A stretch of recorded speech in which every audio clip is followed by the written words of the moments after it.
What is up, guys, gals, and non-binary pals? I hope you're all doing well. I hope you're all doing very well. Well, I said I was gonna do it, and here I am. Doing, the MSQ marathon that I said I would do. And, I hope you like that I dressed appropriately. Well, at least as appropriate as I could find with Waterdale props.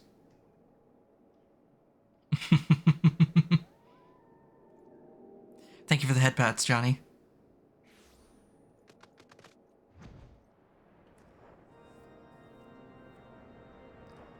So, let's not waste any time, shall we?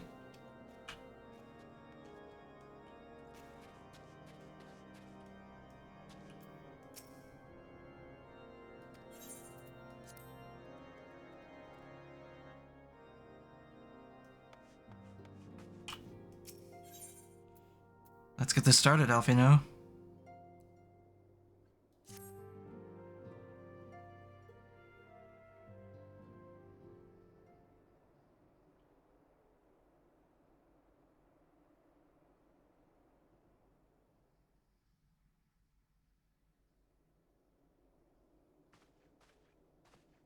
The dawn's light will shine again.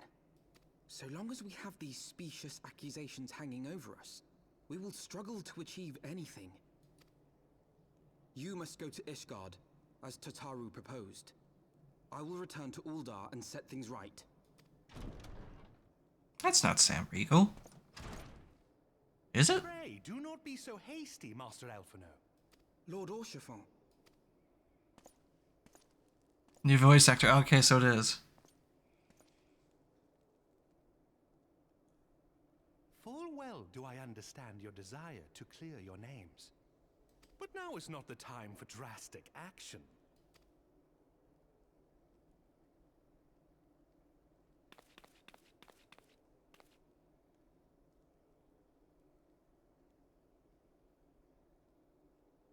Yes. Yes, of course. Pray forgive my impatience. I bring tidings. Count Edmont has decreed that the three of you be taken in as wards of House Fortan. Under our patronage, you shall be granted access to the city proper. Oh. Pray, consider our manor your new headquarters, from which you may gather information and plan how best to proceed.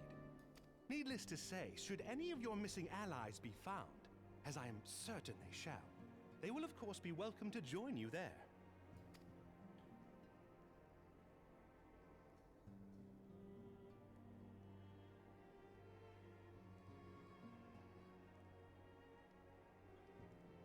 You are more than generous, my friend. On behalf of my fellows, I humbly accept your offer of hospitality. The Count is a good man and just. He will treat you with the kindness and respect that a hero and dear friend deserves. I'm looking forward to it. To Ishgard, then. Together. There we shall carry on the Scion's legacy.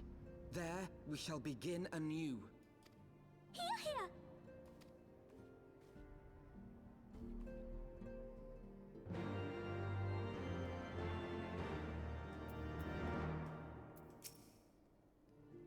I must go on ahead and speak with the Count. Fear not, however, for everything has been arranged. The sentries at the gates of judgment have been informed of our decision. You need but state your names, and they will allow you to pass. My manservant will be waiting for you at the city gates, ready to escort you to our manor, where we shall meet again. Until then.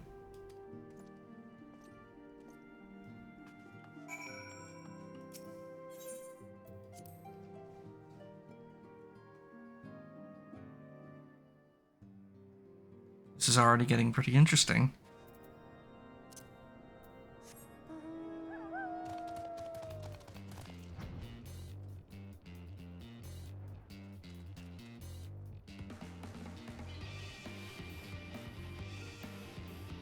I thought there would be some sort of build up to it. No, they're just throwing the gates wide and letting you in.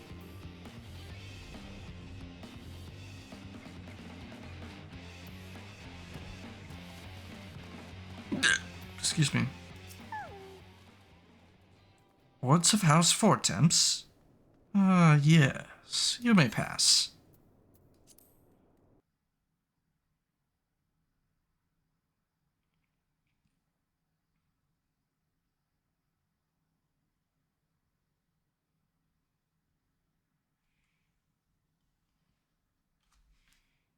Ah, my neck.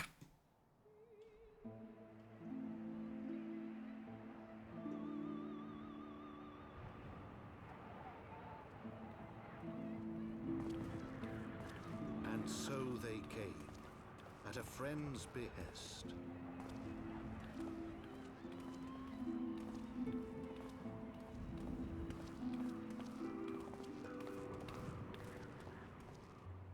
Heroes once celebrated as saviors of Eorzea, brought low through treachery, their names blackened with royal blood. With memories of the lost and dreams of redemption, with hope yet in their hearts, they came.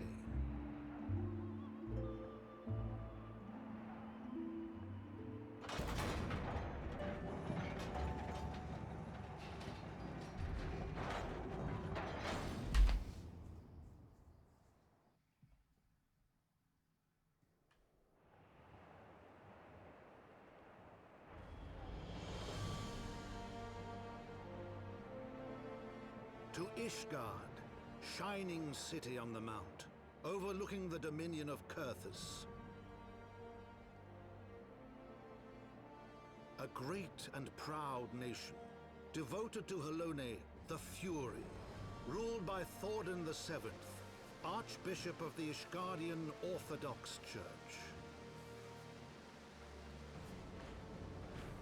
The last bastion of the faith, her walls ever bristling with the sworn swords and spears of her 4 high houses. A land that after 1,000 years of war had forgotten what it was to be at peace.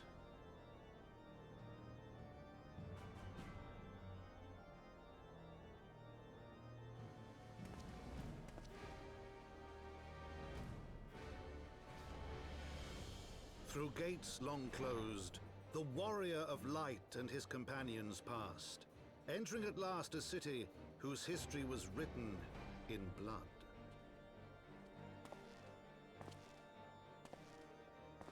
In the midst of the Dragonsong War they came, 3 weary travelers whose arrival would set in motion great change. Though none knew then how great.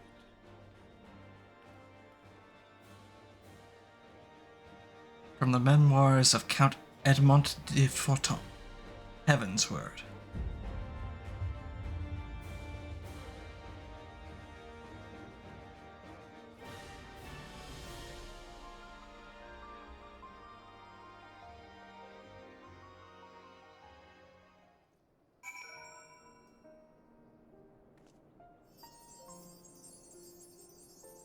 Oh, you were waiting for me, huh, Cosmo?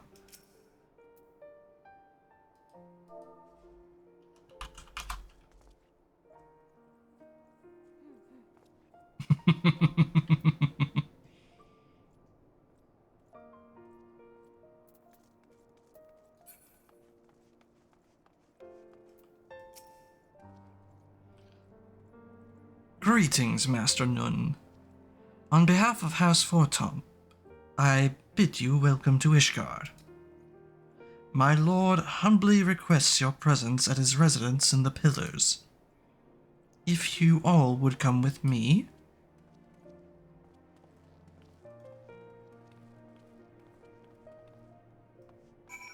I think it's probably in my best interests to begin attuning to the local Ethernet.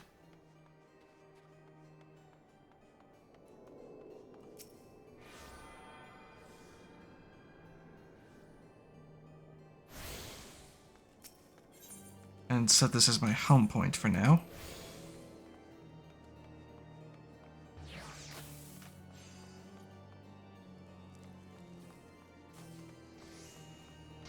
big is this place? Quite big. And hunt, so you want to be a machinist. Ah. Already the new jobs are available to me.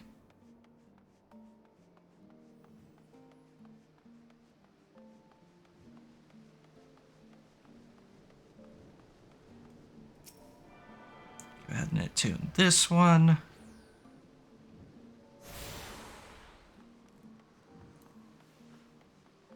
Yes, yes, but they all start at level 30. Hmm.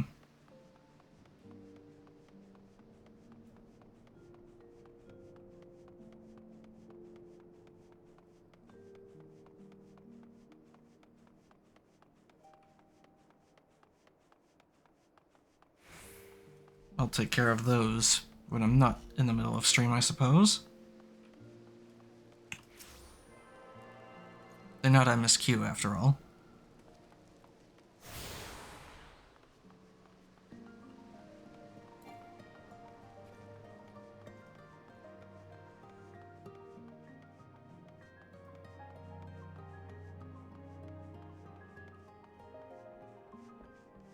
Down here.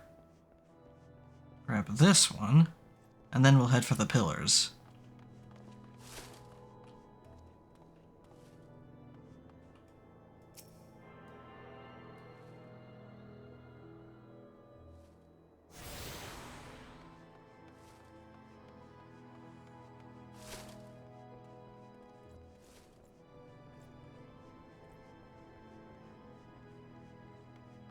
I would recommend streaming the job quests if you can. Oh, is it good content or something?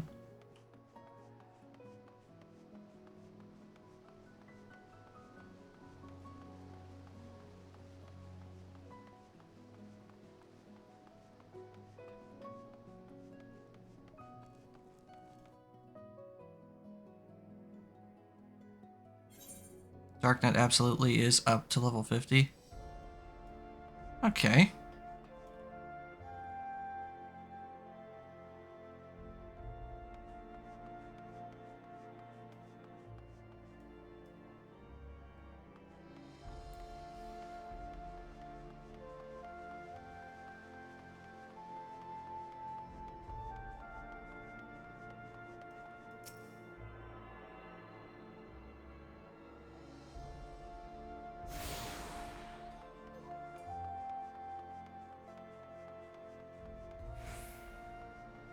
Good to know.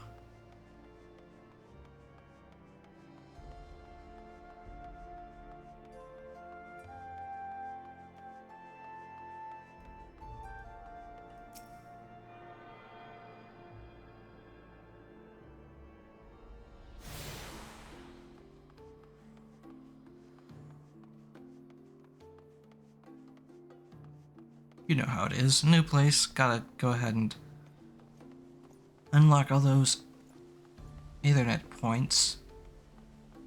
Makes it easier to fast travel later on.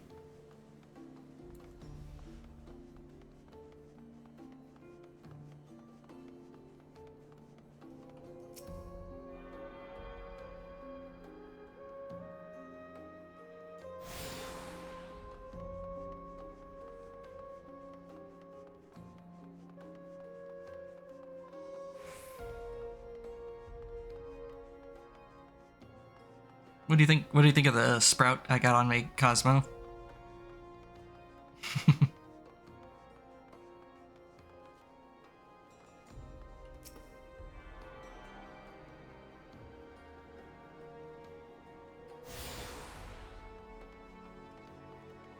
Very cute. I figured it would be appropriate.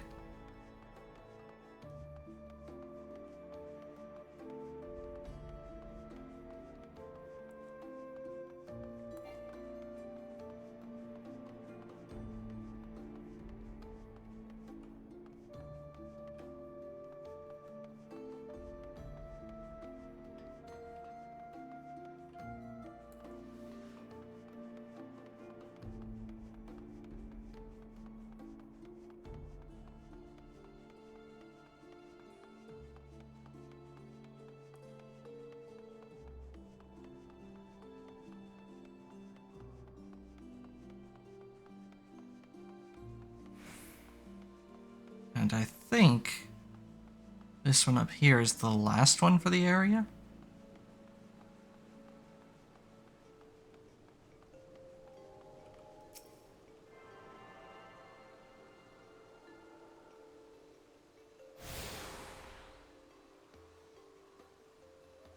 Tune yourself to all Aethernet shards in Ishgard. The Gates of Judgment are now accessible as an Aethernet destination. And that is why we do it.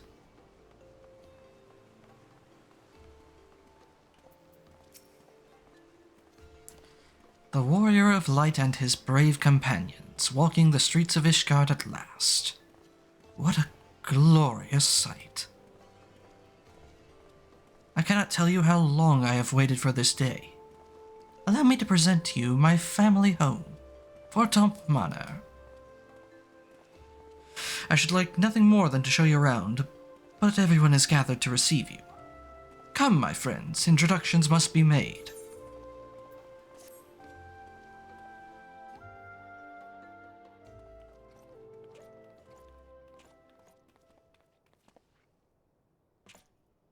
My lord, I have returned with the Scions. I hope your journey was not too taxing. Hello. Apart from the crossing the bridge, not too bad. I, Count Edmond de Fortomp, do bid you welcome. As wards of House Fortomp, you shall be afforded every courtesy. My home is your home. It is much appreciated. Companions and I are deeply honored, Count Fortomp. The honor is mine, Master Alphino. Consider it an expression of our gratitude for your service to Ishgard.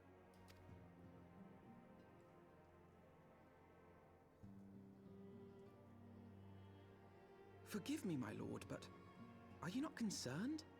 To accept foreign guests at such a juncture, especially ones with our reputation. Do not worry yourself on my account.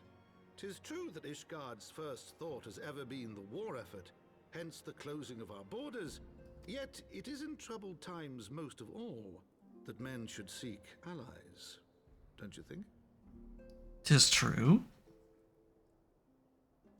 Granted, my decision will have raised eyebrows in the vault and in the halls of the other high houses.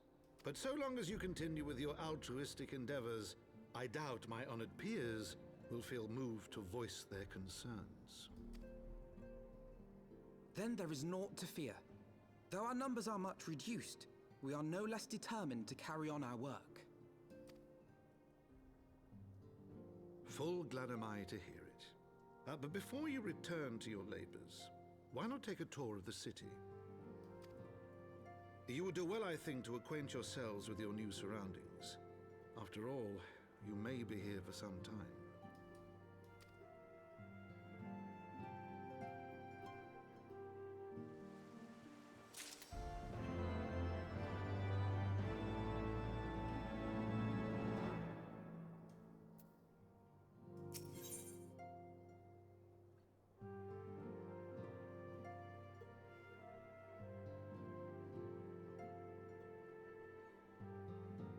Most of what you have to offer is weaker than what I have. Though not by much.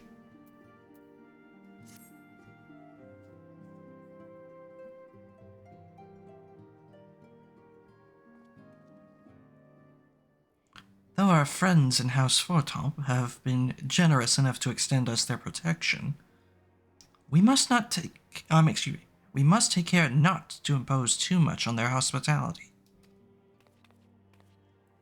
It is only proper that we learn about our new home, so that we might become more self-sufficient. It'll take a while to learn the lay of the land, but learn it we must. Then there's the markets and taverns. We'll need to know where to shop and where to hear small talk. 'Twould seem a tour of the city is indeed in order.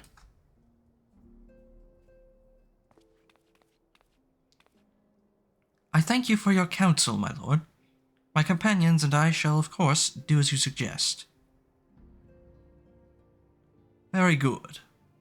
Then my manservant shall accompany you. He will be able to answer any questions you might have. Ah, but I grow forgetful in my dotage. There's something I must give you ere we part. Their documentation is in order, I trust? Yes, my lord.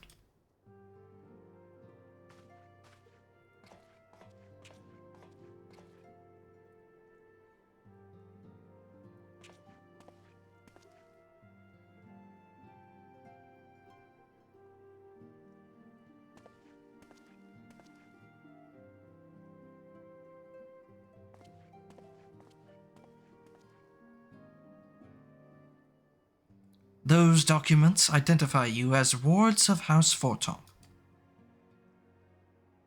Given that our borders have remained closed for decades, many of my countrymen are unaccustomed to trading with foreigners.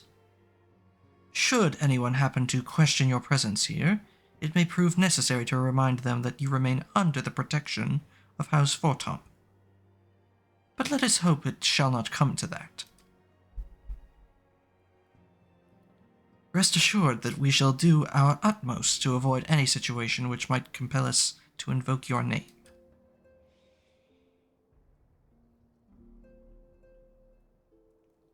Yanoxi, Tataru, the city awaits. Let's go.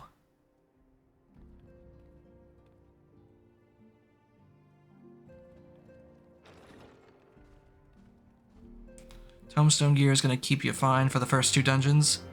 Yeah, I can tell that the Tomestone gear is not meant to carry me far in this.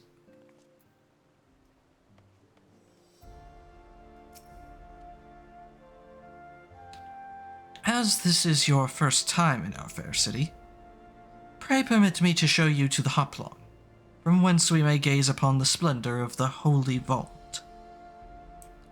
Though all other sights pale in comparison, 'tis only meet that you see it first. I shall then show you around the jeweled crozier. There you may purchase all manner of goods and services before descending to Foundation's Aetherite Plaza. If there are no questions...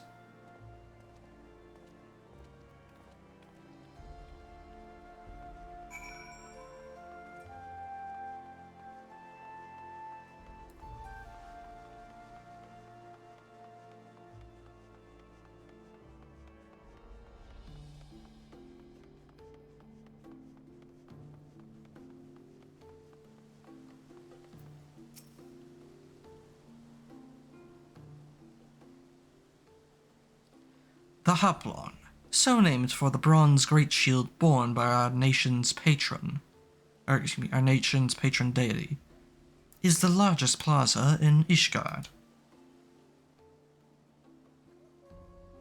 The magnificent cathedral to the north of us is, of course, the Holy Vault. The vault is both Ishgard's seat of government and the residence of the Archbishop of the Ishgardian Orthodox Church.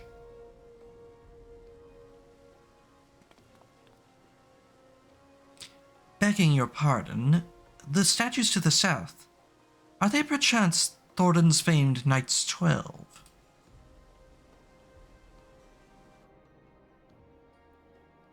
Very good, Master Alvino.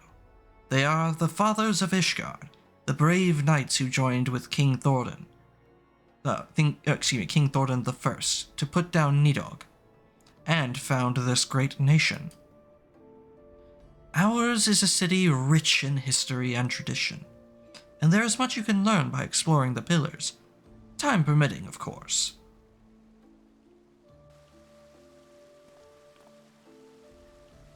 Now then, if you would follow me to the jeweled crozier, I shall introduce you to Mistress Elais, our master of the markets.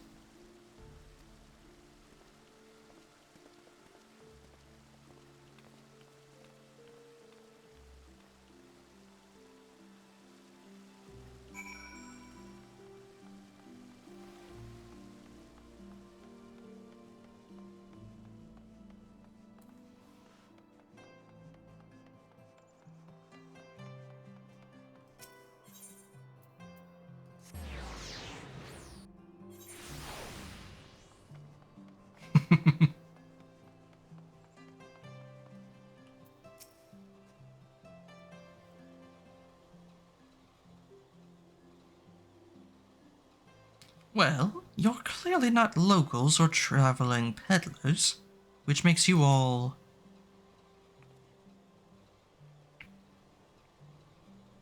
Ah, wards of House Fortom. How very interesting. Count Edmond has granted us leave to remain in Ishgard for as long as we wish, which may be some time. Accordingly, we will have need of sundry goods, hence our desire to make your acquaintance. That is, of course, assuming you are content to accept the custom of foreigners.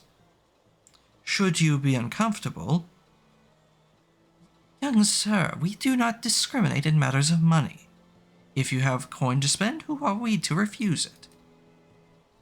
Weapons, armor, accoutrement, medicine, materials, whatever you desire, it can be found in the Crozier.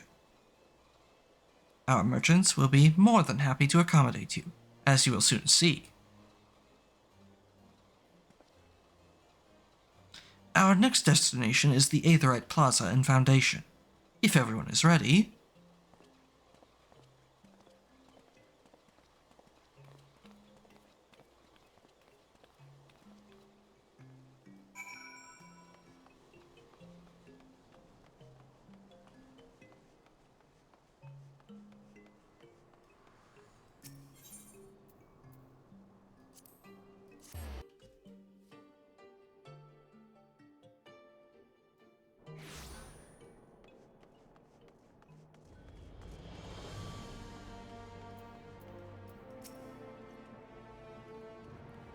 And here we have Foundation's Aetherite Plaza.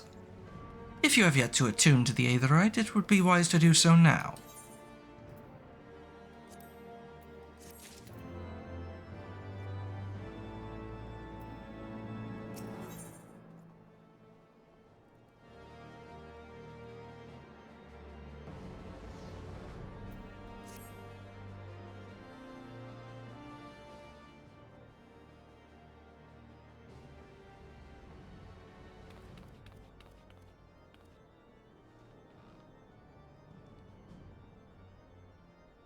As for our next destination, mayhap we should decide together.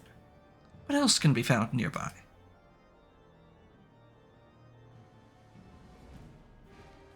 The Sky Steel Manufactory stands to the west. Our engineers conceive and manufacture weapons for use against the dragons.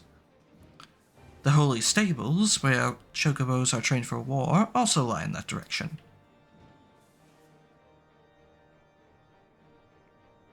To the north and east can be found the congregation of our Knights Most Heavenly, while to the south and east, well, 'twould be best if you avoided that area.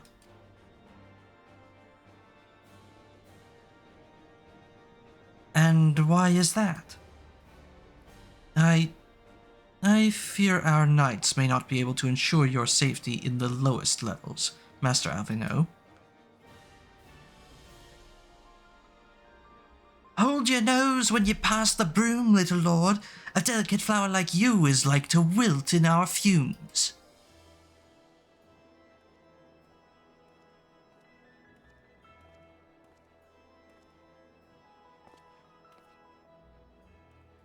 You misjudge me, sir, for I am no lord, but a humble traveler. Oh, come to see the sights, have you? Take a turn down the hoplon and gawp at the statues? Well, if you've a mind to learn how the better half live, come and have a drink at the Forgotten Knight. If your nursemaid'll let you.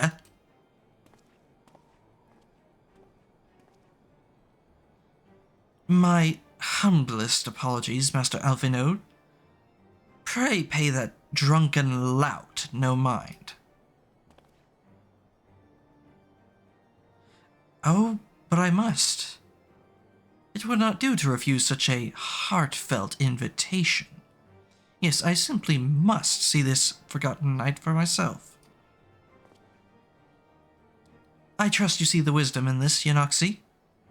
There are few sources of information more abundant than a bustling local hostelry. Not that I expect to hear any news of our missing comrades just yet. Nevertheless, who can say what we might learn of recent events?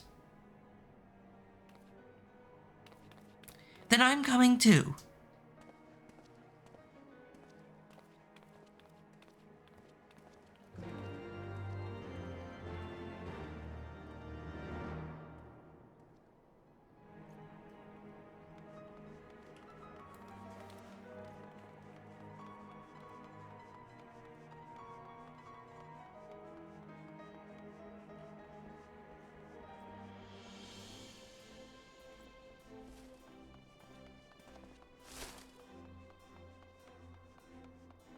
Ah, the broom.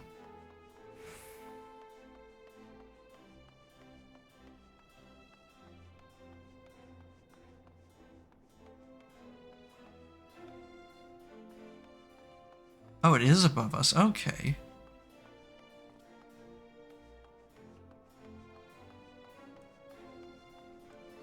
Oh, my neck.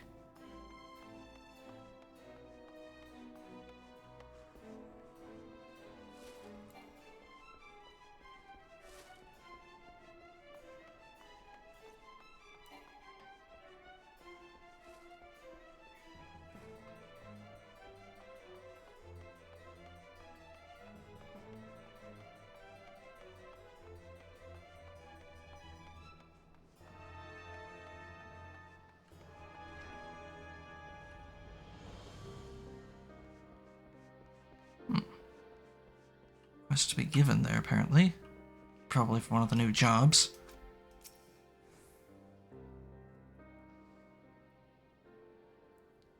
Must say, this is rather unusual. Not just one, but a whole party of fresh new faces in my tavern.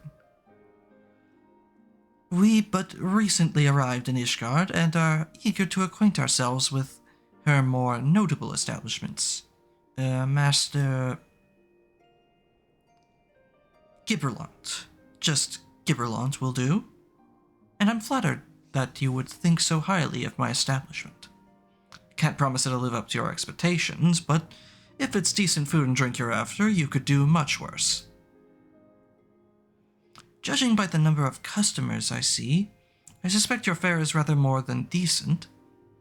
Speaking of your clientele, I could not help but note a difference between those who frequent the upper and lower floors.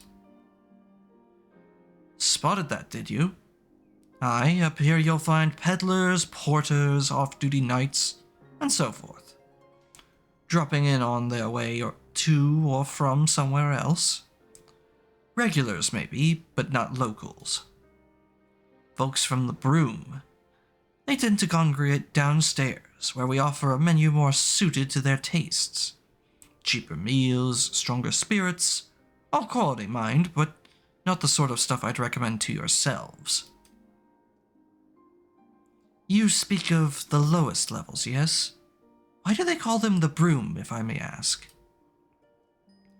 'Cause when the weather's foul and the broom rolls in thick, it's the poor sods living at the bottom who have to deal with it. I see. And it's not just the weather.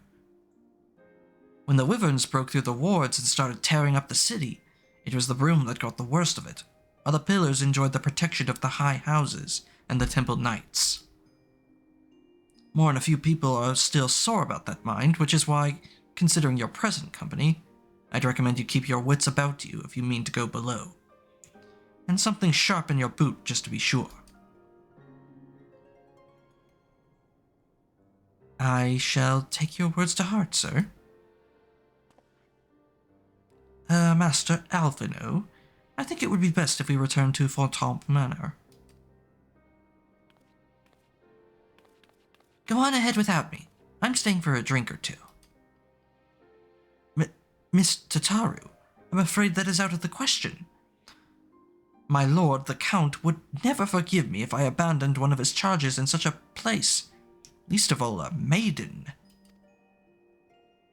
What are you up to, Tataru?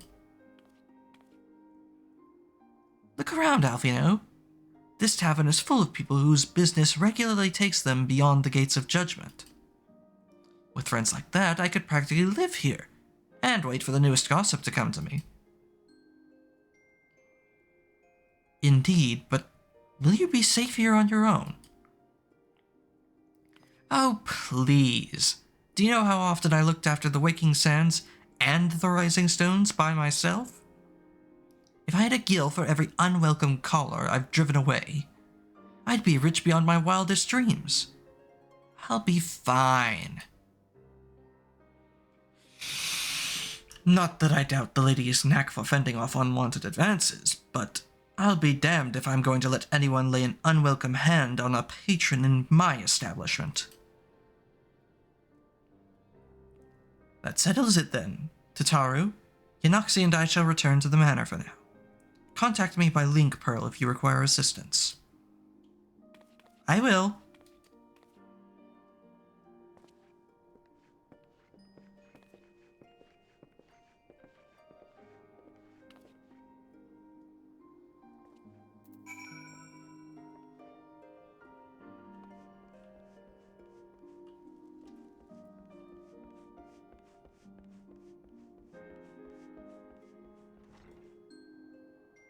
"53, let the clan hunt begin." Okay, so that's a different thing.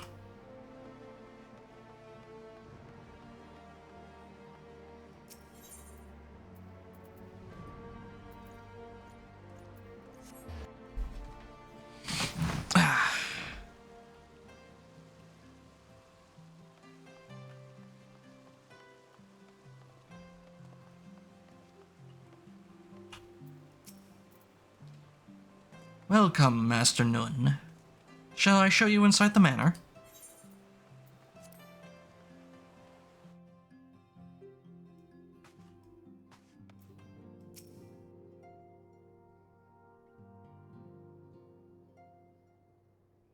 Tell us then, Master Alvino.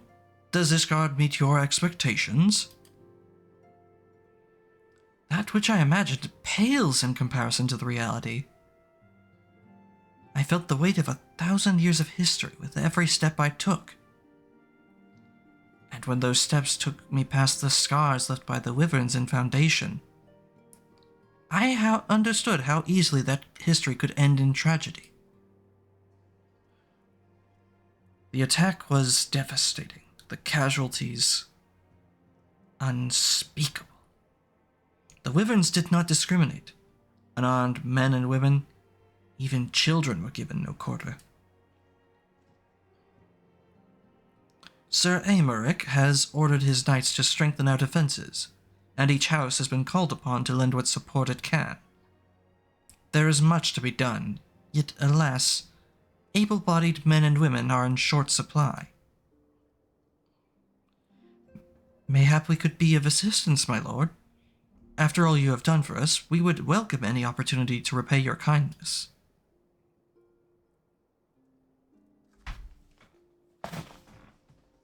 That is a most generous offer, Master Alphino. You are guests in my home, to whom I have extended my hospitality without obligation, let or lien. Nevertheless, Ishgard's need is great, and if you are willing to aid our cause, I cannot well refuse. Good. What would you ask of us? Oh, hey, Pug, how you doing? I hope you're doing well today.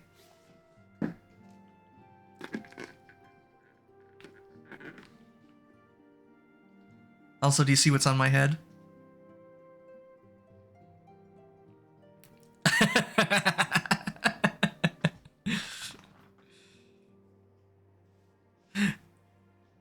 I can't tell if you think it's cute or if you're laughing.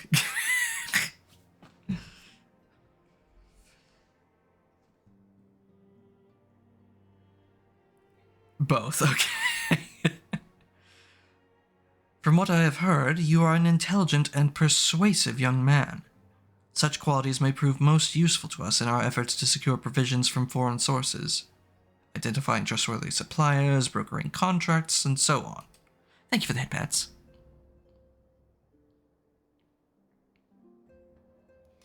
As for you, Master Nun, I could ask for no better than a storied veteran. It doesn't get squished. No, it doesn't. It doesn't have multiple bones to it.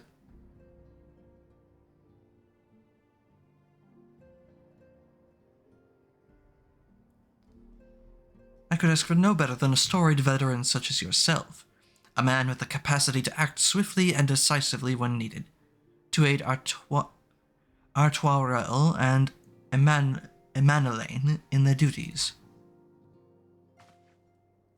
I beg your pardon? I am more than capable of carrying out my duty by myself. I have no need of our honored guest's assistance. Now, be reasonable, brother. What manner of fool would say no when a famous hero offered to do his work?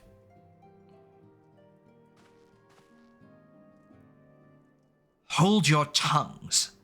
By the fury, the two of you will conduct yourselves...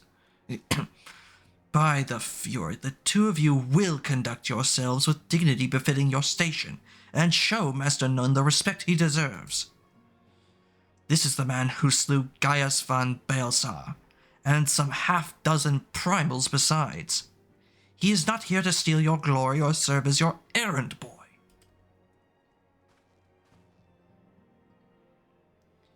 If you can pardon them for their impropriety, Master Nun, I should be much obliged if you would lend my sons a helping hand. My thanks.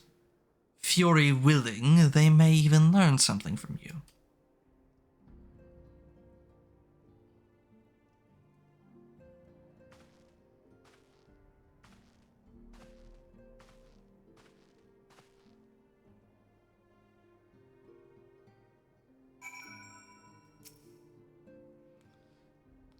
"'Twould seem we shall not want for employment over the coming days, though that was never in doubt. Our host's initial reluctance to accept our offer of aid was solely for appearance's sake. In truth, he is glad of this opportunity to put us to work. By granting us patronage, House Fortomp has taken a tremendous risk.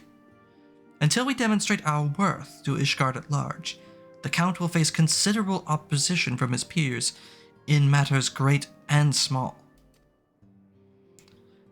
And so he would have us publicly serve Ishgard, whilst simultaneously keeping his sons in check. 'Tis an arrangement we may benefit from in unexpected ways. My own duties may feasibly bring me into contact with people who know something of our missing comrades. And as you go about helping our two lords with their various responsibilities, you will inevitably make new acquaintances in Ishgard, mayhap even new allies. Yes. The more I think on it, the more confident I am that by furthering their goals, we shall further our own.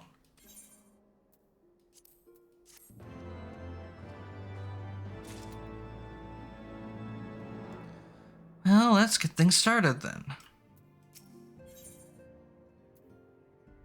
When a man like Lord Emmanuelaine is in high spirits, you can be sure that trouble is in store.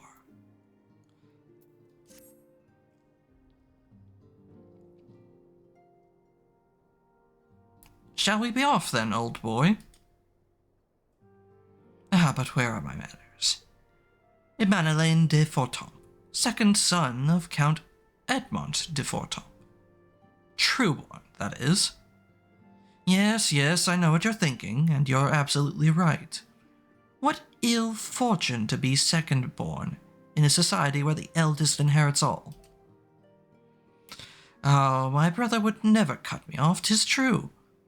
But who could be satisfied subsisting on a meager allowance, forever overshadowed by a sibling? Not I, old boy, not I. Which is why I need your help, to ensure that this business in the Sea of Clouds goes swimmingly, so that the tales of my great deeds can win me a place in people's hearts. Or better yet, raise me higher in their estimations than Artoirel.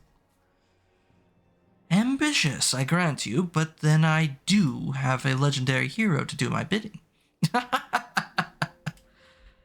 Oh, don't look at me that way. I jest. Anyway, we are to aid the good men and women of House Haladart. They have ever been steadfast friends to our house, though they have fallen on hard times since the calamity. Poor blighters.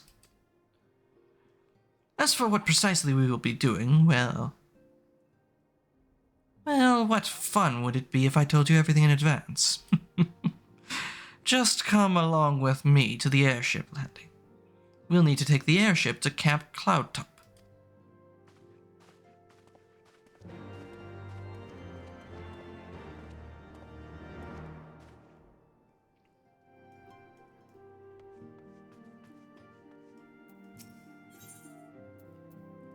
Lord Artuarel is less than eager to brief you on his mission.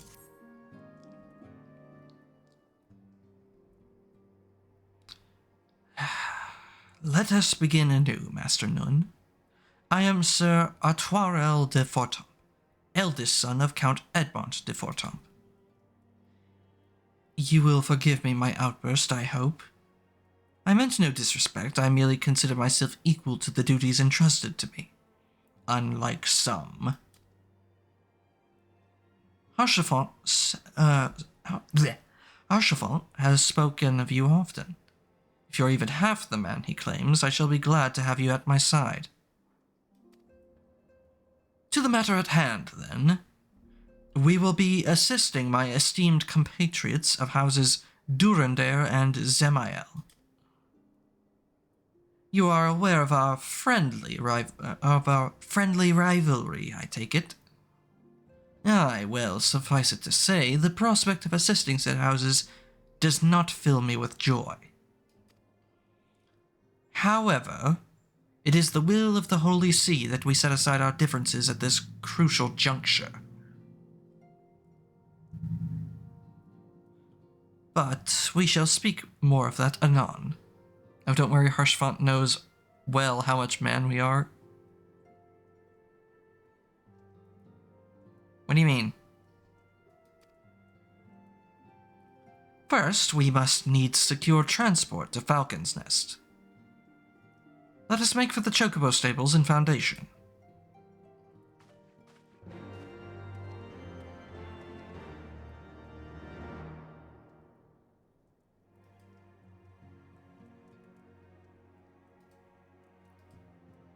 The man's so incredibly gay for the Warrior of Light it hurts. I never picked up on that.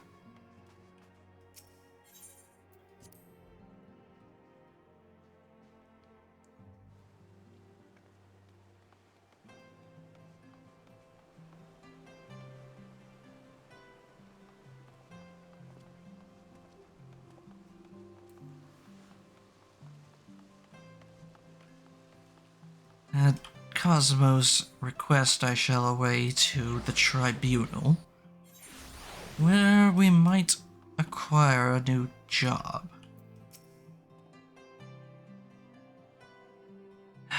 After witnessing a spectacle like that, everyday life seems rather dull in comparison. So you didn't see that trial earlier? Ah, your loss. Fury take me, the way that heretic swung that slab of iron he called a sword was a sight to behold. He couldn't have carried a shield if he'd wanted to. That blade was so big. Had to keep two hands on it at all times. I was amazed he managed to keep up with that Temple Knight for as long as he did. Fought like a demon from the deepest pits of the seventh hell, bellowing threats and working his arts. I wasn't sure what to make of it at first, but then I heard someone say that he must be a Dark Knight. But you didn't hear that from me, eh? In fact, I'm sure I don't know anything about it.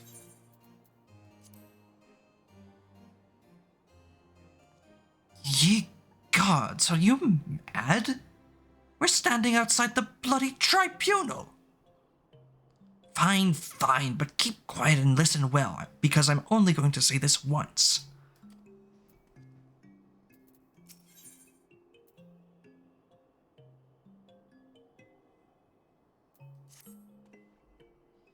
So, as I was saying, that heretic was fighting like a man possessed. Even after he took several wounds, he showed no sign of pain, though there was no mistaking the blood. As the fight wore on, it began to soak through his armor, spreading to every ilm of his body. But when it began to rise and envelop him as a mist, I realized it wasn't blood, but something dark and twisted. But the righteous are not so easily cowed, Halone be praised. I screamed myself hoarse when that temple knight slipped past his guard and ran him through. Good riddance, I say. Man was not meant to wield such arts. Yet I wonder, was he truly one of those... well, it matters not. I heard the temple knights talking of dumping his corpse in the broom. By sunrise it'll be stripped bare and tossed over the walls. It will be as though he never was, and as though we never had this conversation.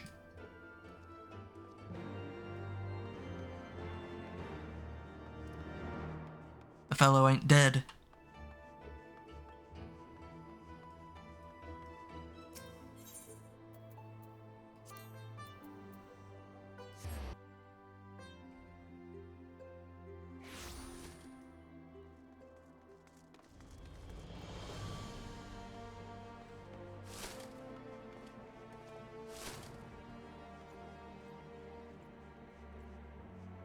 Punctilious temple knight? What does that mean?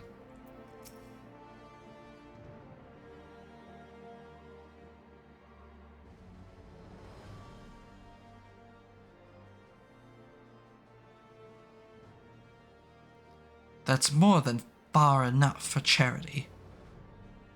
They'll take care of the rest. And mayhaps sooner rather than later. Come on.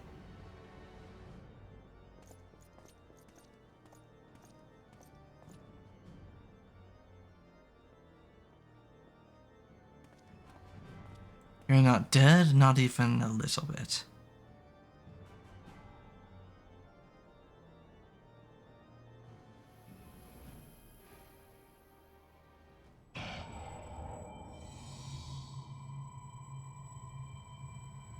Is this it? Is this all that awaits? No. No more. Enough! Open your eyes. Look. Do you see now? Inoxi! Inoxi!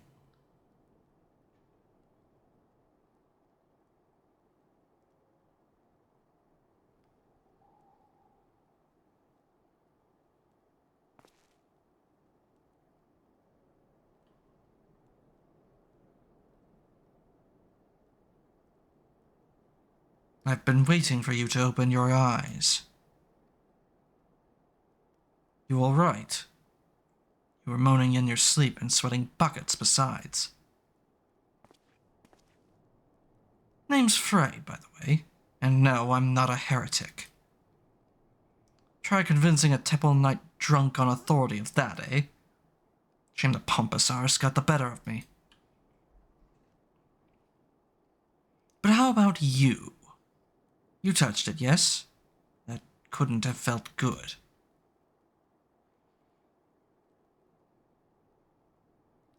A voice, eh? And a rather distressed one besides. Please, someone! Anyone! Not so fast. We need to talk about what's happening to you. What's growing within you. Before you get carried away. There's a darkness within us all. Nothing dangerous, mind.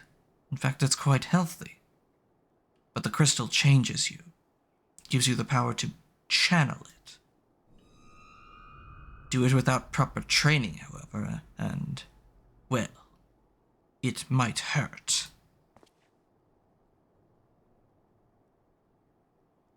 So go ahead, ask me to teach you. Ask me to instruct you in the ways of the Dark Knights, and I will.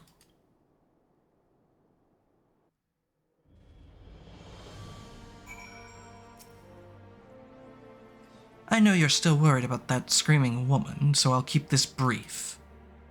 We Dark Knights don't care one whit for prestige or pedigree. We are free to follow our hearts, to defend the weak and punish the guilty as we see fit. The law of the land, the authority of a name. These are tools cowards use to escape harm. We have no need of shields, figurative or literal. Here. My blade is your blade. My soul crystal, your crystal. Go on, take them. You'll need them soon enough.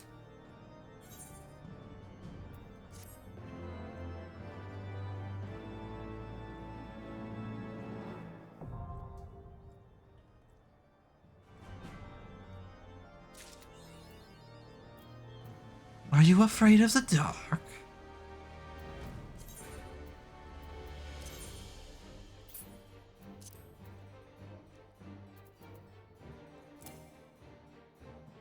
Insufficient armory chest space. What? Man, I love that show. I never saw it.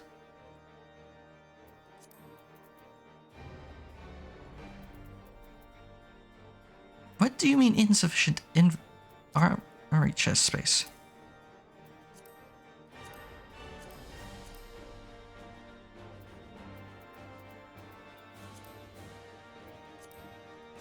What is the limiting factor here,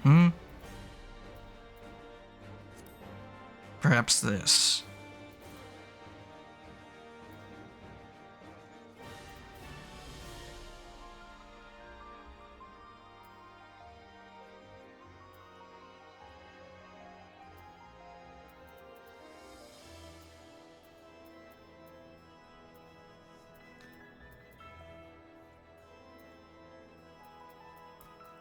I should find something to get rid of then.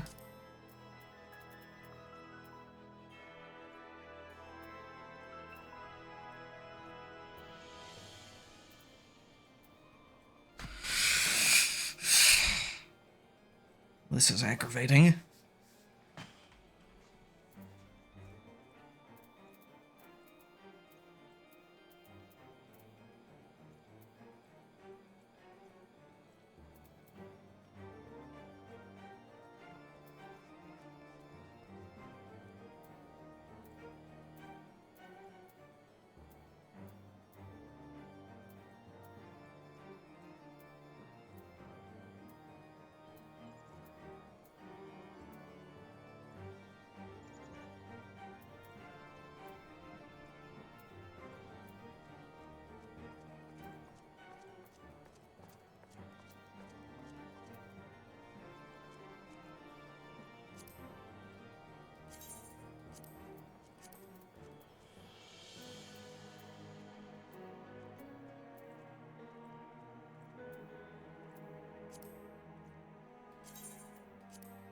There we go. That should do.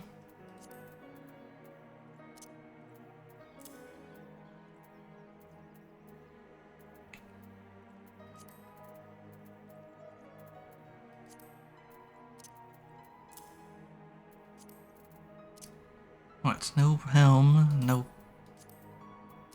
gauntlets besides.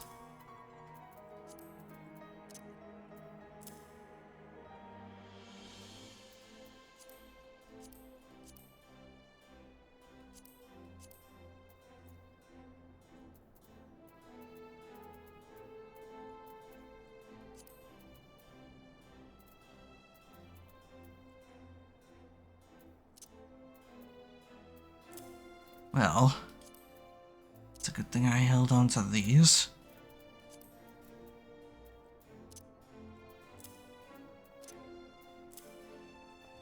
But at least it's something.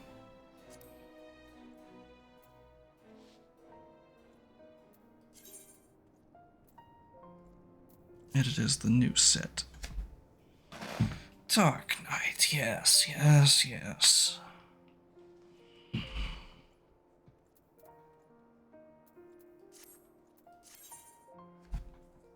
Indicates defensive stance grit is in effect, which increases enmity.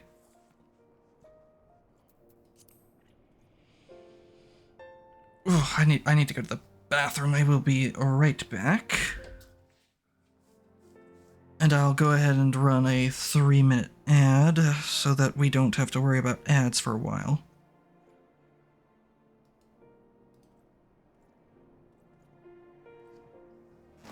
Or not. Apparently we just had an ad. Oh well. I will be right back.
To answer you, Cosmo, if you two want to join me in the call, you are welcome to.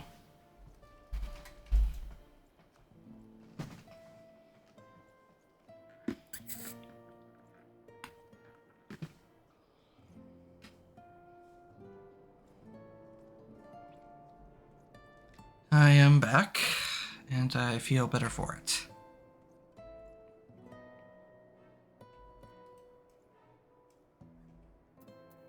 Actually, just one thing, let me...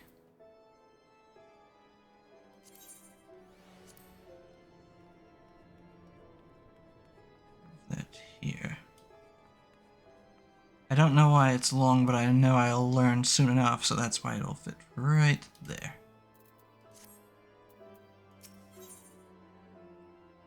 Flood of Darkness. Deals unexpected damage with potency of 100 to all enemies in a straight line before you. Grants Dark Side, increasing damage dealt by 10%. Extends dark side duration by 30 seconds to a maximum of 60. Shares a recast timer with Edge of Darkness. Well, well, don't you look the part? Ready to harness the darkness within to set the wrong things right? Oh no, that was a statement, not a question. My bad. Now, bear in mind that while the darkness gives you strength, that strength comes at a cost. This is but one sacrifice, though, and justice demands many.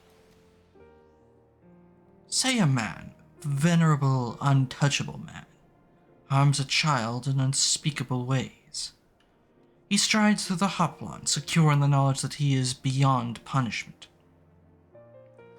But for one who cuts down that vile beast as he flaunts his freedom, who knows how many others will suffer? Such was the dilemma faced by a goodly knight long ago. He knew that he would be stripped of his titles and denounced for his deed. The threshold we refuse to cross is a line we draw for ourselves. We fear the consequences, and people suffer for our indecision. Everyone who held that crystal came to conquer that fear, and became who they wanted to be. That night was the first. Will you be the next, I wonder? Think on that while we look into the commotion down below.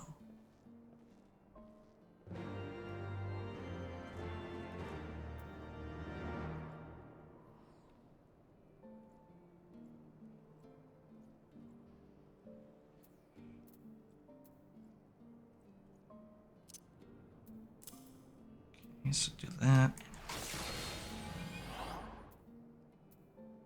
Move that over here. There's our combo.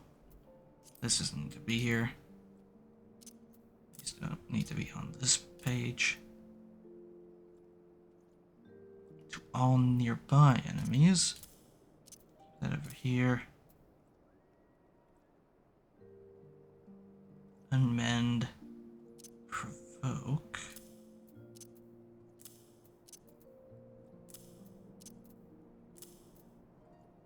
There. That shall do for now.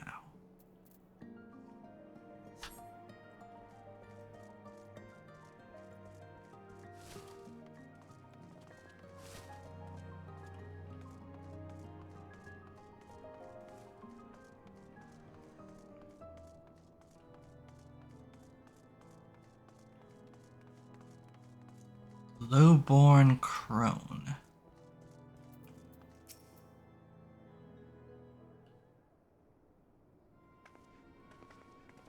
Please, I don't know what to do.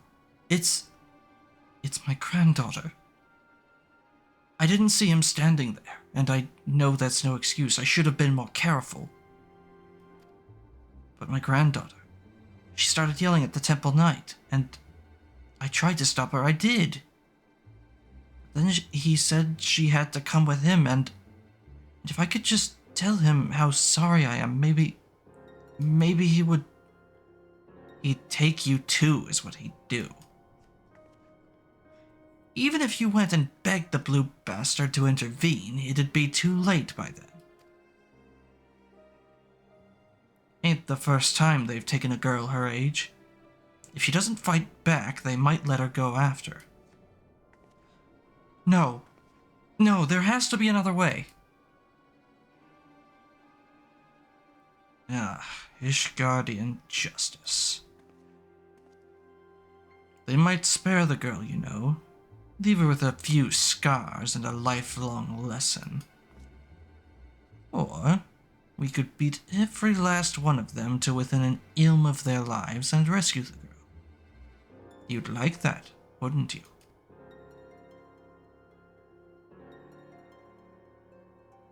I knew you would. Everything is going to be all right, madam. When I'm through with those knights, they will not dare trouble you ever again. Oh, thank you. Thank you! More ad?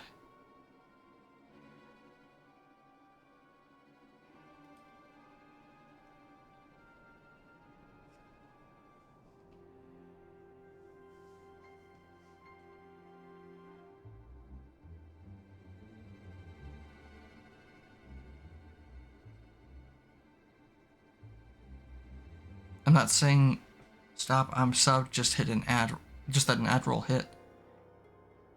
It shouldn't have. It looks like we've got 15 minutes to the next one, it says. And they're supposed to be spaced 30 minutes apart.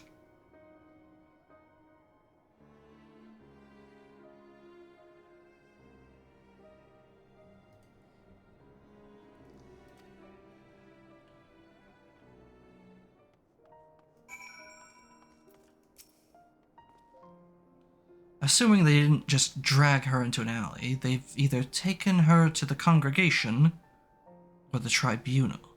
I don't know, all I know is I see the Stream Elements message. Yeah, that's on a timer. I don't recall how often I set it to go off. The Honorable Sir Amaric wouldn't suffer such reprehensible behavior under his roof. The Inquisition, on the other hand, well... So that leaves the tribunal. If the girl is still alive, I imagine they'll make all manner of threats. Come any closer and she dies, and so forth. If so, we'll need to make something perfectly clear to them. We're not here for her. We're here for you. Once they understand she means nothing to us, they'll either attack us or flee. I don't know about you, but I'm eager to find out which.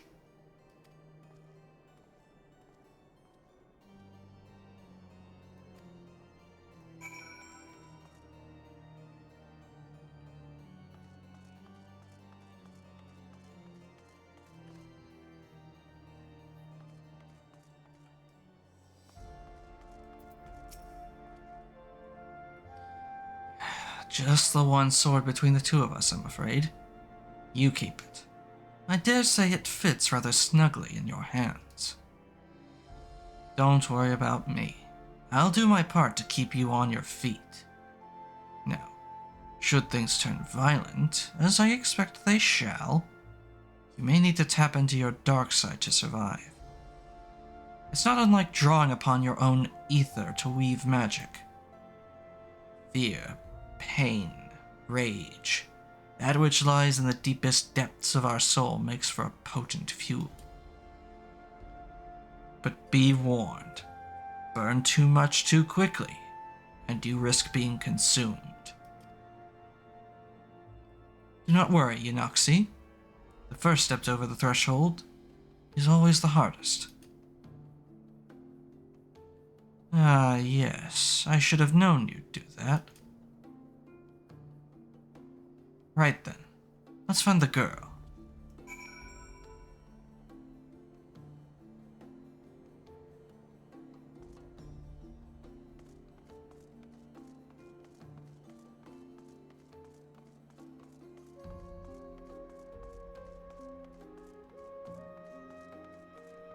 Pernicious Temple Knight.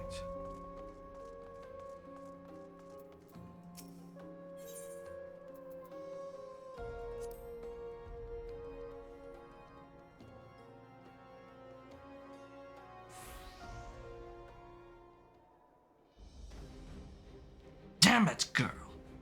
You're only making it worse for yourself. The hell's with you? I've done nothing wrong. Why are the pretty ones always so daft? If I had a guild for every time I had to kill an unrepentant bastard like you... What the... Are you threatening a temple knight? Oh, you're very clever. Yes, I am. Now let her go. Enough of this! With me, girl, now.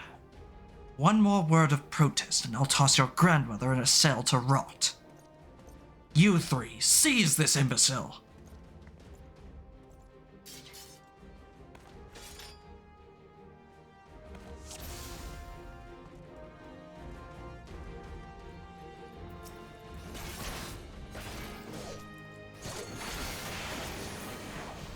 Funny, I was about to say the same thing. Show them no mercy.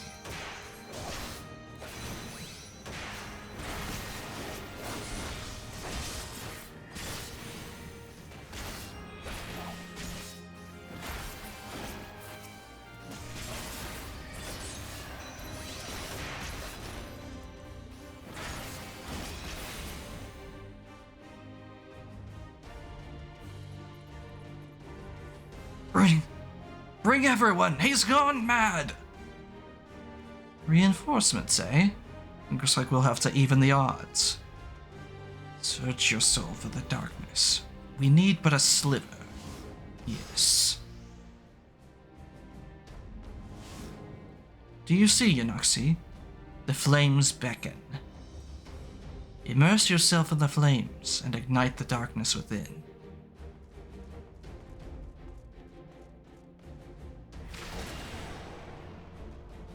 Just so. As it burns hotter, so too does your strength swell. But drink not too deep, lest the flames consume you.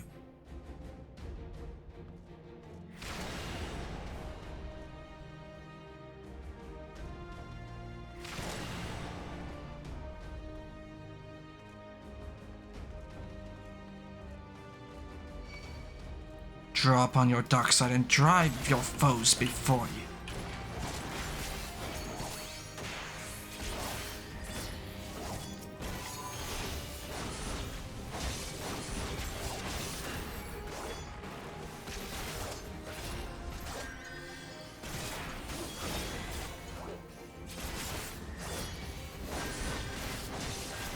I see you hiding back here.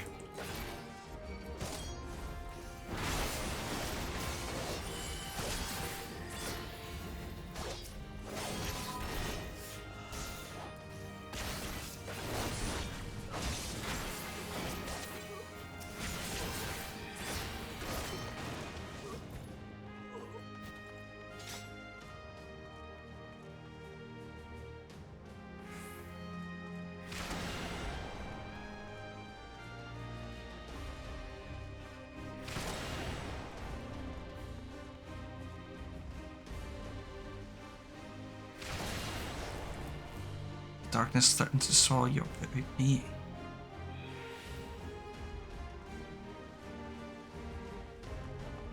So what now? This way?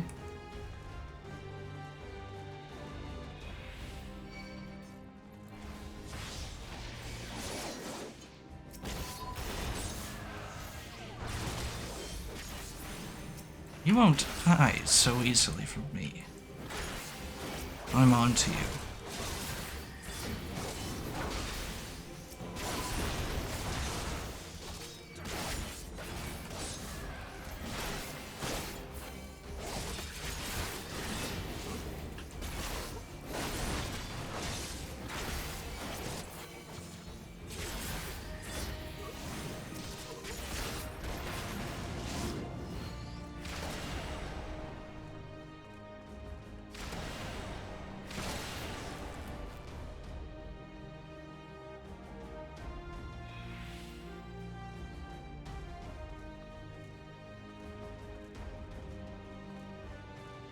Could it be they went this way then?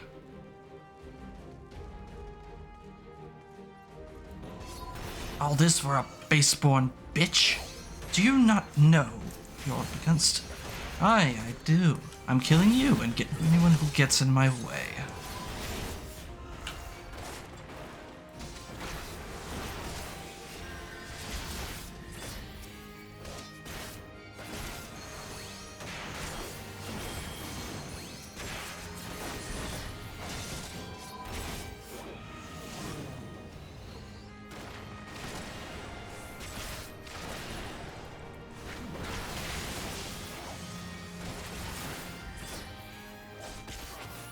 You can't be allowed to survive.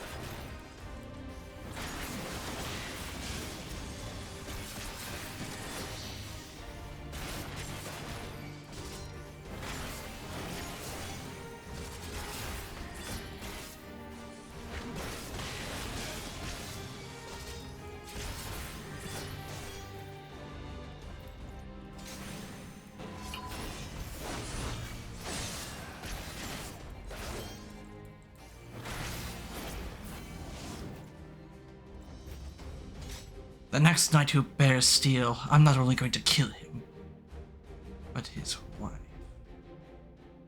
his friends, and burn his damned house down.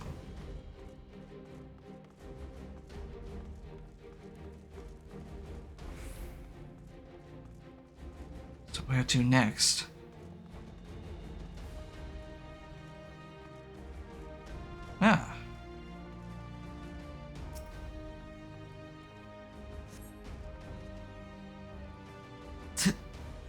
Thank you.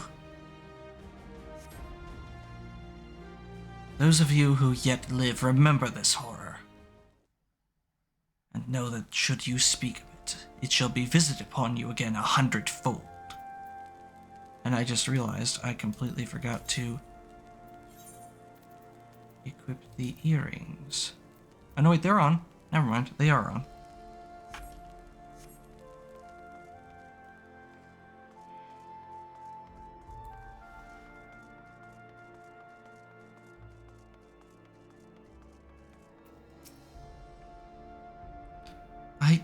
I don't know what to say, sir.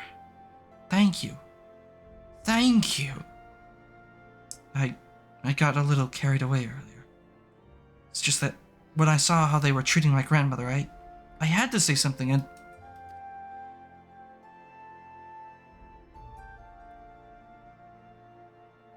What? No one screamed your name. My grandmother called out just the once. But that was it. Speaking of which, I should hurry back. I suppose I ought to say that I'm sorry for what I did. But I'm not. Those knights had it coming. Alone, bless you for what you did.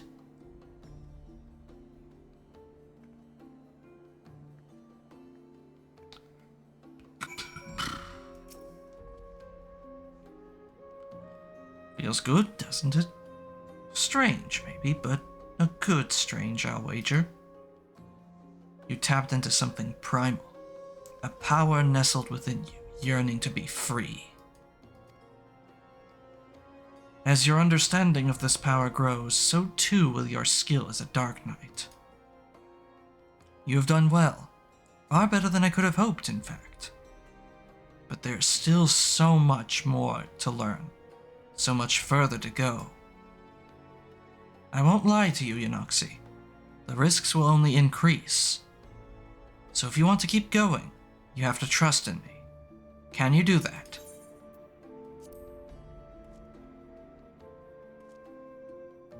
Good. That's a promise. Circumstances being what they are, it might be best if we parted ways for a while.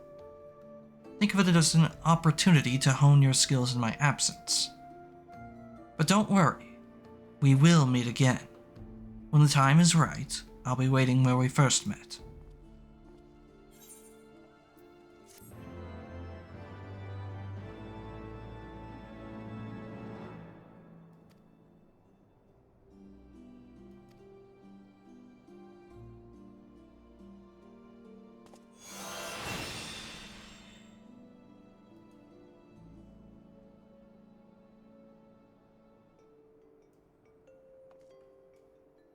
That's new.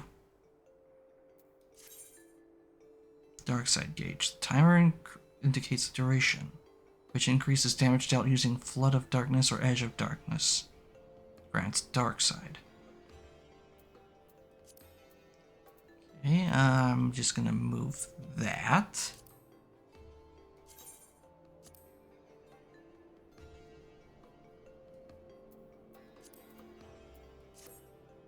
There we go.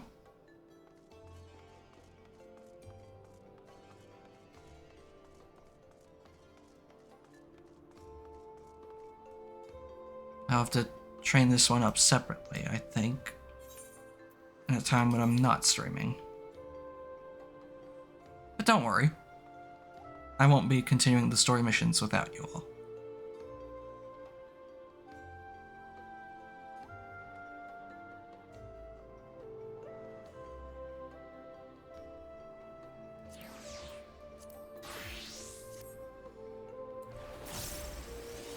Now, back to the story at hand.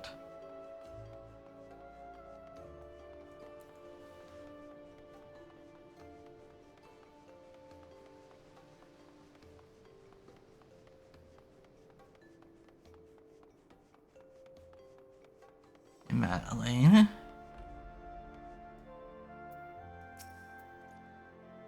Are you ready to depart, sir? The airship bound for Camp Cloudtop will be leaving shortly.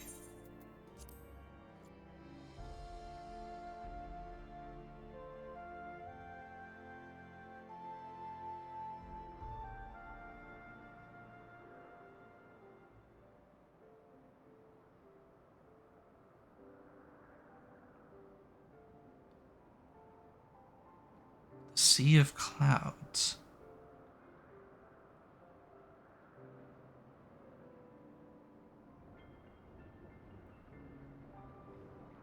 Upon an airship, conceived within the fecund mind of Sid Garland, renegade prodigy of Garlemald, who had come to call Eorzea home.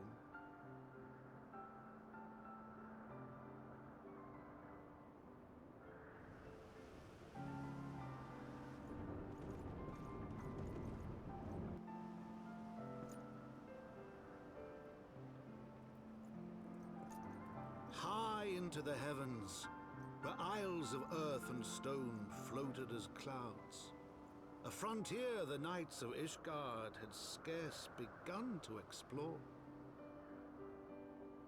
To a fledgling outpost, within the sea of clouds, where careworn scouts ever scanned the skies for winged shadows, he came.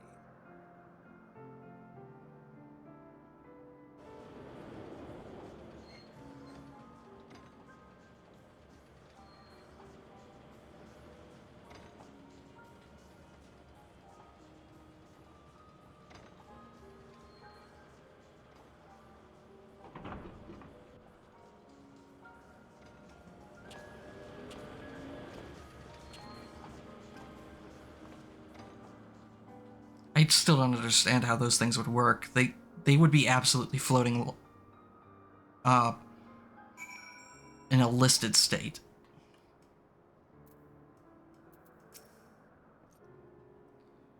Awfully cold up here.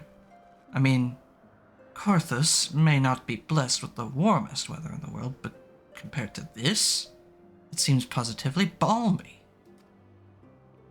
And of course our hero is wholly unperturbed. You don't have to maintain that strong silent persona all of the time, you know. Never mind. We need to find Lady Laniate.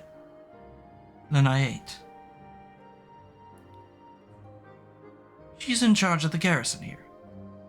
Oh, and when we find her, just follow my lead, yes? Excellent.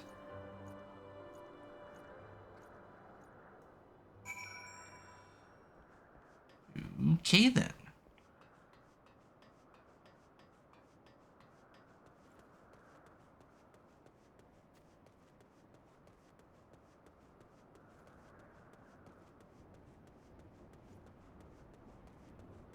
Ah, hello.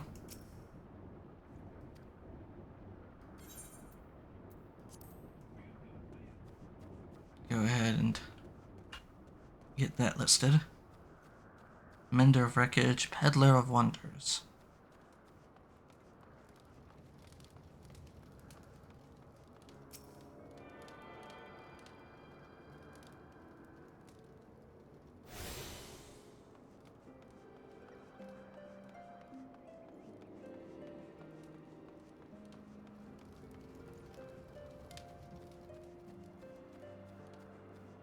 It's hard to tell what is and isn't traversable ground on this map. Not the physical one in front of me, the one in the mini-map. Doesn't really make things plain.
Stornus? These are a lot of enemies I haven't seen before, except for the wind sprites. This place has wacky music. Eh.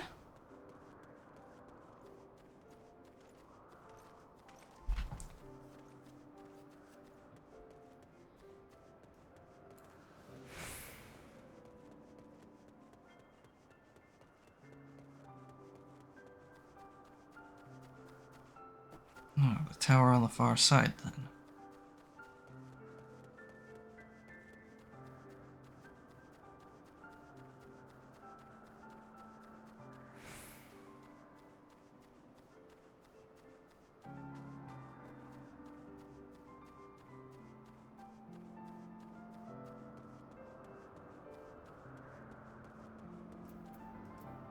Deny it.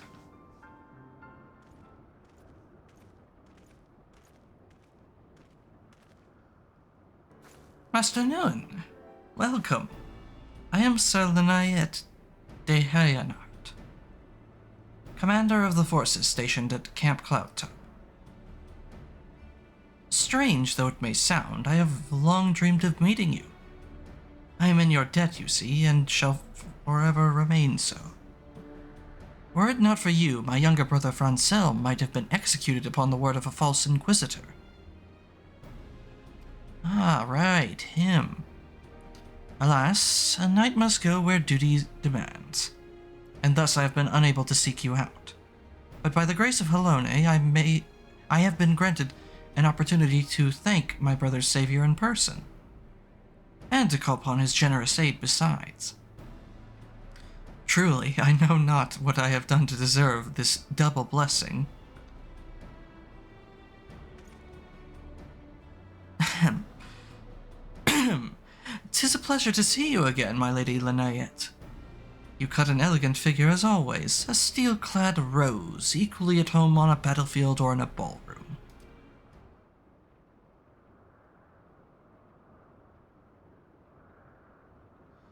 Lord I am terrible at pronouncing these names. Lord Emanuelaine, if it is not too much to ask, I would be grateful if you would allow me to finish speaking with Master Nun. Camp Cloudtop was established to provide early warning of impending Dravanian incursions. The high elevation afforded by the floating isles makes it I am stuttering now, holy crap. The high elevation afforded by the floating isles makes it ideal for this purpose. Naturally, it also makes us a ready target for attack. We are not defenseless, however. The Protector, our largest, most advanced airship, is capable of downing all but the mightiest of dragons. Alas, as you may have noticed, it is currently undergoing repair. What is worse, our efforts have been hampered by an indigenous beast tribe known as the Vanu Vanu, with whom we have had several skirmishes already. No beastman is a match for a man of Ishgard. Bring me a birdman and I'll show him a thing or two.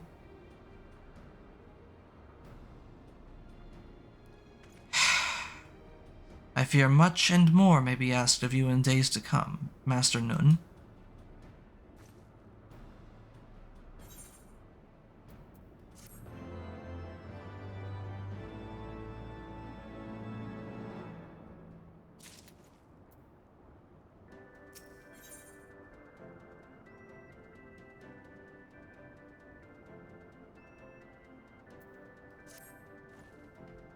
While I understand Count Edmont's intentions, I would rather not waste valuable time ensuring that the young lord doesn't get trampled underfoot. True, it is entirely possible that he may learn something from this experience. But if left to his own devices, I think it will be far more likely that he will make a mess of things. Tell him that I would like him to keep watch for Dravanian outflyers. Then, when you have a moment to speak with his manservant in private, make it clear that it is his responsibility to keep Emanuelaine from shirking his duty.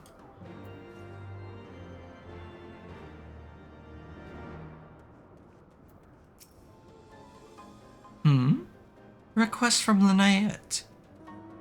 Why didn't she think to ask me in person? Surely she must see me standing here but a few yalms away. Oh, never mind. What is it?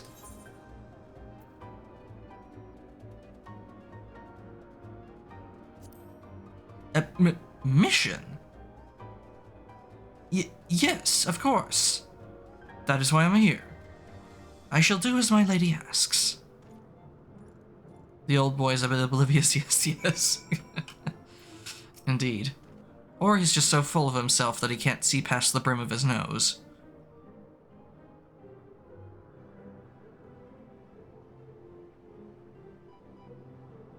Ah, Master Nun. I do not believe I have properly introduced myself. My name is Honoraw. Or Honoroy. And I serve at the pleasure of Lord Emmanuelaine.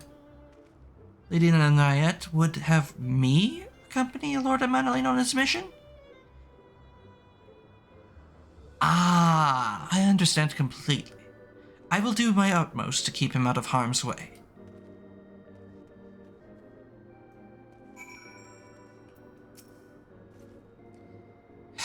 Were he of another house, mayhap I would not feel obligated to go to such lengths to preserve his safety and dignity. In any case, I appreciate you speaking to him for me. It would seem he actually listens to you, at least more so than others. Or mayhap you are more skilled at this than most. Aye, I suspect you have had to humor your fair share of difficult men before.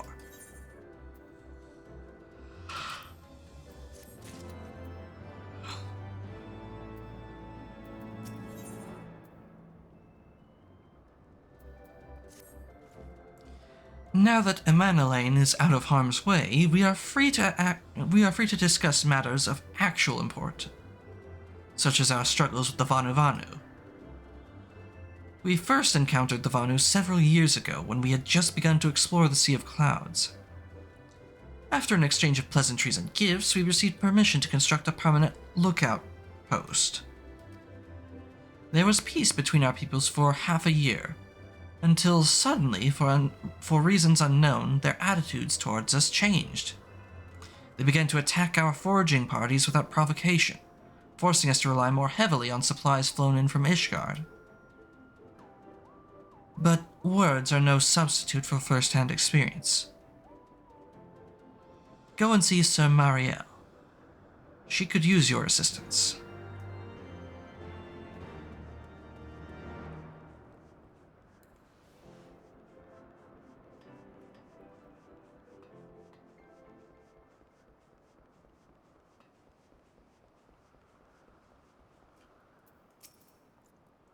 Master Nun, I presume.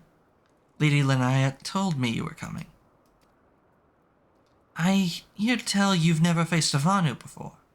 Well, spend enough time on patrol and you're sure to cross paths with them eventually. These birdmen are natives of the Floating Isles.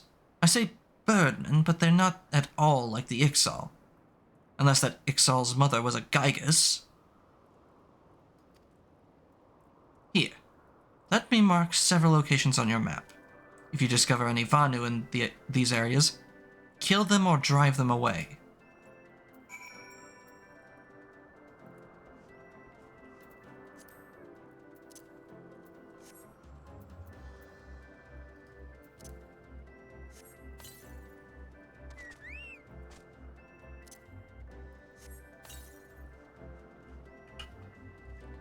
Let's have a go at it, shall we?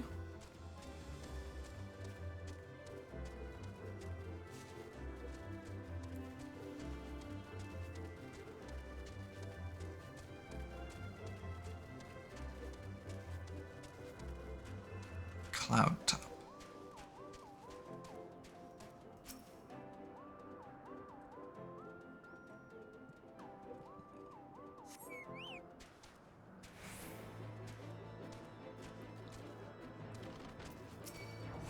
Well, they certainly look different. I'll give them that.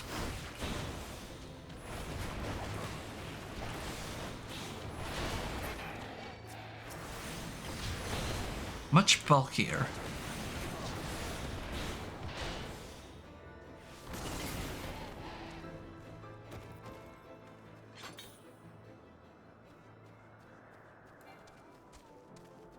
Chonkers?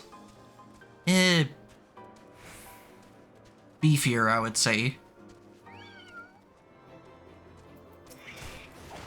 Why does the cat with wings tied to its arms want to fight me?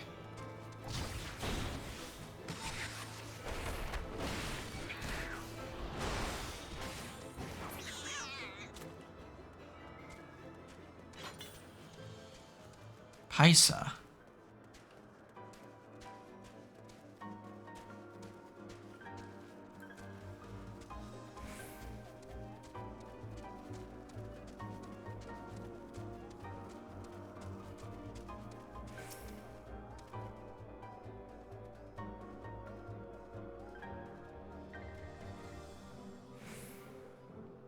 Oh, my neck. Whew.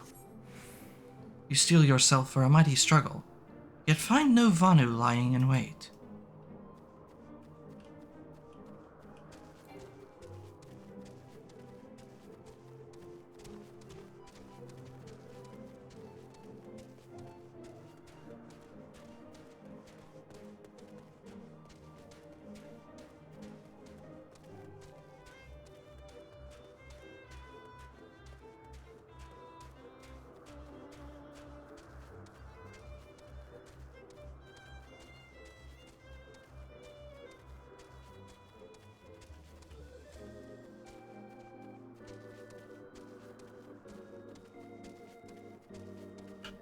I can see now what you mean by funky music, or wacky music.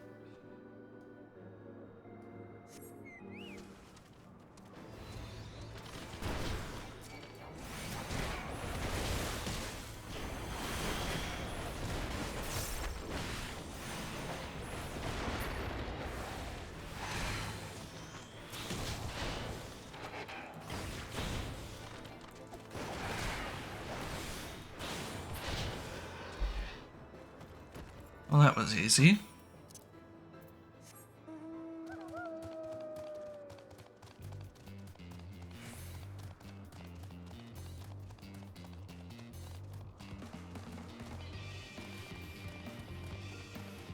My goodness, but speed is non-existent here.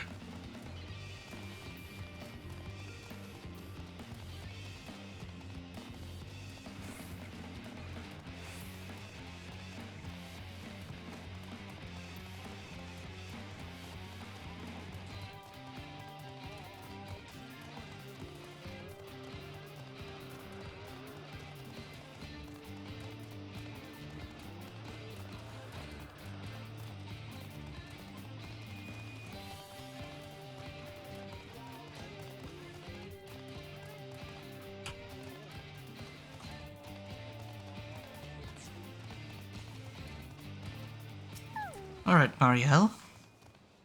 Finished your patrol? Anything to report?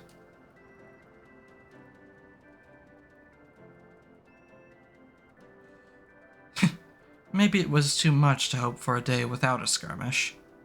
At least I can take solace in the fact that Halone has blessed us with a mighty ally.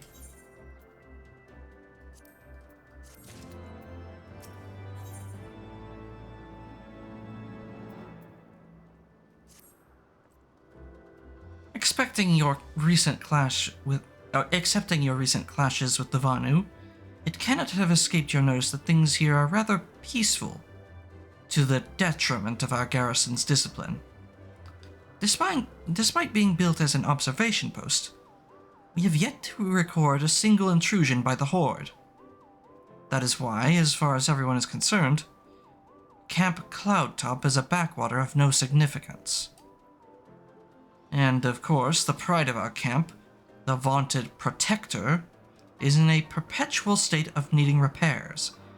So even were the Holy See to come under Dravanian attack, we would be unable to fly to their aid. Simply put, Master Nun, this is where ambition comes to die. If you haven't aspirations for advancement, you'll be right at home. However, I would would like to think that enthusiasm can be just as contagious as apathy. If you'll indulge me, I would have you seek out the sentries and stoke their fighting spirit. Psych them up, you might say.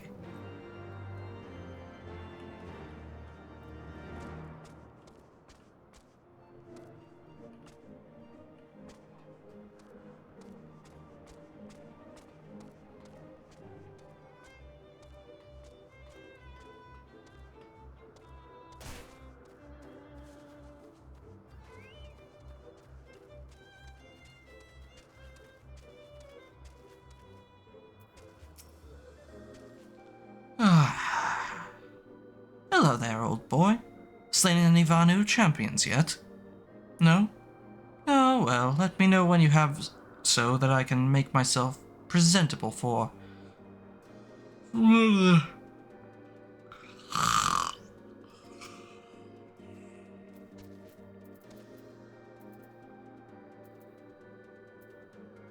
Where is it?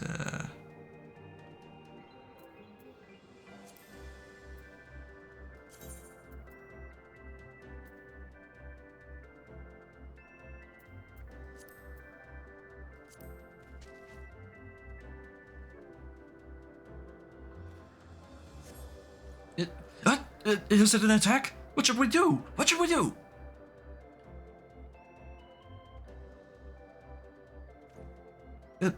Oh, you had me fooled there for a moment, old boy. An amusing jest, albeit a tad cruel. Surely you must realize how unsuited I am to the monotony of mere sentry duty. Yet still you tempt me with the promise of excitement. No, this won't do. This won't do at all. Lady Lanayette will give me a grand mission as befits my station. Oh boy.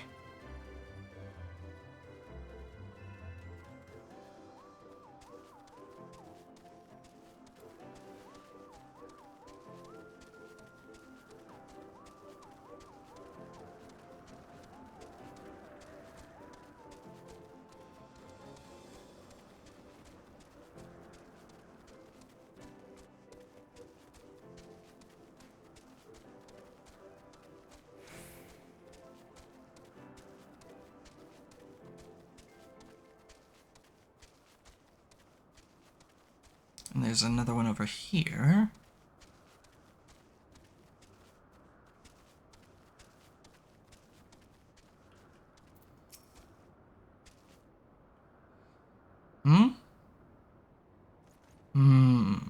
Is there anything fluffier than a cloud?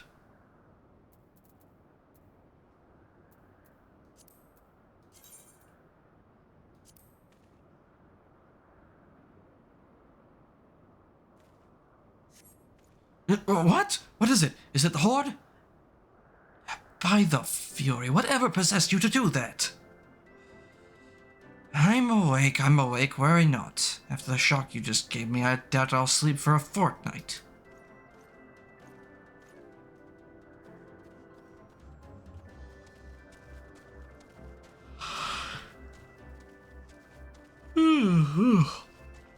They got me yawning now.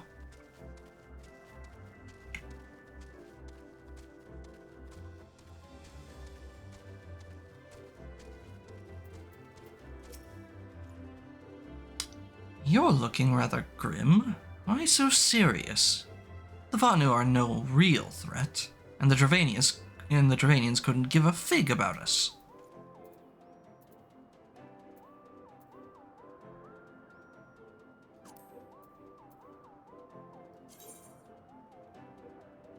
Why is my mouth constantly opening?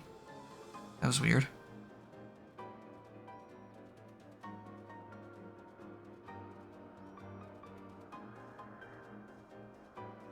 There goes doing it again. What is going on there?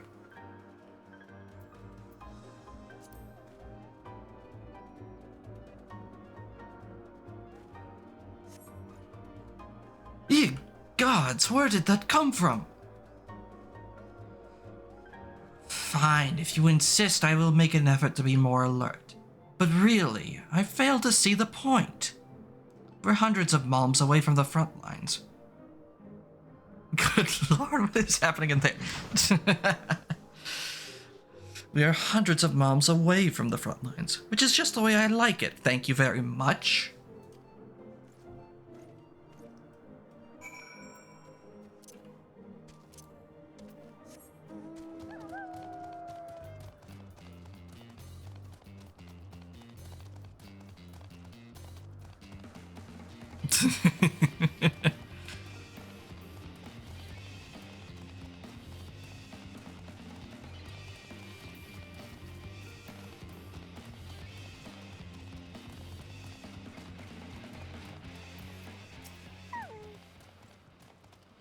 Many thanks, Master Nun. Already I can see a change in our sentry's behavior. Beg your pardon, Lord Amanelaine said what? Well, I have no doubt that Lady Lynayette will do her utmost to oblige him.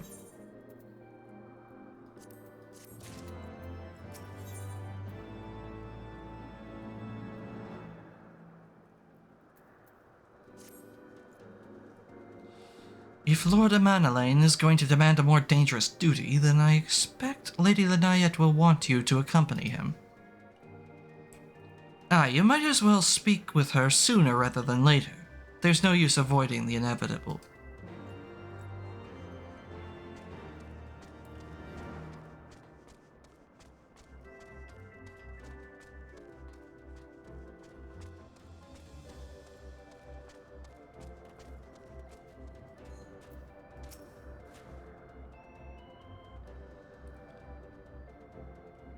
Master Nun, Lord Amanelaine has just informed me that mere sentry duty is beneath him. I understand we have you to thank for this epiphany.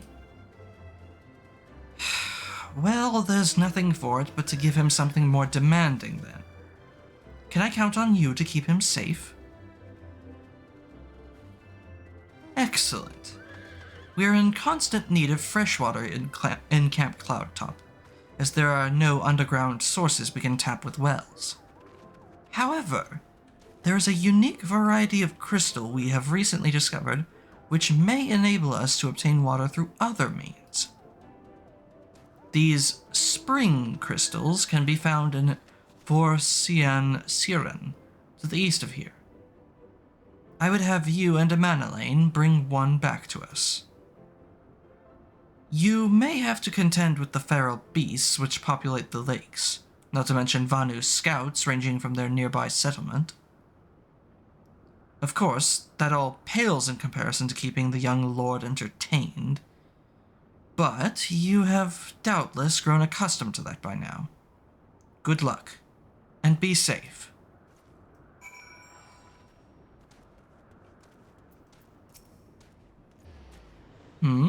Lady Lynayette told you to tell me about my mission once again. Lady Lynayette told you to tell me about my mission once again? If I didn't know better, I'd swear she's avoiding me. Anyway, what is it?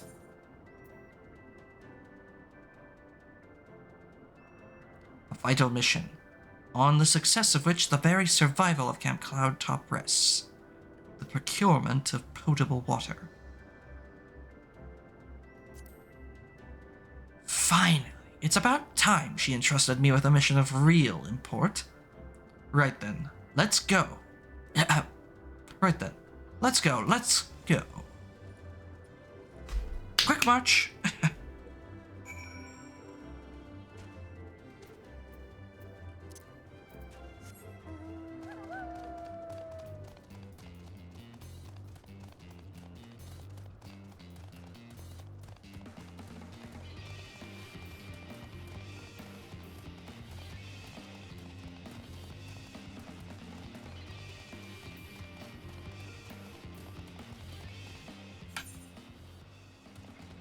Well, we would be better off doing this to try and see.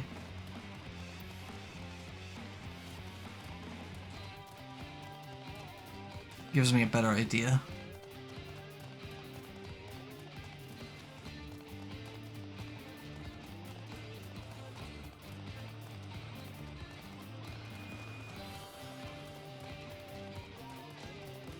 these are the lakes.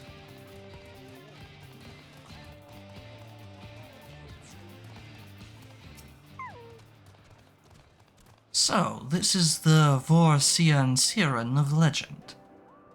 And Naria Vanu in sight. How disappointing. I could do with some sport. I know. Why don't you and I make it a competition? Whoever finds the superior specimen wins.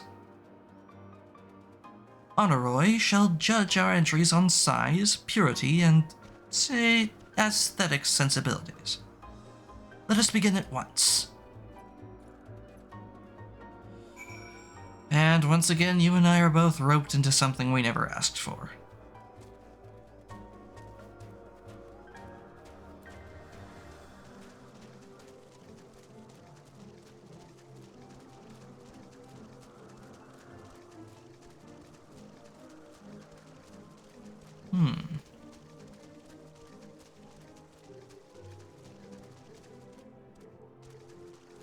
But where to find these crystals?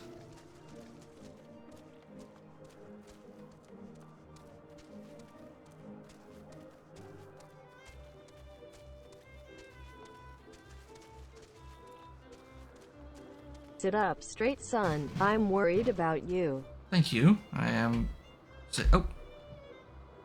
sitting up straight. And my camera is almost dead.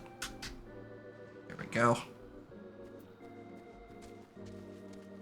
I don't like to keep it plugged in while I'm using it because that just heats it up faster. But if it's about to die and the stream is not anywhere near done yet...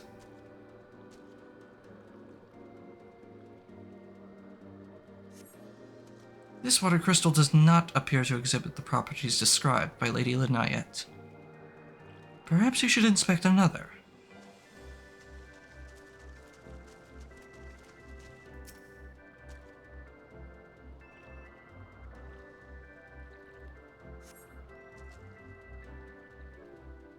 Another clear...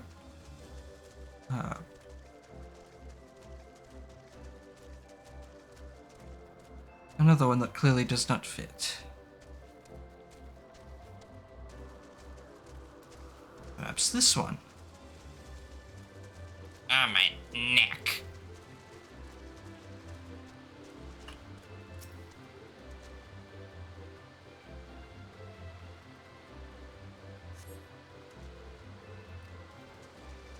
Yet another one that does not fit the description. Surely we will have to come across one sooner or later.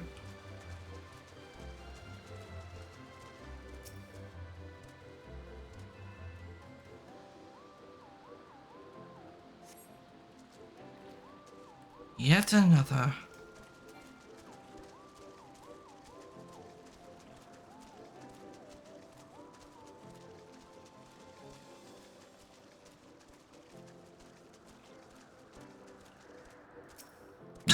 Excuse me.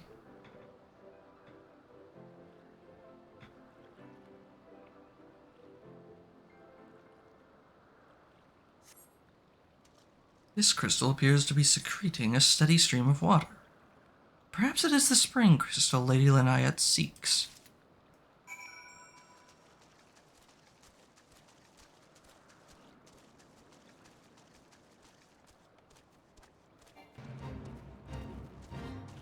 Now,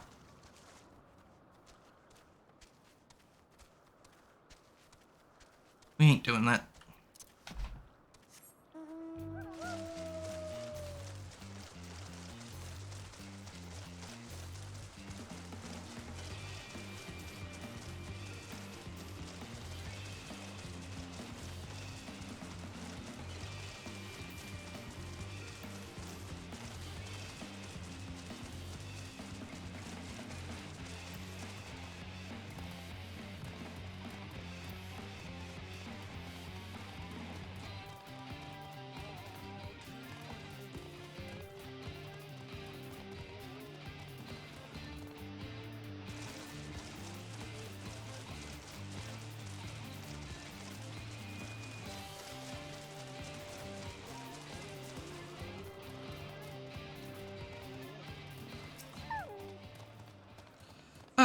Master Nun. Have you brought your entry for the contest?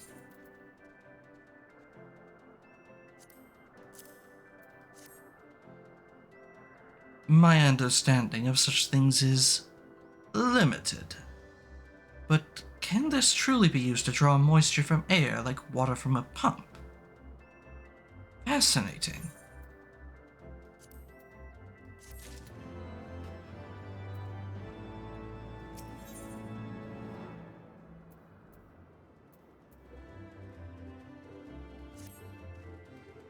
Lord Manalain has been gone for an awfully long time. Did you perchance see him while you were searching for your crystal? Even he must realize the dangers of wandering too far in such a place. Mayhap I am worrying about nothing, but, I must ask that you assist me in looking for him, Master Nun. We shall find him more quickly if we split up. Pray, search the southeastern area for Siren as swiftly as you are able, and rendezvous with me in the north. Farewell, and good luck.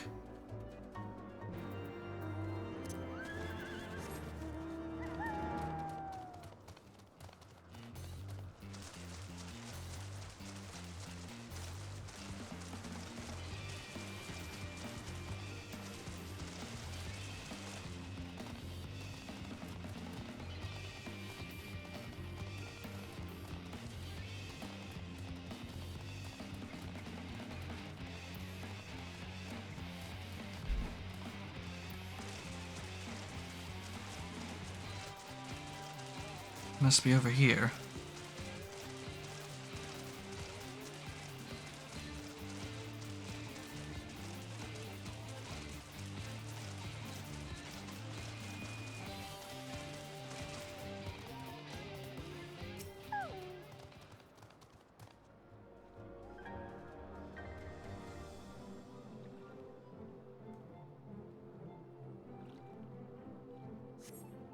You surveyed the surrounding area for a time, but see no sign of a Manalain.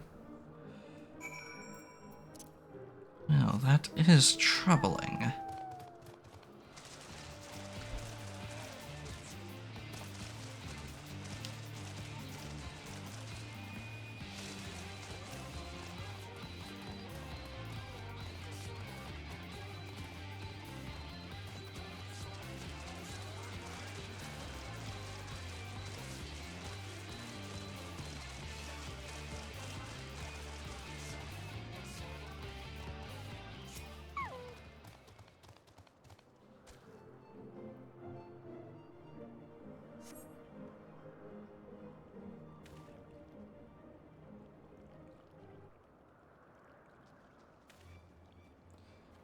Master Nun! Lord of Manalain. Lord of Manalain has been taken by the Vanu. They had my lord surrounded, a whole gang of them. Please, you must come quickly.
The Vanu must have taken him to that village, mayhap to present to their chieftain.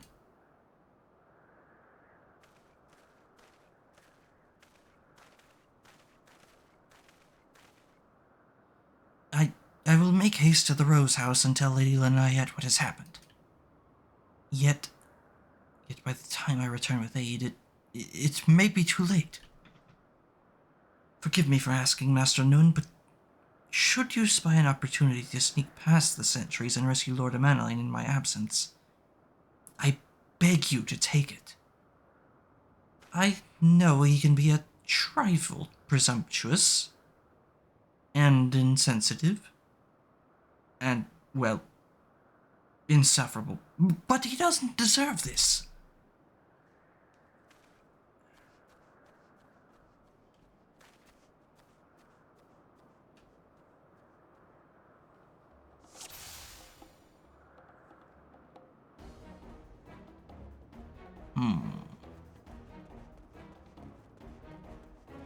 And who says we need stealth? Not I.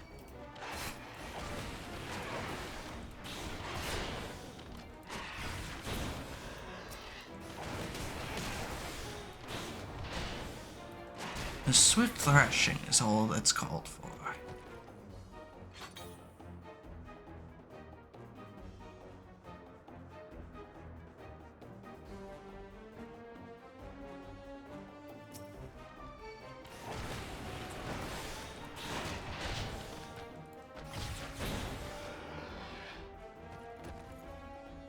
I mean, I could sneak in as a ninja if I really wanted to.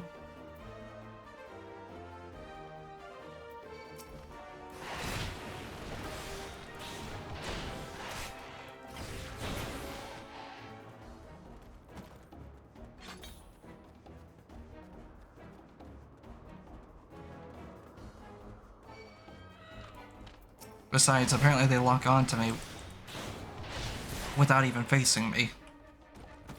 So it's not really a matter of choice now, is it?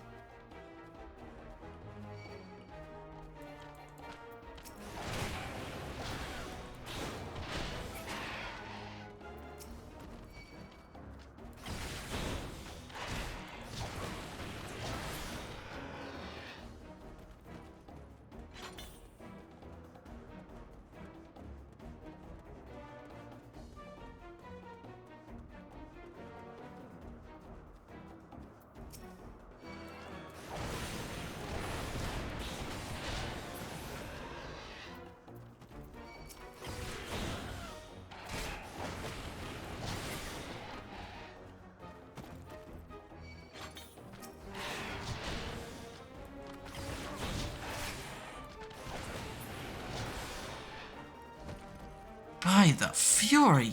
You're not going to eat me, are you? That's not what you do to prisoners, is it? Eunoxy, I'm over here. Netherlings come to free prisoner. Spread word like thunder and cast them into Cloud Sea.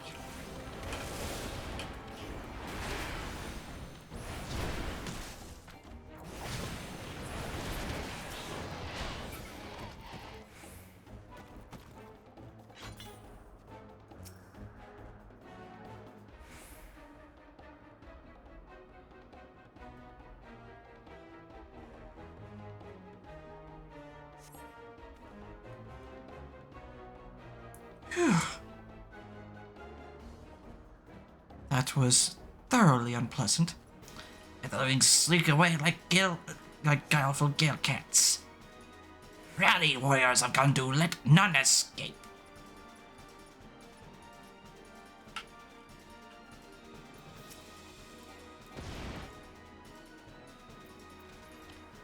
Okay then.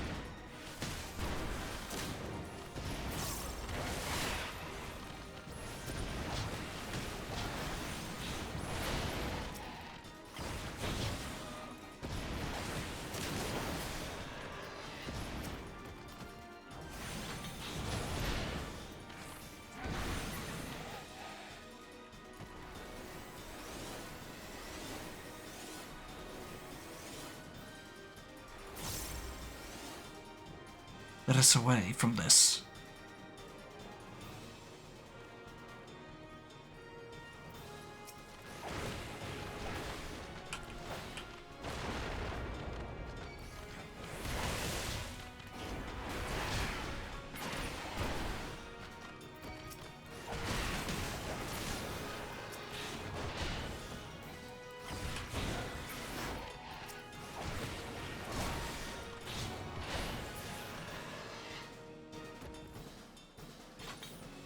Come on, Manalane, we have no time to rest.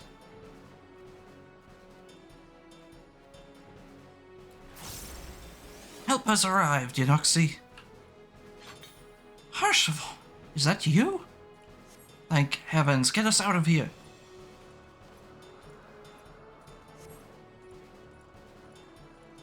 Eunoxy, keep Manalane safe. We will hold them off. It's the lad.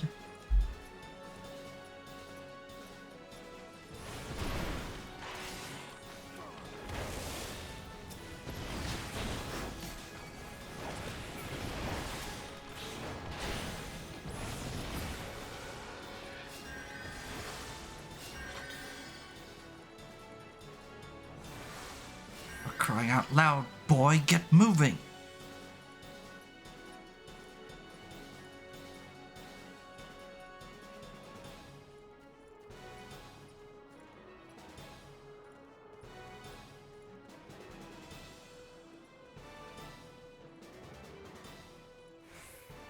This way, quickly!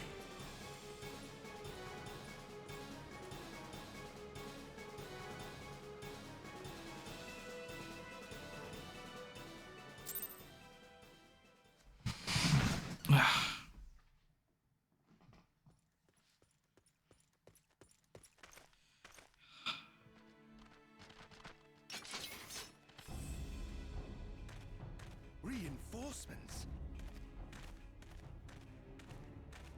Anger of Honu, chief of mighty Vundo, royals like blackest storm clouds, offer netherlings to the white.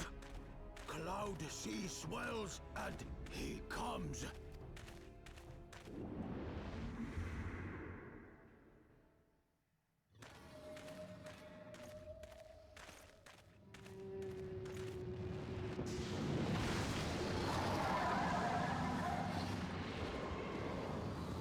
Oh.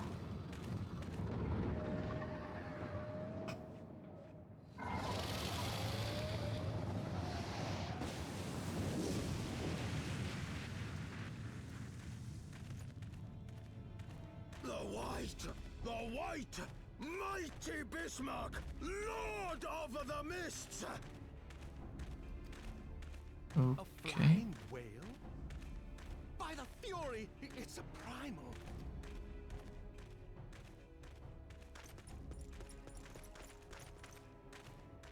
We must away.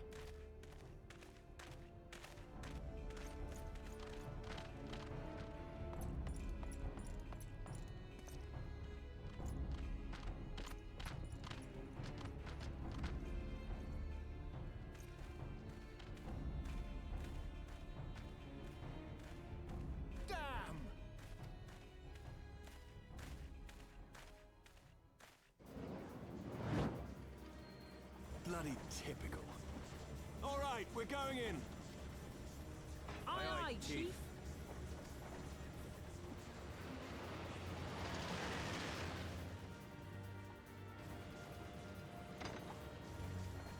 All aboard! And make it quick.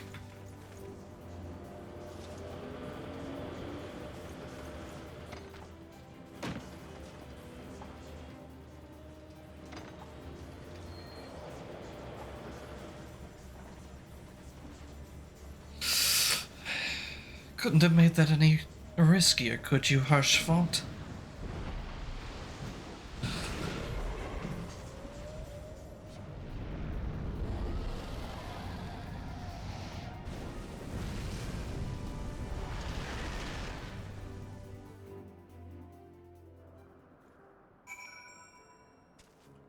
Got a bit cocky there, did you?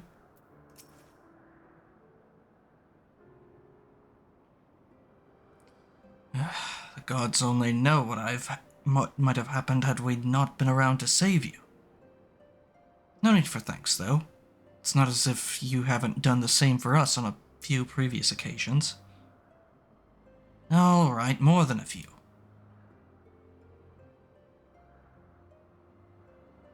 'Twas but blind chance that brought us together this time, in case you were wondering. The Holy See has petitioned the Ironworks for assistance with this creation of theirs, the Protector.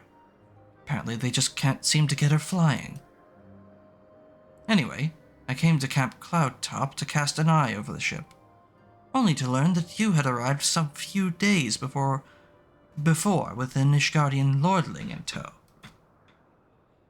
Small world, I thought, just as said lordling's manservant skittered into view, babbling about his master's having been captured and you risking all to rescue him.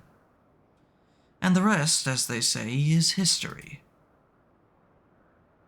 Right, well, I hate to cut short our reunion, but I am here on business after all, and the boys are already hard at work. Don't worry, old friend. We'll speak again soon, I promise.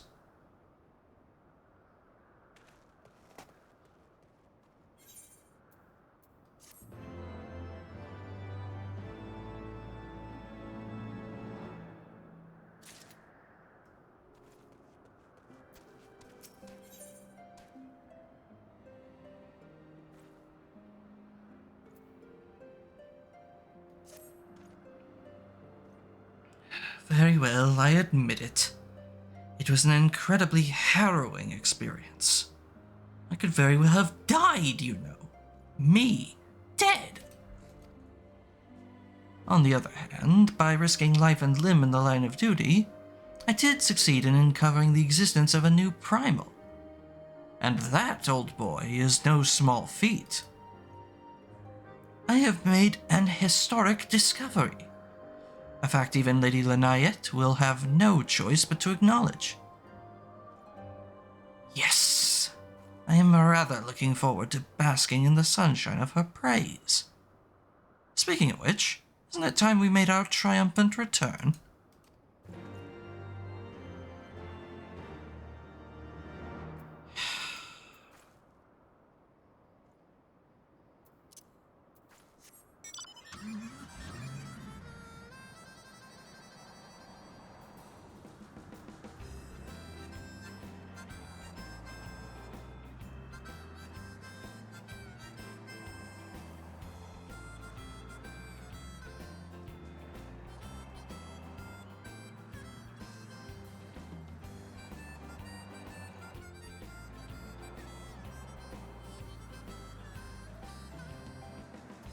I feel like this car moves even slower than the other mounts.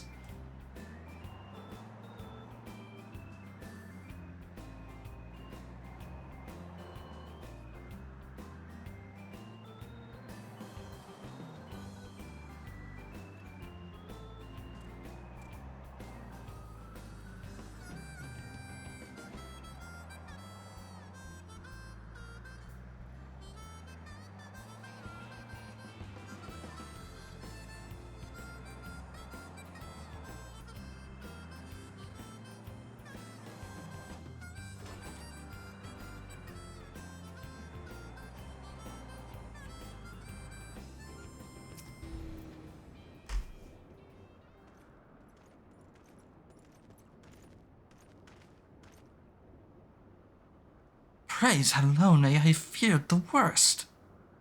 What happened out there?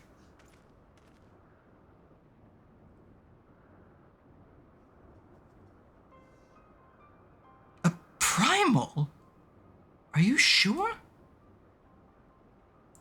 Yet, now that I think on it, this Bismarck is reminiscent of the white whale of Vanu legend. A massive creature said to swim in the sea of clouds.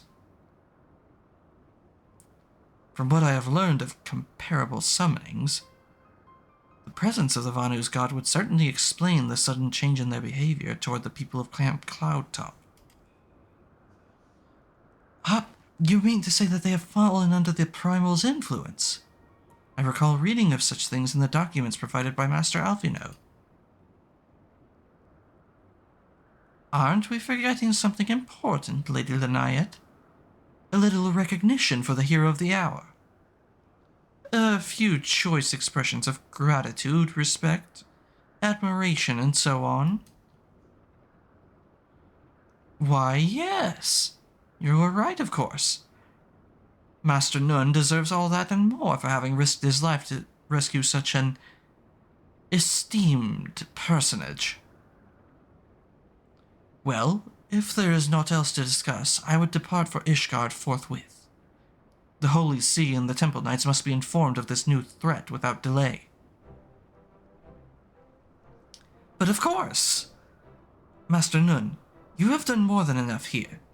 Pray, return to Ishgard with Lord Harchfont, and give my warmest regards to the Count. So that's it, then? No more forays into enemy territory? Very well, I can see my services are no longer needed. Take care, Lady Lynariet. May our next meeting take place under more felicitous circumstances.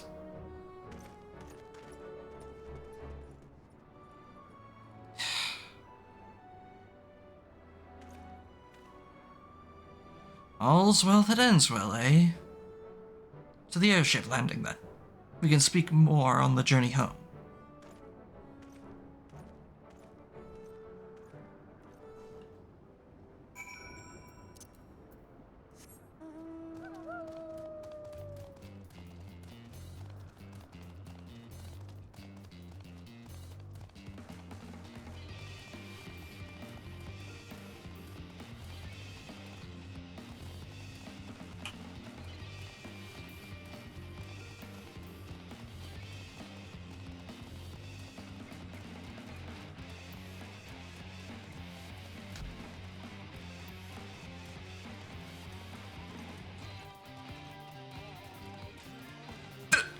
Excuse me.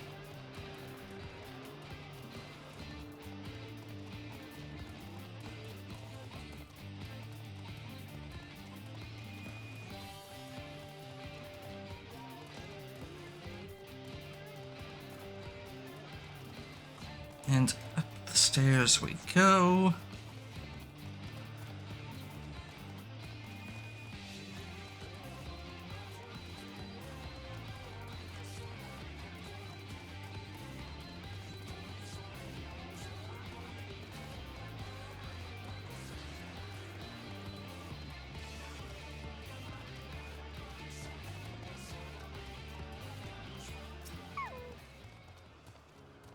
Will you be leaving us tonight, sir?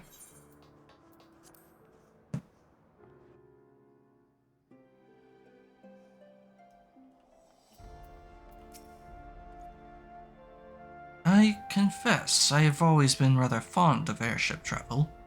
The chill of the wind upon your face, the warmth of your blood pumping in your veins from the excitement. I find the whole experience indescribably invigorating. Or mayhap it is simply the joy of having cheated death yet again. In any event, I must make for the congregation and inform Sir Aymeric of all that has occurred. Emmanuel should have returned to the manor by now. Why not go and see if he has recovered from his ordeal?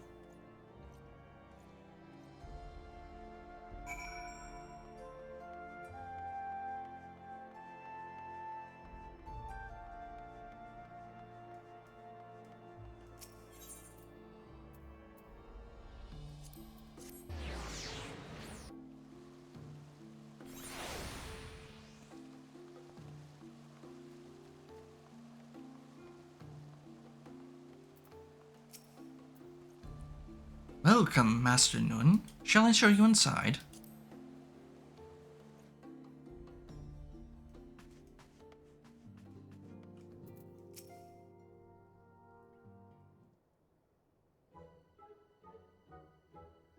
Oh, it's you, Yanoxi.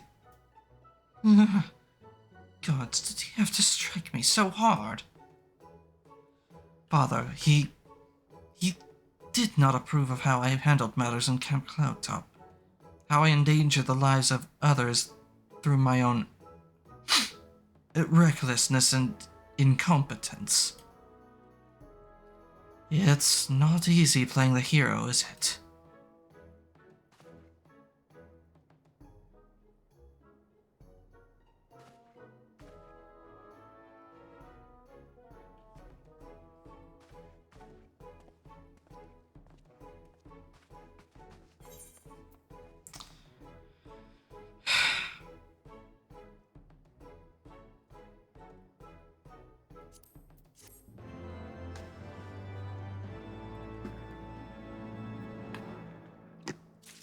At least someone put him in his place.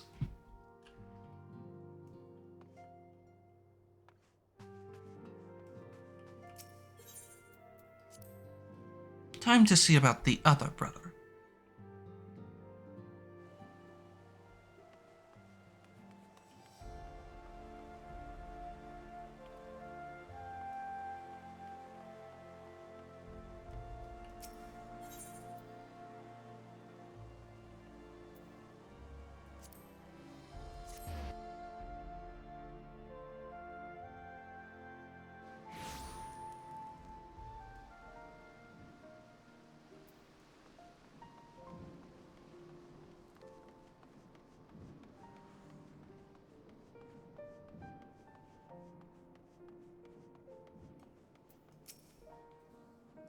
Greetings, Master Nun.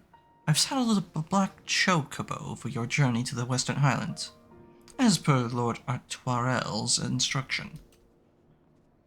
Will this be your first time riding a black chocobo, may I ask? If so, you're in for a treat. As I dare say you know, this particular breed can fly. Given the right conditions, they can carry you quite high, too, even over Snowcloak. You needn't worry about directing the bird, of course. Like all porters, she's trained to carry you to your destination all by herself. So, just relax and enjoy the view. Oh, but be sure not to relax your grip, will you? 2 hands on the rein at all times, please.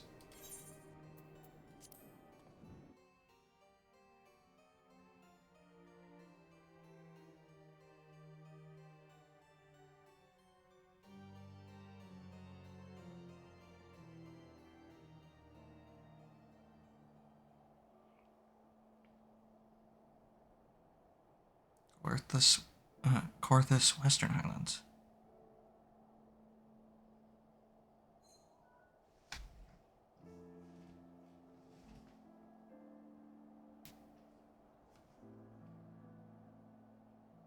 To the frozen wastes of the Western Highlands, once verdant Are we having tribes fun yet? Yes. pallid by the calamity.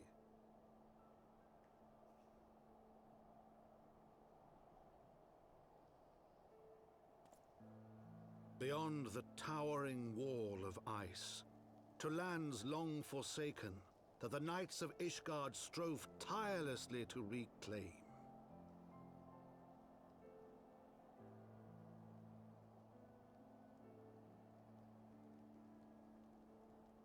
To the hamlet of Falcon's Nest, once abandoned, now freed of its pall of snow and ash, he came.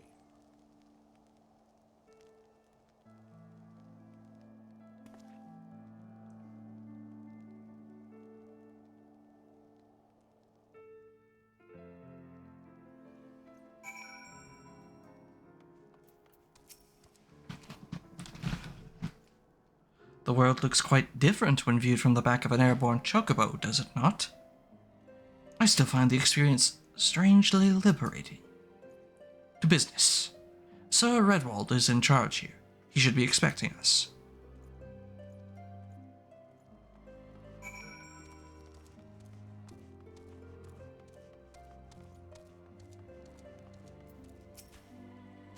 Well met. Do not tell me this is your first visit to this stop. I shall update my register.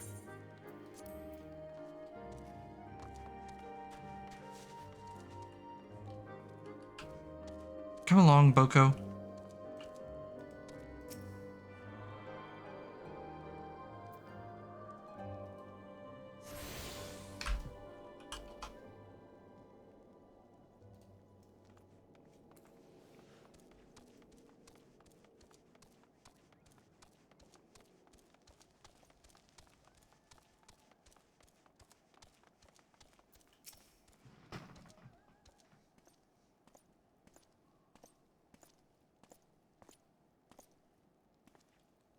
It has been far, far too long, Lord Artois. And who might your companion be? Pray forgive us our lateness, Sir Redwald. I present to you Yenoxi Noon, Ward of House Fortemps. Ah, yes, of course. Lord Drillmond spoke of you. I, Sir Redwald of House Durandare, do bid you welcome to the Falcon's Nest. We are both eager to contribute to the settlement's restoration. How may we be of service? Before we speak of that, would I be correct in assuming that Master Nun is unfamiliar with our recent history? Then, with your permission, I shall recount the tale for his benefit.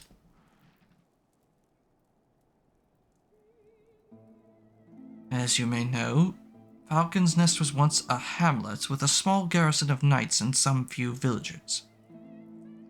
And then came the calamity. The crashing of Dalamud. When it became clear that the snow would not stop falling, we had no choice but to order a complete withdrawal. The settlement, and the entirety of the Western Highlands, were to be abandoned. Abandoned to the heretics. Lady Isard and her kind have walked these lands with impunity ever since. But no longer. The Holy See has commanded the reclamation of the Western Highlands, and the expulsion of heretical elements. Falcon's Nest is key to accomplishing these objectives, but as you can see, rebuilding the hamlet will be no small undertaking. Our craftsmen require support and protection. Any assistance you can offer would be greatly appreciated. As promised, we of House Fortemp are at your disposal. You need but tell us where to begin.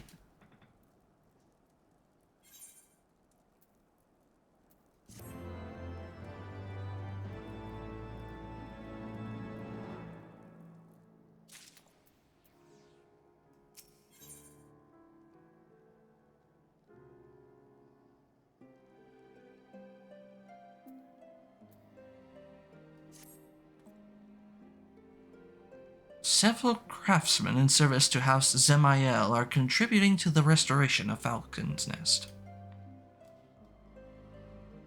These men and women are quite skilled at building and repairing fortifications, but their progress has been hampered by a number of factors.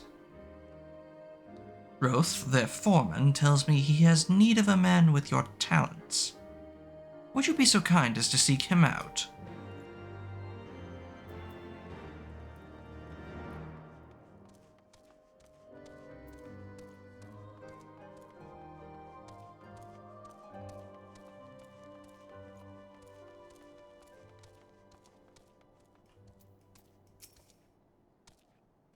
Yes, I'm Roth. And who might you be?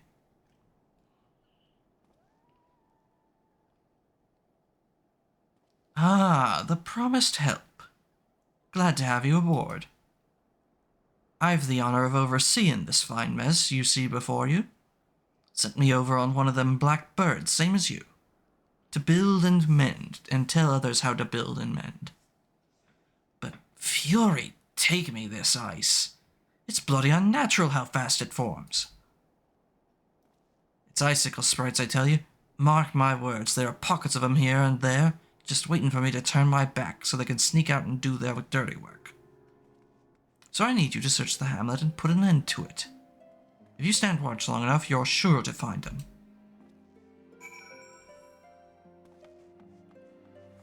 Okay, I get it. Send the new guy on the snipe hunt.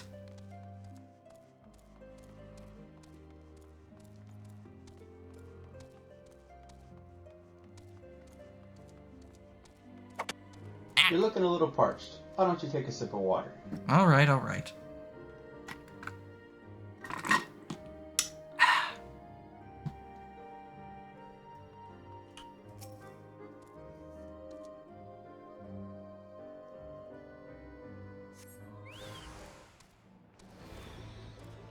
Oh. So he wasn't kidding.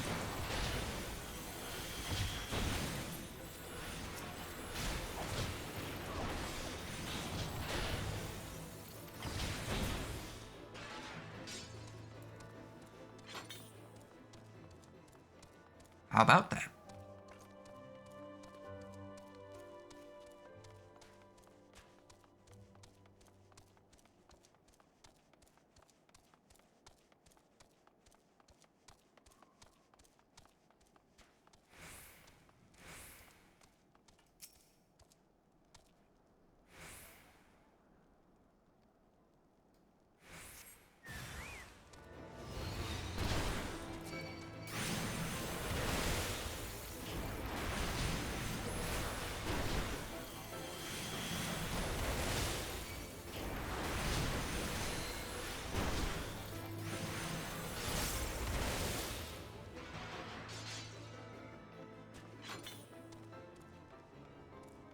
one group left.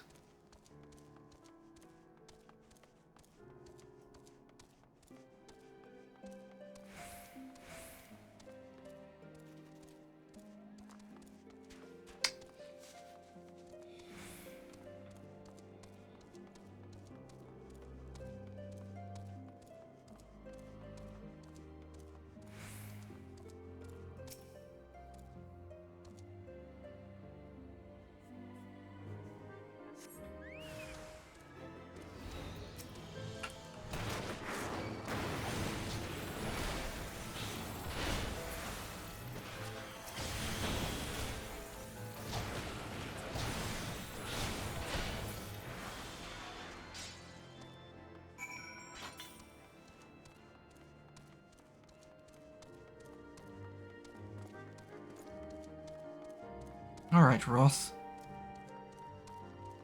Took care of it like you asked.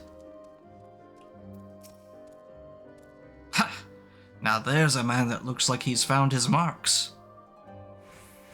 You're just the sort we need around here. The kind that'll hop to when he sees a task undone.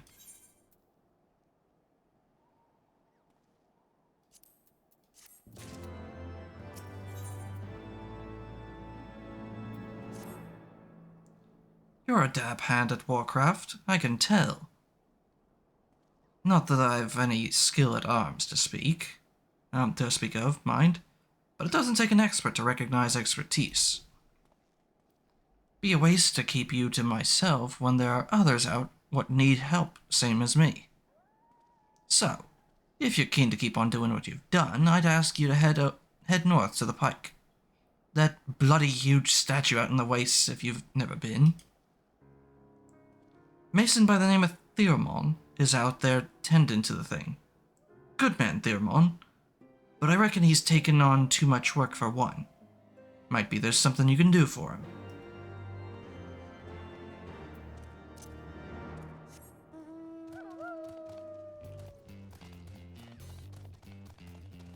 To the north, quick march!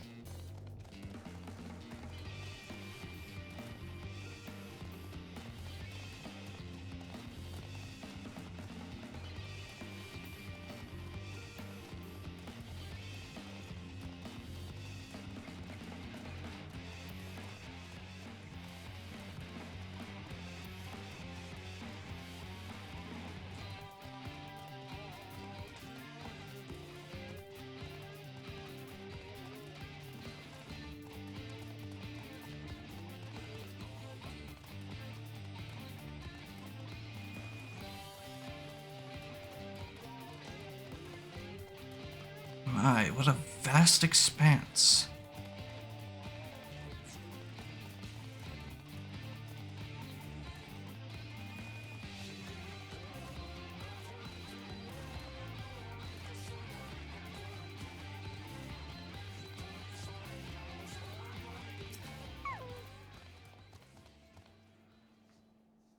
Hail to you, traveler. What brings you out this way? Foreman Roth? Bid you assist me? Well, far be it from me to turn down a helping hand. I've been tasked with the restoration of this sculpture. 5 years of neglect have not been kind, to say the least. Fortunately, I've just the thing for it. Rather, those deep eyes have it. If you could slay 3 and bring me their bristles, I would be in your debt.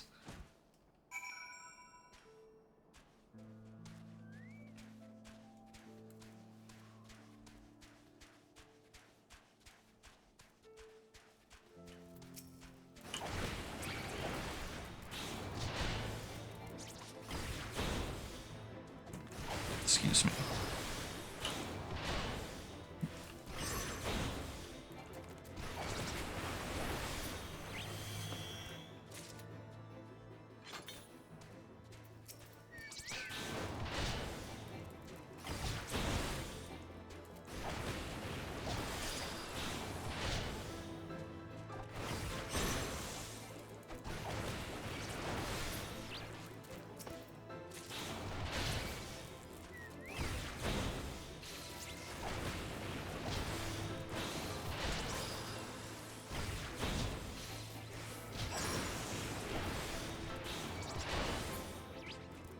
Easily done.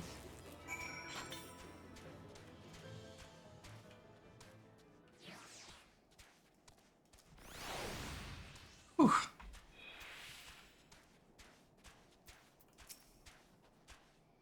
There you are. Have you the bristles?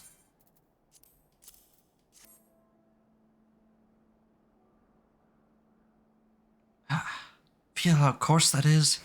That's why they're perfect for scrubbing the soot from the statue. Beautiful, isn't it? The spitting image of Haldrath. First of the Azure Dragoons, and one of Ishgard's founding fathers. It fucking windy? What, outside where you live or in, in the game? A symbol of everything the Dravanians despise. Which is why we've taken to searing it with dragonfire. Which is why they've taken to searing it with dragonfire every time they pass by. But no longer will we suffer this desecration of our nation's hero. Soon the statue will be as it once was, a proud, shining testament to the determination of Ishgard, and a message to the heretics that we have returned. The work may be hard and the conditions harsh. But as a proud Ishgardian, I could ask for no greater honor.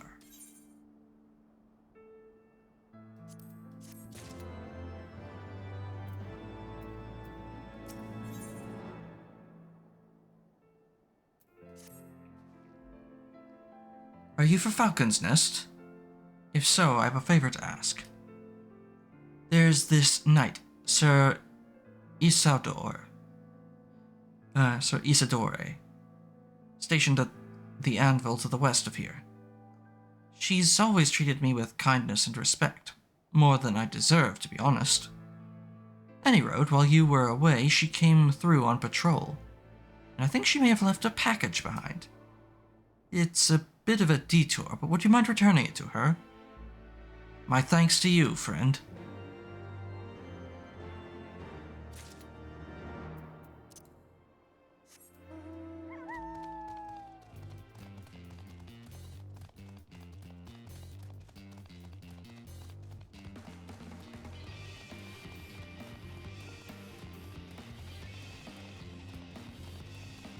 Up this way, then.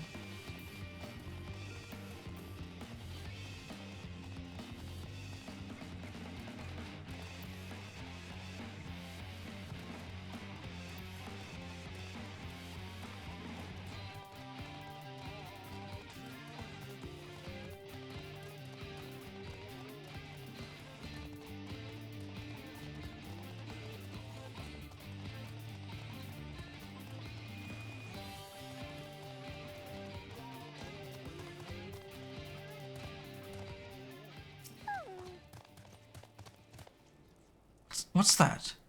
A package? I haven't the foggiest what you're talking about.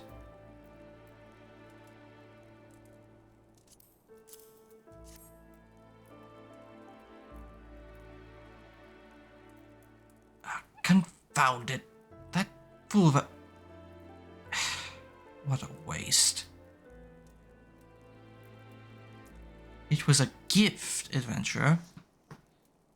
The Airmon labors day and night without regard for his own well-being. At the very least, he ought to try to eat better. Why not simply give it to him? By the Fury, have you no... Why not simply give it to him? By the Fury, have you no sense of decorum? A highborn knight cannot be seen favoring a lowborn mason in such a manner. Nevertheless, I appreciate your concern, as well as your willingness to assist the Airmon. May your journey back to Falcon's Nest be safe and swift. Pray give my regards to Sir Redwald.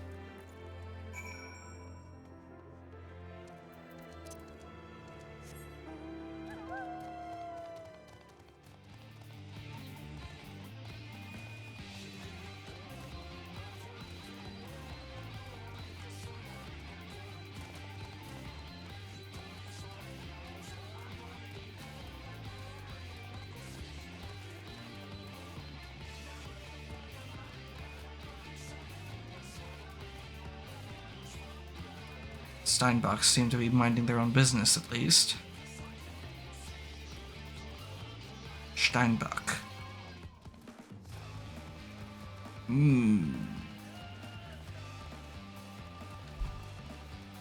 Steinbach. It sounds like a type of alcohol.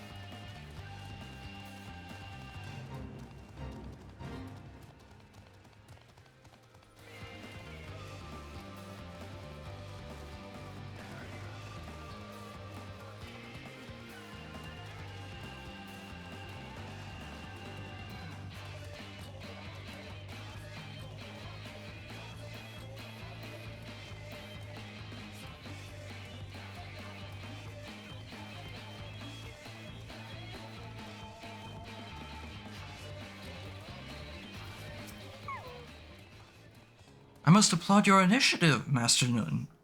Roth tells me you have been quite busy. Alas, we have not the time to thank you properly. I have a task to which I would commit all able-bodied men and women. You and Lord Artoirel included.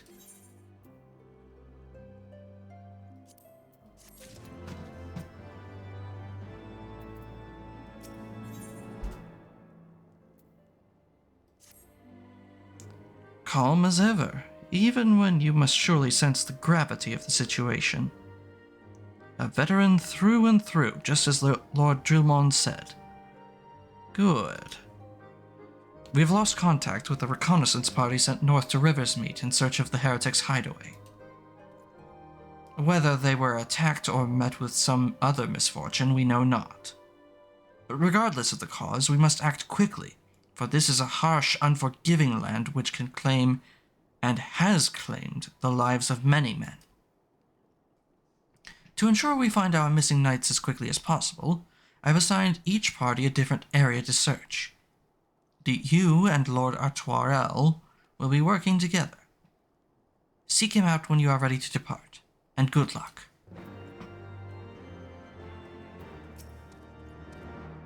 It seems we have been assigned to the area near Camp Riversmeet, Master Nun. Lest you are unaware, the camp was one of many our knights were forced to abandon when we withdrew from Corthus' western highlands. One of many sacrifices we made in the wake of the calamity. It would not surprise me if our knights took shelter there. There is but one way to find out, though. Let us be off.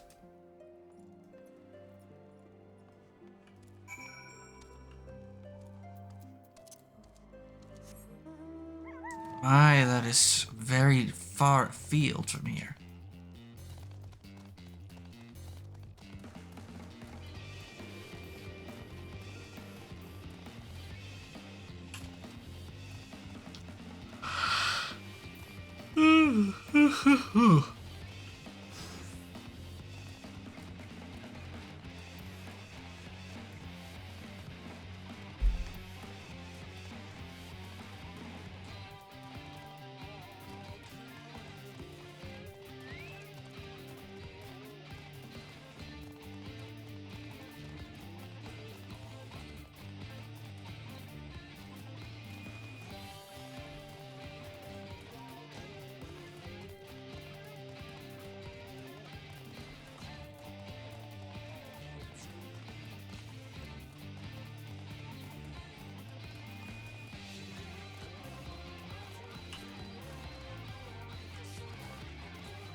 Yeah.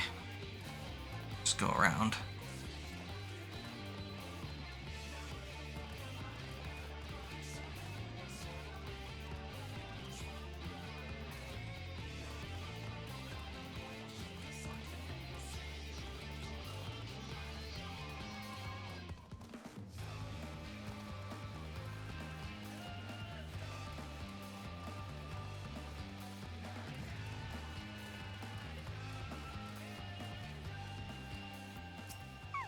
Even the aetherite is frozen over. There below us. Camp Riversmeet. Or what remains of it. I see no way to descend the cliffs safely from here. Should we fall, the beasts below would make short work of us. Come. I know a path to the riverbed below, east of the Black Iron Bridge.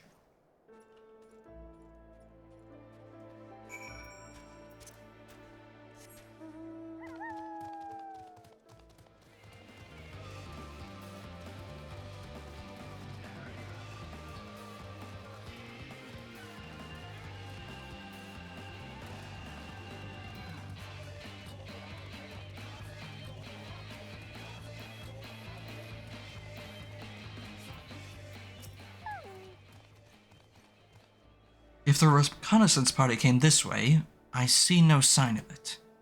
Still, it is possible that recent storms have obscured their trail, or that they took an alternate route to Camp Riversmeet. Until we investigate the camp itself, we cannot be certain. We must press on.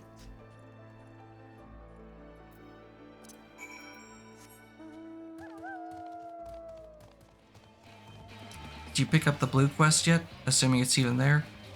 I don't know. My blue mage is severely underleveled.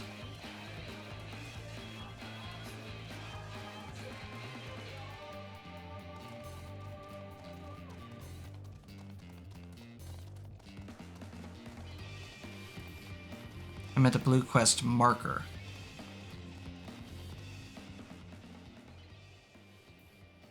I don't see a blue quest marker. Dances with Wolves?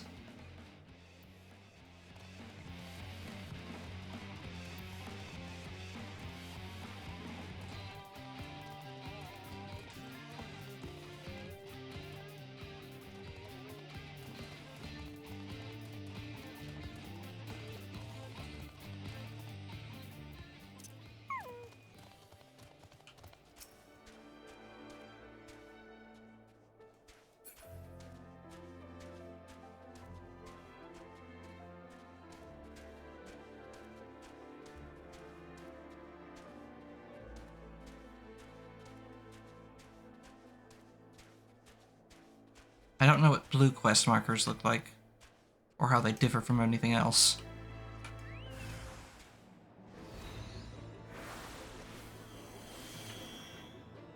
Oh, that can't be good. They're just blue? Yeah, no, I haven't seen any of those markers at all.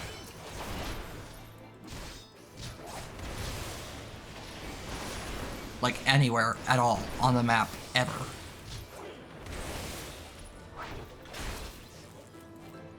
Yes, you have. She's talking about ones that, like, unlock jobs. Oh!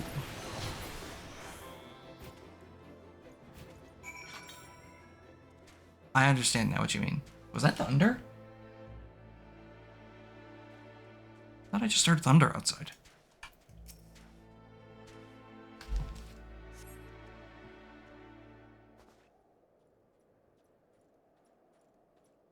Yeah, that's definitely thunder. Are you alright? I heard sounds of a struggle. See, I wasn't sure what she meant. I thought she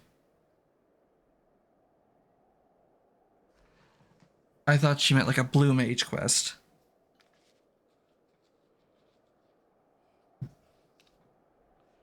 Thank the Fury. I thought no one would come. 3 heretics slain and 1 knight saved, just like that. You certainly live up to your reputation, Master Nun. The only thing different with those is they have the blue symbols. It's like a blue quest symbol background, but with the mask. Ah. What happened here, sir? Is there no one else? We were caught in a furious blizzard north of here, my lord. Not, but white all around. Until we saw shapes moving toward us, running towards us, with naked steel in their hands. I cut down a few of the bastards who came close, but the others... There was shouting and screaming. But after a while, I could only hear unfamiliar voices. I found my way back to the camp, hoping to hide while the storm passed. But the heretics tracked you here. Aye. My lord, the heretics' hideaway lies somewhere to the north. We must move quickly before the snow buries all traces of their passing. For my brothers, we must... Have faith, sir. Justice will be done. But first we must see to your safety.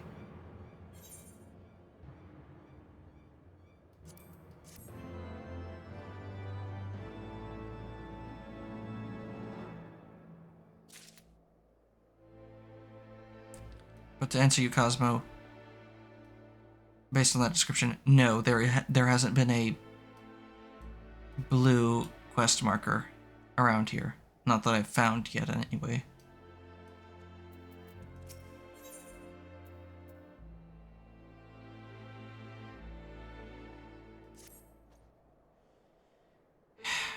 Oh, thank you for the head pats, Johnny. How you been doing, by the way? I hope you're doing well. Well, that was rude. He has the right of it. Hello there. Hello, Johnny. How you doing today?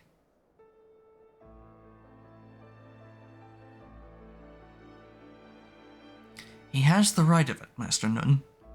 Whatever remains of the Heretic's trail will be gone with the next snowfall. But we cannot very well leave our friend here. I'm all good, dude. How about you? Doing mostly alright. Yeah.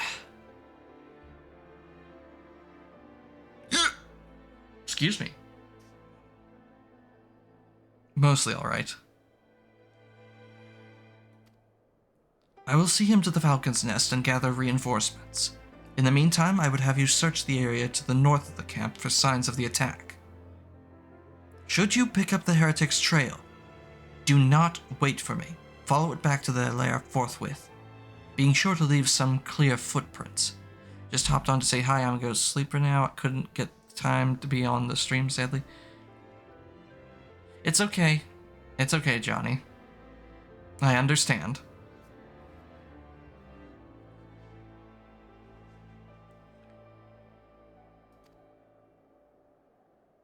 Have a good sleep. I realize that this plan may place you in considerable danger, but I see no alternative. Rest assured, we will not be far behind. And Genoxy, thank you.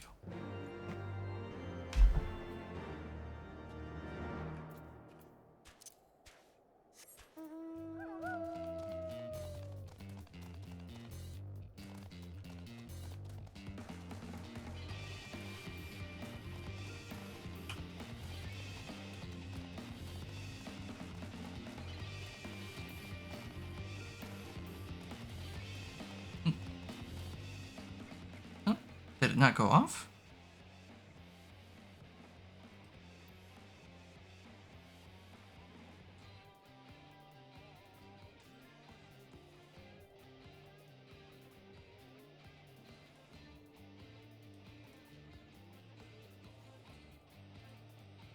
Wait, did the head pats not go off the second time?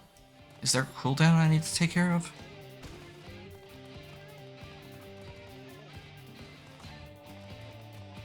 It shouldn't be an issue.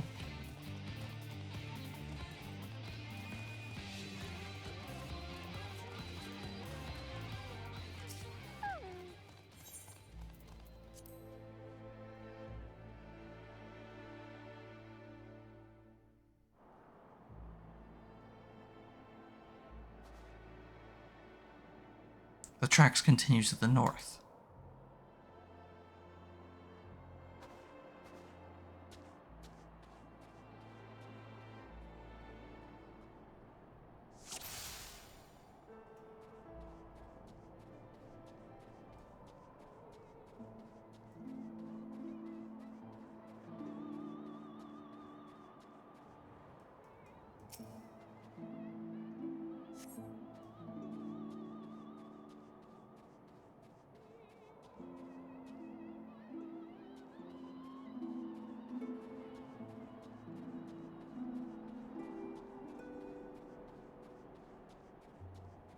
North to the north to the north we go.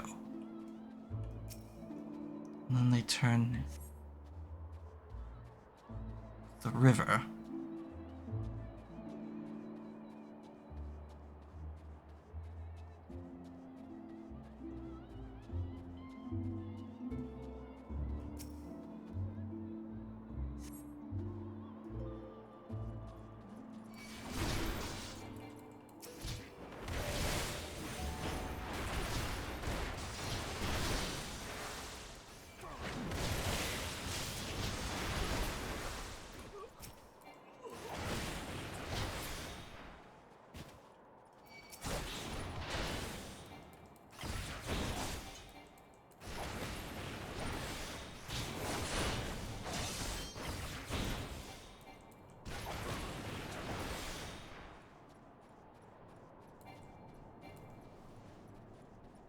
a right to run, but you won't make it far.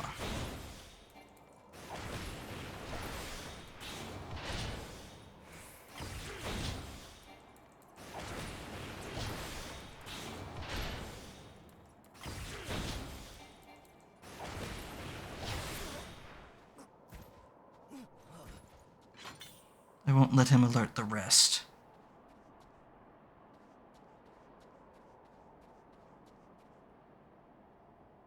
Seems to me like he was headed this way.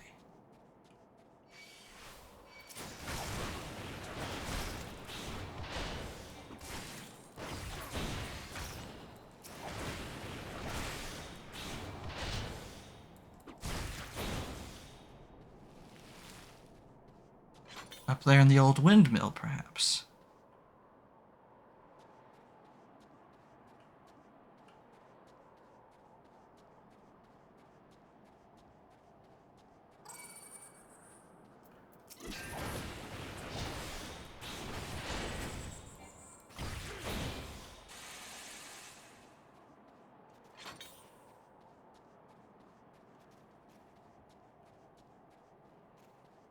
No. No sign of anyone here.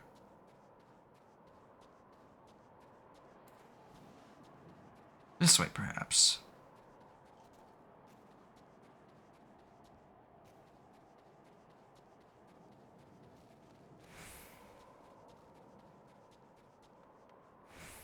I can see someone hiding out in a place like this.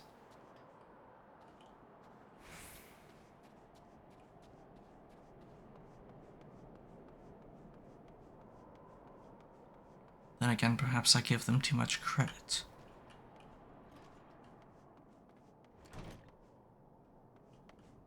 Stable house. Someone's been here, and recently.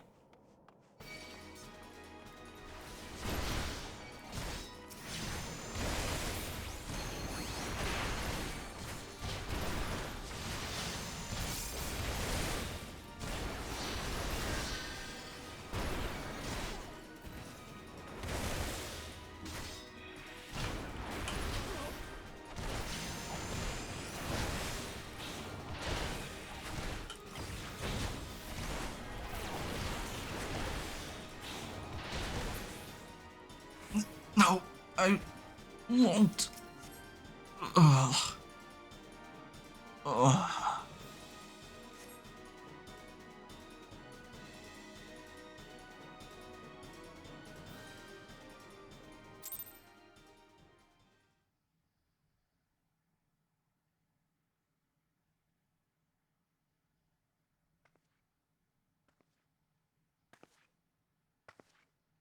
Ice Heart.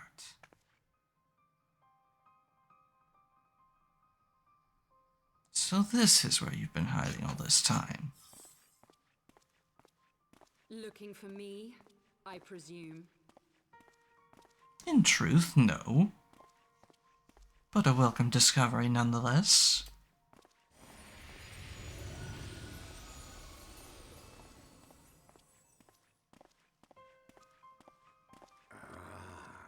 The child who glimpsed the truth. No, it cannot be.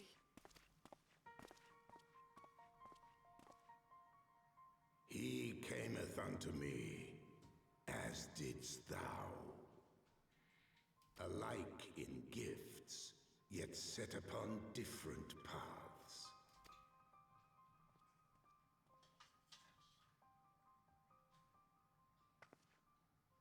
He speaks true, warrior of light. Like you, I have been blessed with the echo. The visions terrified me at first. They came without warning. I wondered what I had done to deserve them. But I had no time to ponder such things once the calamity came. The land turned against us, and in a matter of hours, Falcon's Nest was buried under 10 fulms of ice and snow. We had no choice but to flee for Ishgard. We came to the wall, and while we searched for a way through, there was an avalanche. and then I was alone. So I set forth for Dravania. I knew full well what might happen were I found. But I could not survive on my own. I was found, of course. And not by a mere dragon, but by the great worm Hraesvelgr. And it was then that I knew why I had been given this gift. For with it I heard his voice, and saw the truth through his eyes. I was chosen to deliver this revelation to the people, to bring dragon and man together as they once were, and should ever be.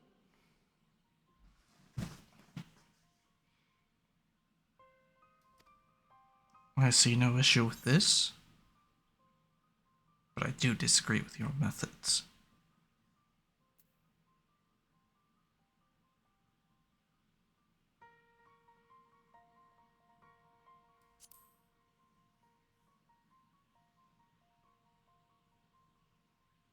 It wasn't supposed to be like that. You have to believe me. It was beyond my control. Children taught to fear the skies, who saw their loved ones slaughtered. Yet the Dravanians, though they know where the fault truly lies, fell upon them with such fury. Men die, and their children forget. But we are everlasting. To us, then is as now. Thou canst not comprehend the violation, the outrage, the fury. I will make this right. I am neither a saint nor a savior, just another sinner. Yet I will not forsake this cause. I cannot. I will see this cycle broken and peace restored. We can do naught else, for we are now as one.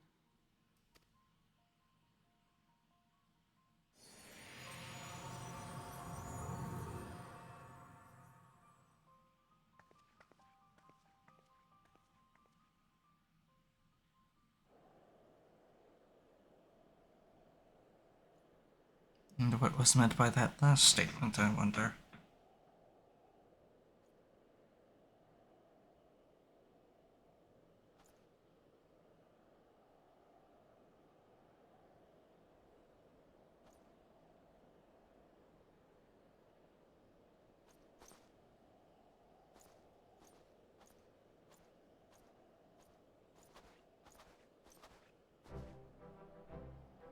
Master Nun! Praise Helona, you are alive. We came as swiftly as we could, but I see we are too late. I wouldn't say that. So, they were lurking in the cellar of this farmhouse. 'Tis a pity Lady Iceheart escaped, but we must not let that detract from your accomplishment. We have them on the run. You have dealt our foes a telling blow this day, my friend, and I shall see that your efforts are recognized.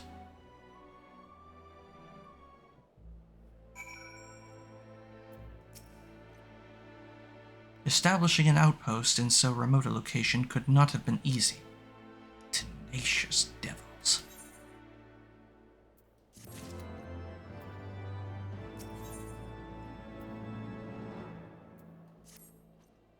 The knights have matters here well in hand. Let us return to Falcon's Nest and share our discoveries with Sir Redbolt. Come, after tracking heretics across malms of ice and snow, I would say you are due a few hours' rest next to a warm fire.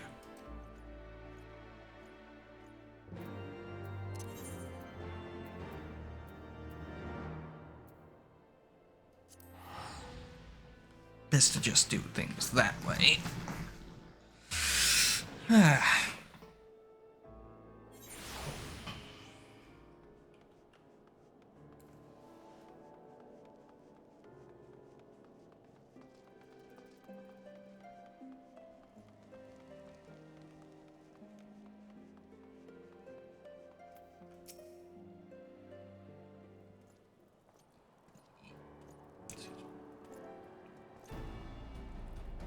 Lord Artoirel, Master Nun.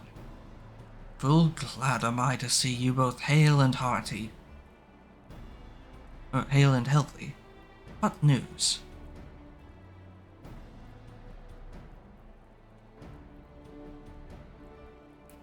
You mean to say you hunted the heretics down on your own? And slew them before reinforcements could arrive? Aye, the fury! I believe we have made great strides toward purging these lands of heretics, and I mean to say as much when I deliver my report to my father and the Holy See. As will I, Lord Artoirel.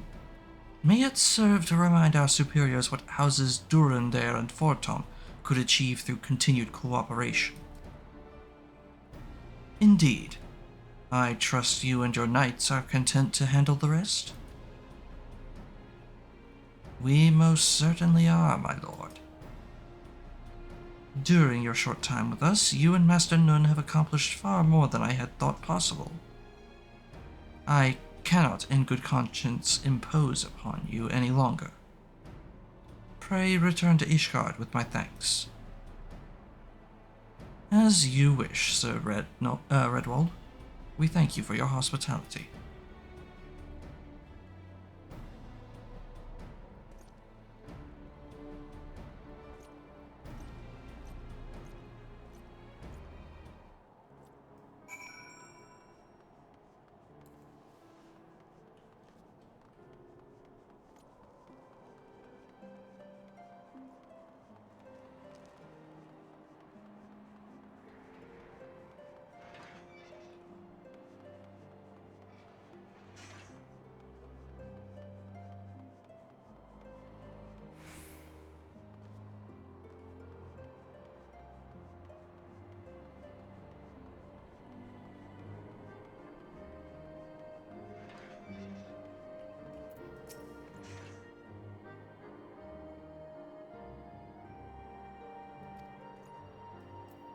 Ah, I see.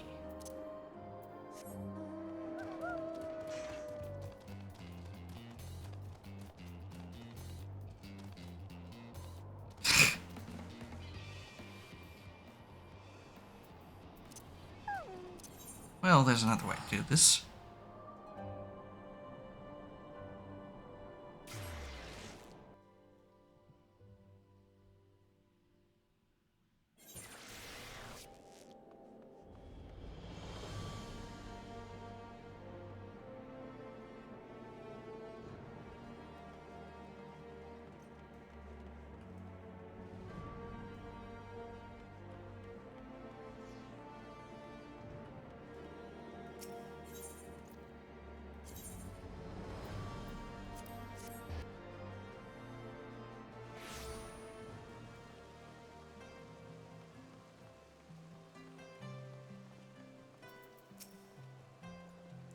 Welcome, Master Nun. Shall I show you inside?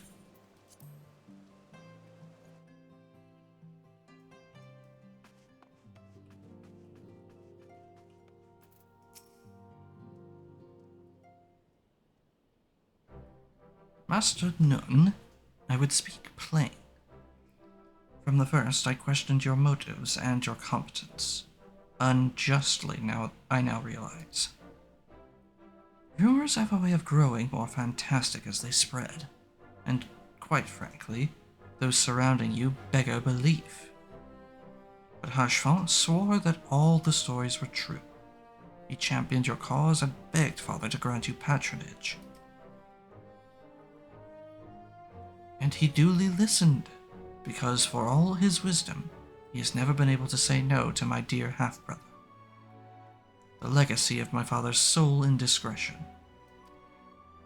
Mother hated him, of course. Even on her deathbed, she refused to acknowledge him. And, to be honest, she was not alone in her feelings. But that is not the worst of it. At Camp Riversmeet, when we came upon the wounded knight, I knew immediately that one of us would have to pursue the heretics alone. And, onerous task fraught with danger. And there you were, the savior of Eorzea and honored guest of House Forton, my new comrade in arms, Harshfal's dear friend.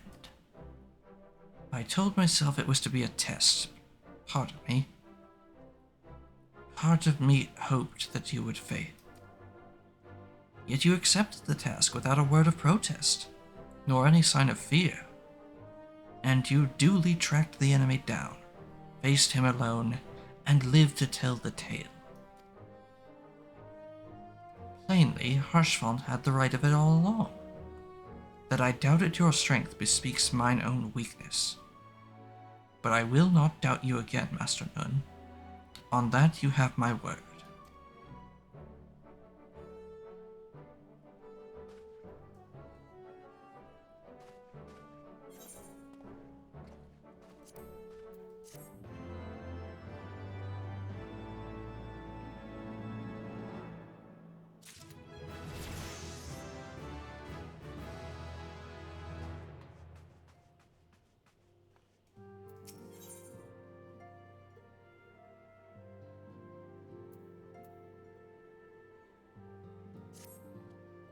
Ah, Master Nun. My lord the Count much desires to speak with you regarding your time with Lord Artoirel and Lord Emanuelaine. If you would remain here for a moment.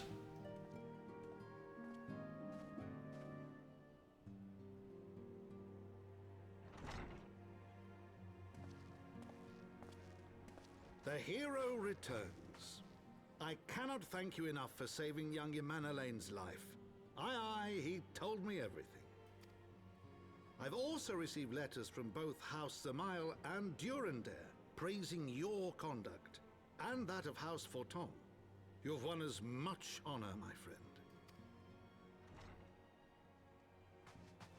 My lord! What is it? Speak. Pray forgive the intrusion, my lord, but I bring grave tidings. Master Alphino and Mistress Tataru have been detained on suspicion of fomenting heresy. What? Explain. They were observed entering a tavern in the lower levels on some half-dozen occasions. There, it is claimed, they made a number of inquiries. Inquiries which brought them into contact with certain elements. 'Twas this which prompted a Knight of the Heavensward to demand that they be questioned. Sir Grinno, my lord. Sir Grinno is a brute. An exceedingly accomplished brute, but a brute nonetheless. Alas, he is also a son of House Zamail.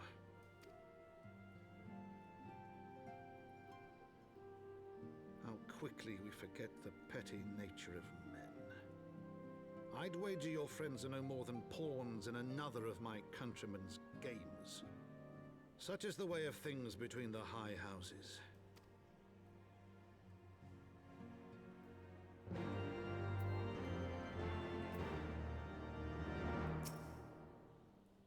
Though you have won the hearts and minds of many of my countrymen, there are those who will never be swayed. Men who will dismiss your efforts and resent your successes, even as we celebrate them. 'Tis like that one such member of House Zemael is manipulating Sir Grinno, for he is not a man to dabble in politics of his own volition. He may genuinely believe your friends to be guilty, though I am quite certain his masters know better. Yet the truth will avail us naught if we cannot prove their innocence. You would do well to speak with Sir Emeric at the congregation of our Knights Most Heavenly.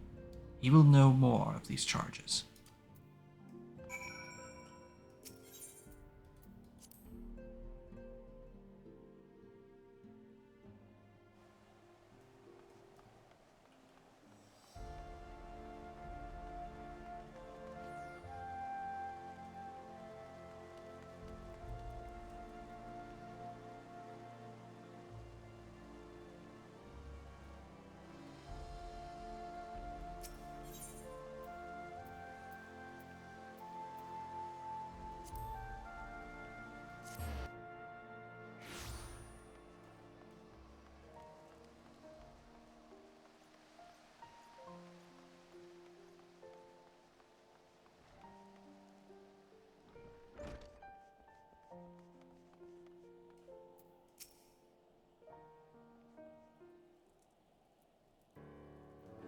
It has been too long, Eunoxy. Would that this visit came under happier circumstances. You are come to plead for Master Alphino and Mistress Tataru, I take it? Word of their detainment reached us while I was delivering my report on the Vanu Primal. Truly I know not which is more ludicrous, these charges or that flying feathered whale. That Sir Greno's accusations are baseless, I have no doubt. Refuting them will be difficult, however, as he is a knight of the Heavensward. I speak of the personal guard of the Archbishop, the 12 finest knights in all of Ishgard, sworn to serve his eminence alone. Suffice it to say, their testimony is unimpeachable, and I have not the authority to challenge their actions. After all the Scions have done, routing the heretics and defeating Shiva, helping us to defend the steps of faith and drive back the Dravanian horde, after proving themselves true allies on countless occasions, is there naught we can do? I fear there is but one path left to us. We must demand a trial by combat. But of course. In trial by combat sanctioned by the Inquisition, the victor's claim is judged true regardless of the petitioner's standing. Under Ishgardian law, a trial by combat pits the accuser against the accused. In this instance, Master Alphino and Mistress Tataru would be expected to face Sir Greno and a second of his choosing, another knight of the Heavensward, most like. 2 of them? By the fury, that can hardly be considered fair. Master Alphino's magical talents will not have gone unnoticed, meaning that he will have no choice but to participate. Mistress Tataru, on the other hand, is quite obviously bereft of martial skill, and should be afforded the right to name a champion to fight in her stead. Lest you doubt, I am ready and willing to serve in this capacity, as I am sure Lord Harshfall. But all present here know that you are the most accomplished warrior among us, and mayhap in the realm at large.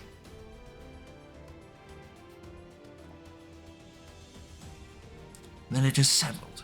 I will visit Master Alphino at once and inform him of our intentions. Eunoxy, meet me at the tribunal when you have made ready. Until then, my friend.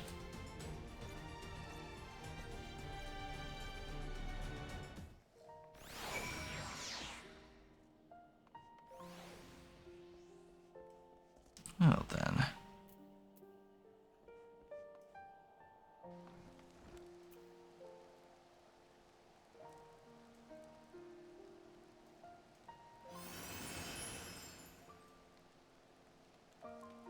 There's a couple of things I want to take care of.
Oh, I can desynthesize them. Might as well do that. Get some material for my trouble.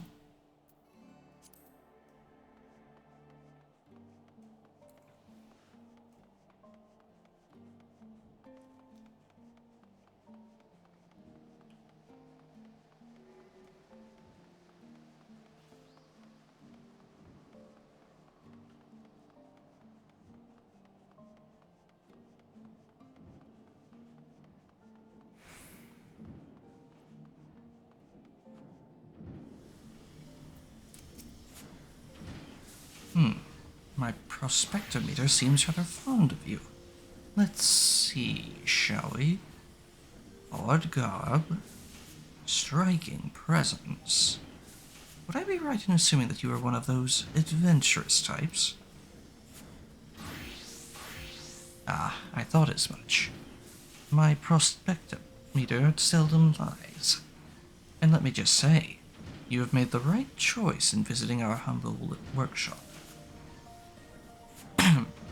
Welcome to the Sky Steel Manufactory, where miracles are born from aether, metal, and imagination. From cannons to ballistas, we develop and manufacture a range of weapons designed for slaying dragon invaders. But we are also accepting students who wish to take up a firearm and learn the techniques of the machinist. What say you? Are you interested in joining us and exploring the machinist discipline? You are? Well, of course you are, otherwise my prospectometer would not have registered you for obvious interest. In my excitement I've neglected to introduce myself. Name's Stefanivian de Hayanart. And you are?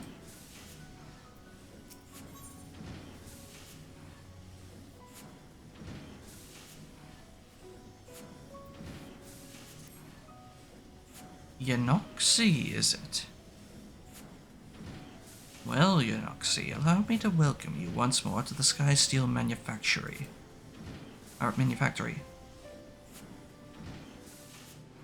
As I mentioned before, 'tis our charge to develop and manufacture weapons designed for slaying dragon invaders.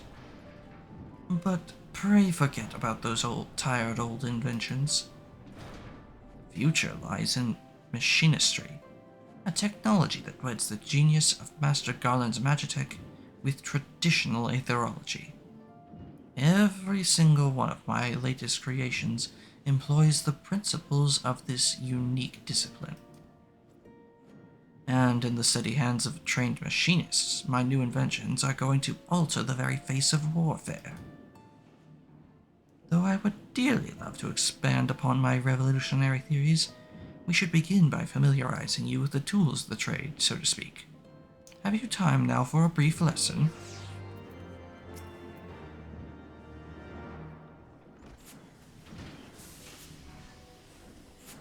Splendid. Now, the first thing you must learn is the proper technique for handling a fire. Where in the hells is our master of marksmanship? I swear the man is never about when I need him most.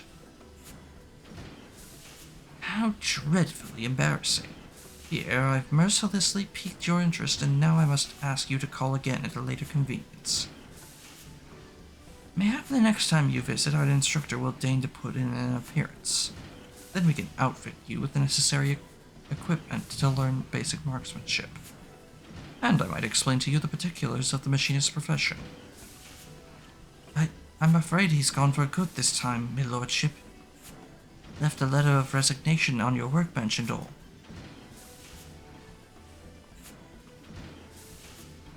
Confound the man. We cannot afford to lose such a pivotal employee at this crucial juncture in our growth. Joy, prepare mine accoutrement. I shall drag that scoundrel back by the lapels if need be. But, my lordship, we ain't even sure where to start looking. You make a salient point, my dear. My prospectometer points to the lands of Lenosha. Ah, yes, I should have realized that he would return to his homeland. Lenosha, my lordship? Are you sure you want to go there? I hear it's a nasty place where folk will clout you across the face as soon as look at you. Well, I must admit to little familiarity with the environs.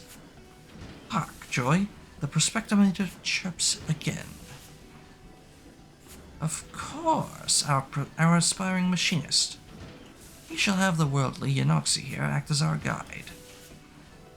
For an explorer who has braved the harshest corner of Eorzea, The wilds of Lenosha must be akin to a garden path. Is that not so? I wouldn't go that far.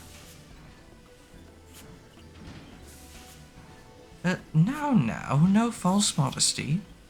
Whatever knowledge you have of the place must far exceed ours, no matter your protestations. You will consent to guide us, will you not? Then 'tis settled. Joy here, in addition to her loyal service to House Hyenart, is the finest shot in the manufactory. As a novice machinist, I suggest you mark her technique well during our little jaunt in Lenosha. Speaking of which, we must needs decide upon a somewhat less vague destination. I seem to recall our absent instructor mentioning companions from a camp overlook. Let that be our first port of call.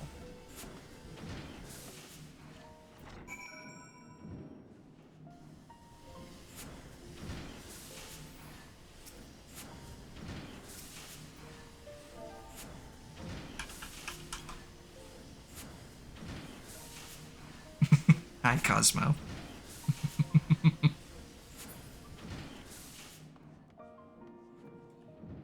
So we're headed to Lenosha. Camp Overlook.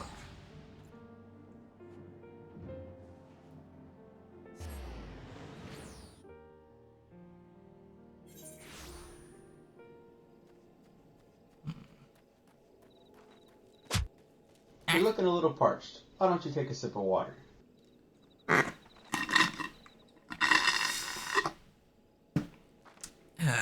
think that's about it. Sit up straight, son. I'm worried about you. Thank you for the head pats.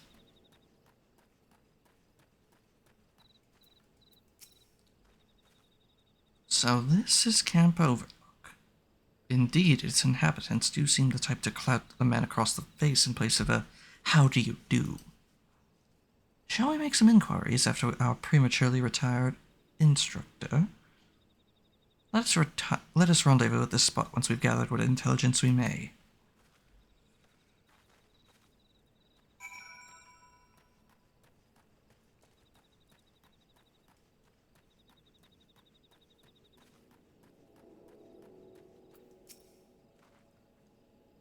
A bloke later Ishgard? Aye, there was a stranger come about, asking after one of our lads. Told him the sorry sod he was looking for was in the cabin by the lift, resting up from an axe wound.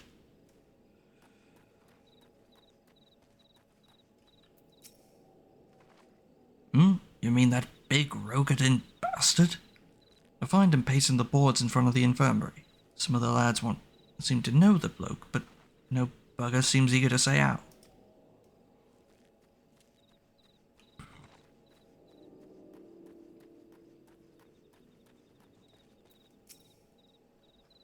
Aye, I've seen him all right. Got himself a cold reception, too. You can't come apologizing for a deed a decade old and just expect to be forgiven.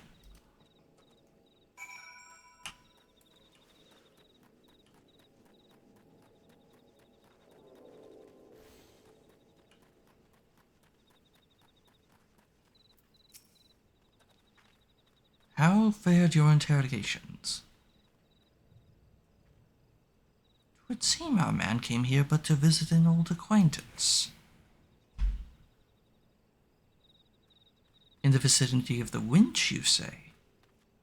Let us investigate this infirmary, then.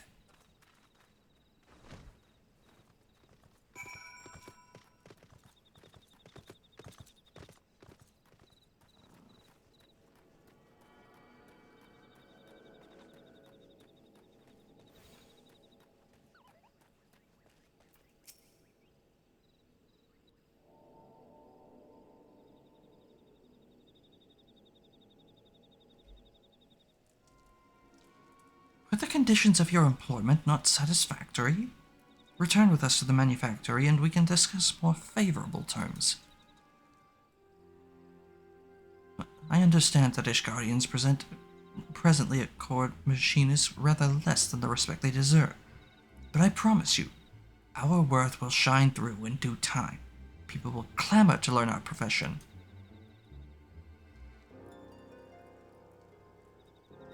cannot abandon us now, Rostenstall. Think of the future.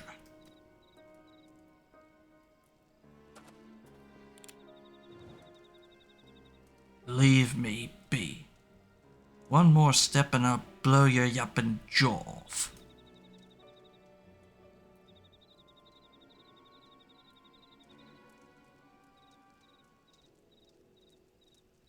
Joy, if you please.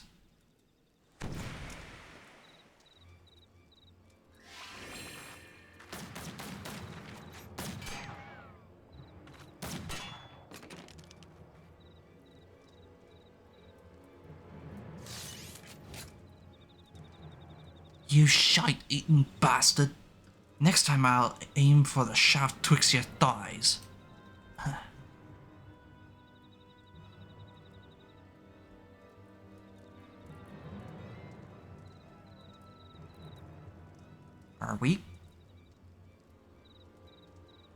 Are we kidnapping?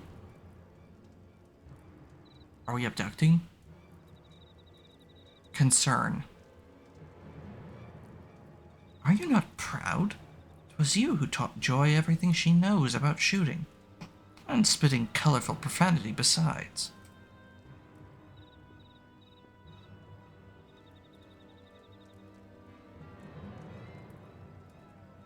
Aye, the lass has learned me lessons well.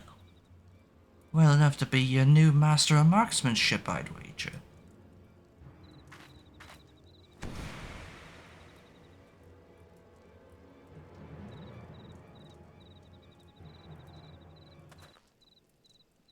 Do you think so?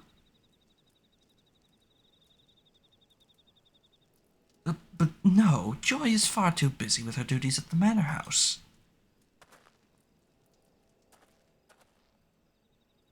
And besides, we have this budding machinist who is simply dying to learn from the great Rostenstall.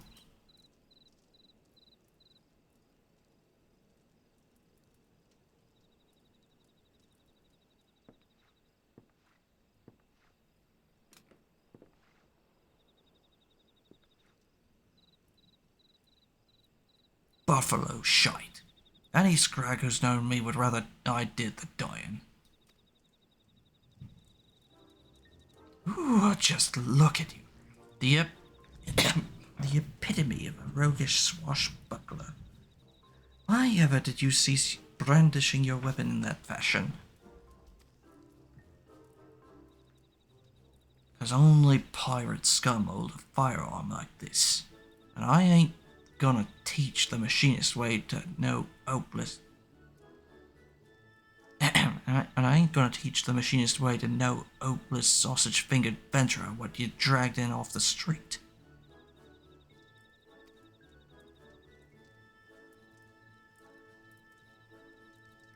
Then, you are saying that if our sausage-fingered adventurer shows a glimmer of hope, you will consent to instruct him?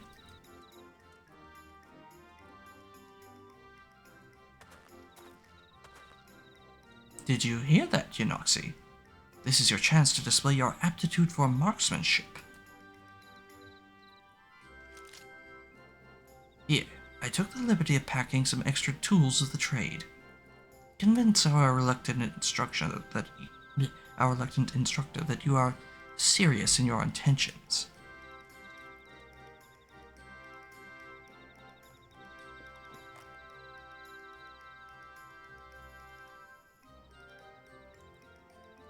Not from round these parts, are you?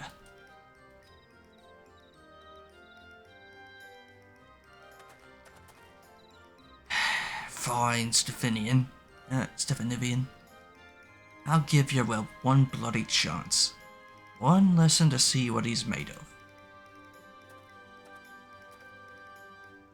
The fate of the Skysteel manufactory, nay, the very future of machinistry, is in your sausage-fingered hands. Take up your weapon and aim for the stars.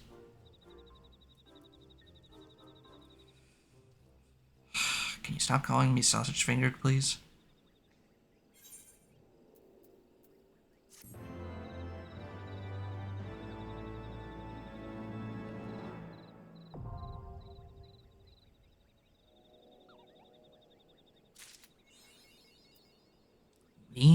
machine.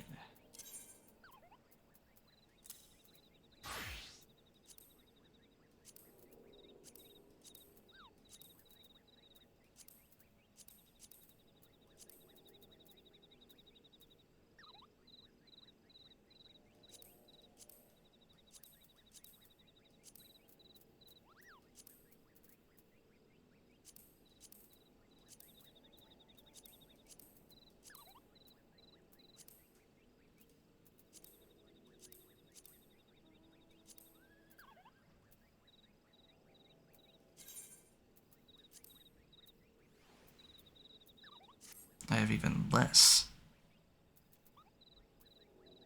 Split shot, slug shot.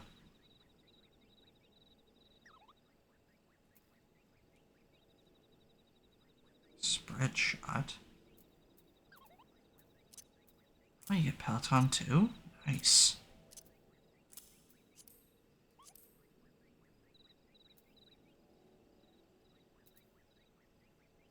Clean shot, there's our combo.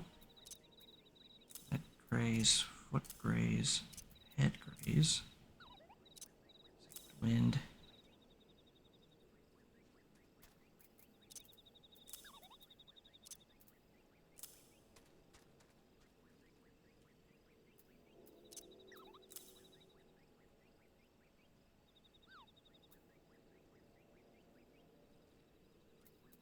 That's all I do.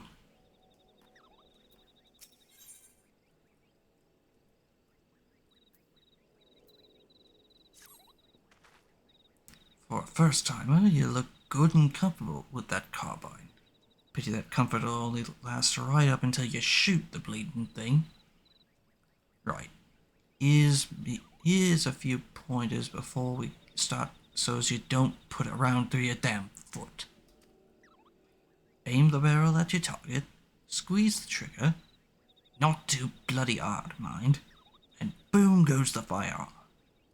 It's your shots what'll decide the kind of damage you can do with any particular weapon. Next, let's talk about that contraption at your waist. Now, I don't rightly understand it, but the boss tells me it draws on the ether in your body and turns it into the spark, what'll feed some new devices he's working on. Oh, and pray do not forget to carry your Soul the Machinist. I based the design on the more traditional soul crystals, and it will act as a focal point for the energy conversions performed by the Aethero Transformer. That would be the contraption. That's Stephanivian talking. I didn't realize. Alright, that's all you're getting for now. Follow me and we'll see how you fare in the field. Or you could throw your carbine in the bushes and flee like a musket-whipped cur. Them's your choices.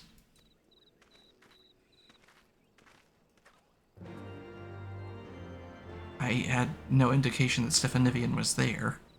He's not here at all.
Let's try not to get in any more scuffles.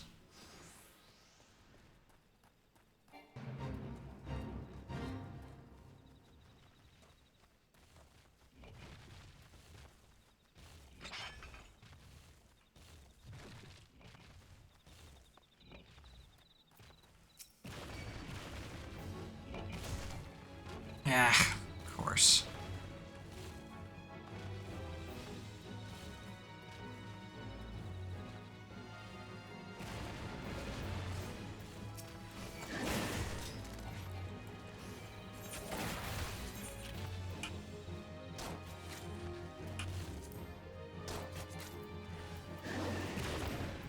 Lovely.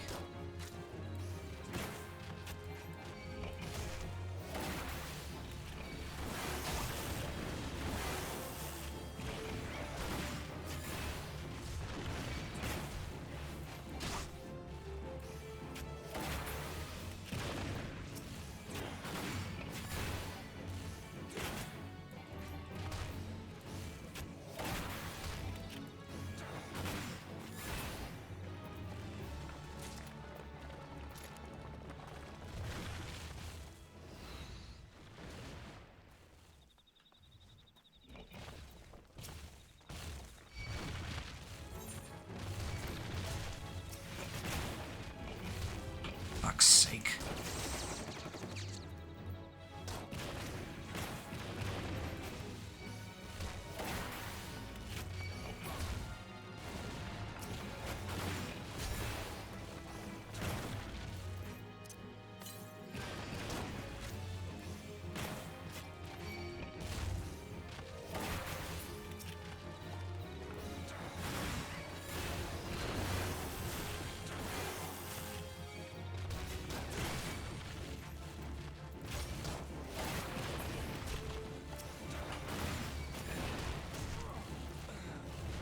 And of course, because there's a fucking fate going on here.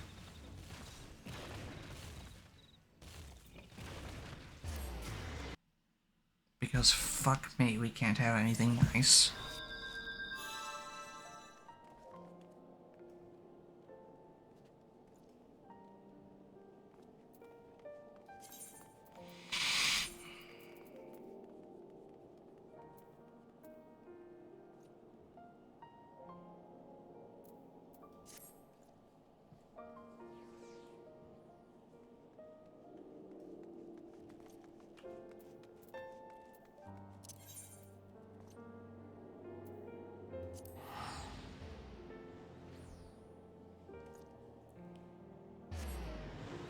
Also, why can't they give me a full fucking set of armor? What is so hard about that?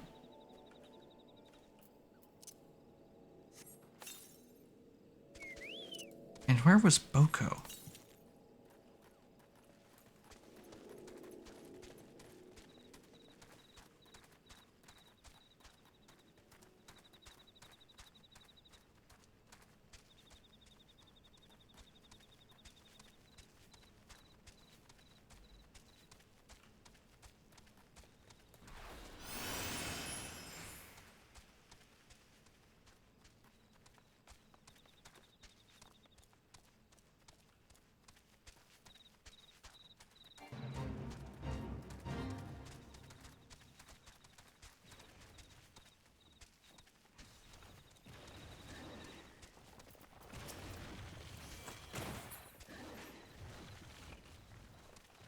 I'm just gonna hang back and take pot shots.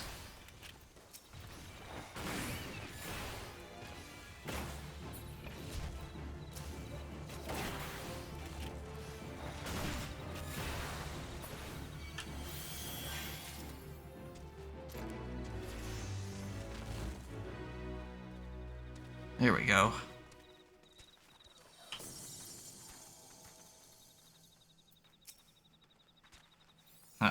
Willing to take me test then? Rules are simple. Make your way towards the Hermit's Oval, and shoot what you're told to shoot. I shall await you at the end of your trial. Excuse me. I shall await you at the end of your trial, Yanoxi. I have every confidence that you shall impress our instructor with your enthusiasm and potential.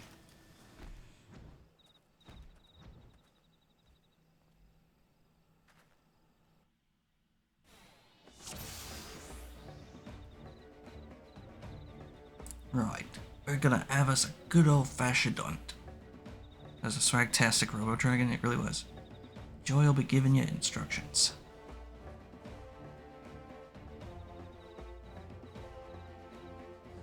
Golems will be your first target. Focus on getting a feel for range and rhythm. Try to avoid them girls. You don't want to waste your ammunition.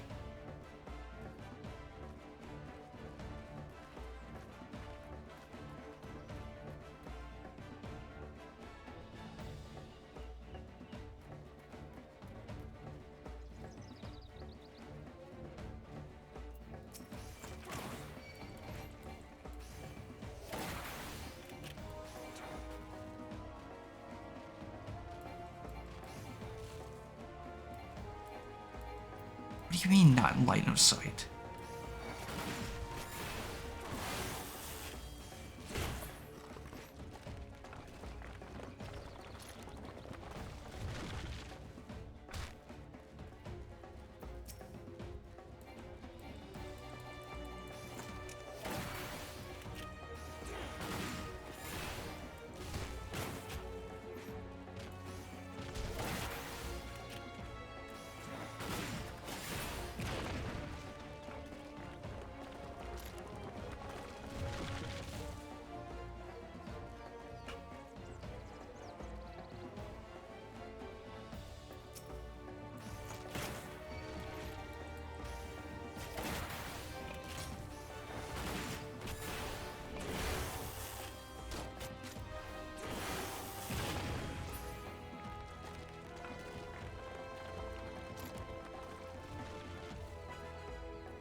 Next up, we're hunting for bombs.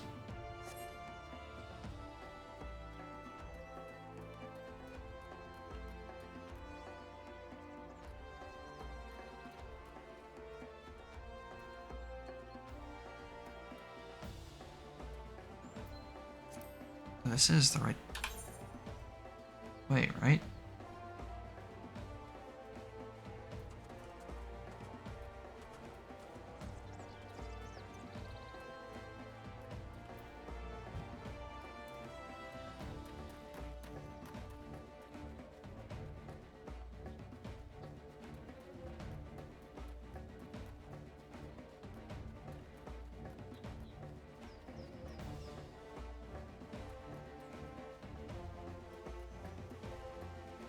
I don't see any.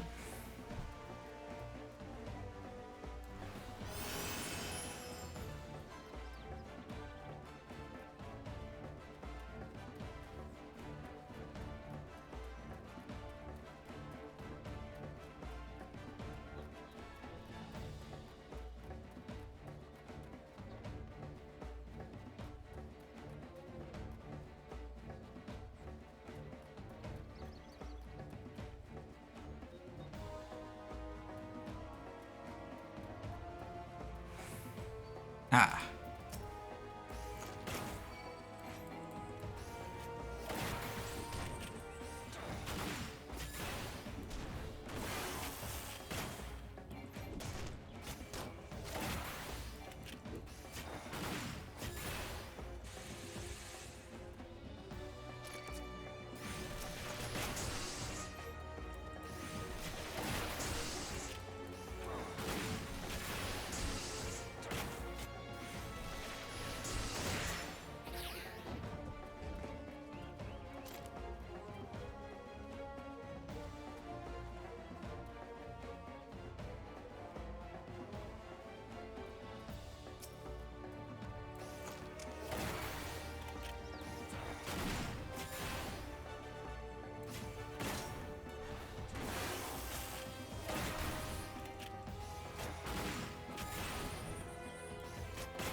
Not bad, lad. Not bad at all. Let's see you face some right proper Nazis. Not by a long shot. I want to see skins from a pair of Maya kids. Maya kids. You want him to fail. I ain't letting you cheat. If you're gonna bend the rules, then so will I. what you gotta do, lass. I'll be waiting for those skins at the oval.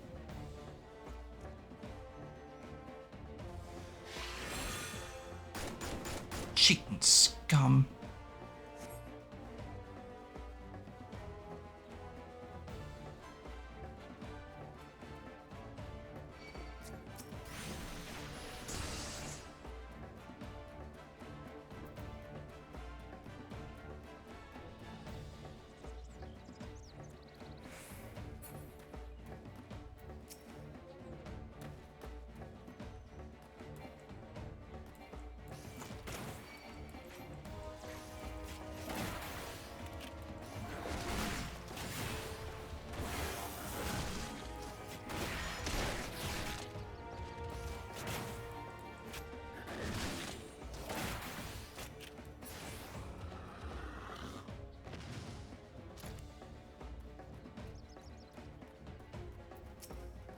I've not seen these enemies before.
Good grief, these skills are slow to change states.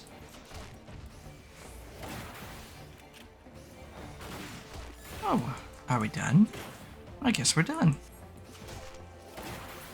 Right. On to the Hermit's Hovel.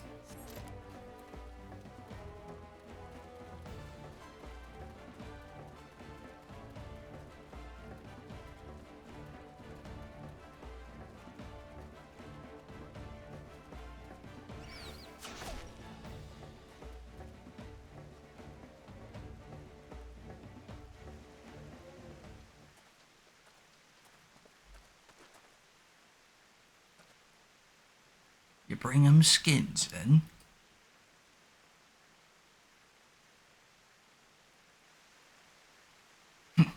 Even with young Joy's help, you did well, lad. Huzzah! You will return to the manufactory with us, then? I said he did well, not that he was done. You still got one less target to take down. Me. Kenoxi's got talent, but even he can't win against Rosenthal. The man truly is being bothersome, Kenoxi. Would you be so kind as to give the instructor a good drubbing?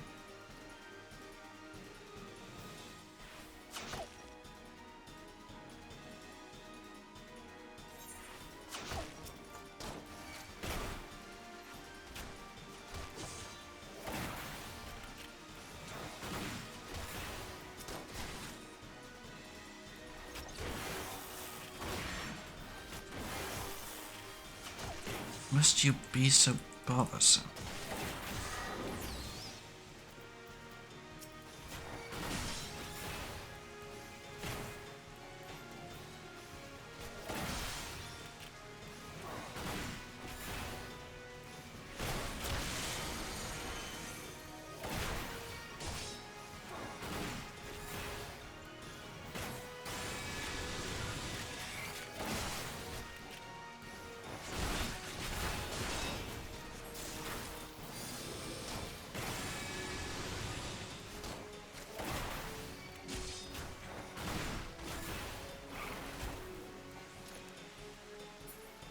thrilling performance. You've saved the manufactory.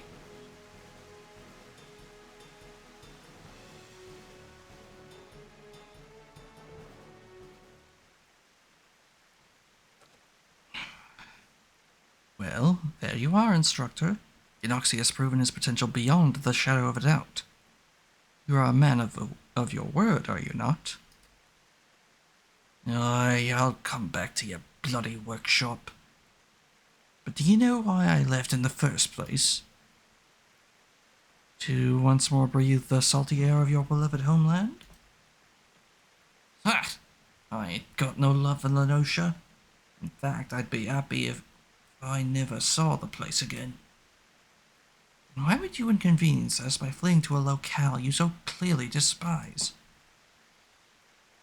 For a sack of geld the size of me bloody head? I don't know who he was working for, but some bloke came round offering me good money to ship anchor. So I did. Someone paid you to abandon the manufactory? Who would do such a thing? Like I said, I ain't ever seen the sort afore. But if I show my face at the workshop, his boss is gonna want that geld back. Pity I already spent it on all on grog. Oh, no. You'll not wiggle through my grasp that easily. I shall pay this debt, and in return you will instruct every would-be machinist who walks through our door.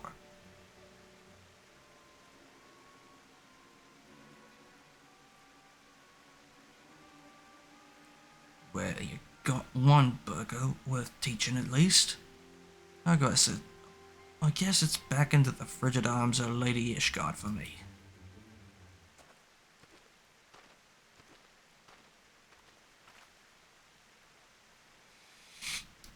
Was that wise, my lordship?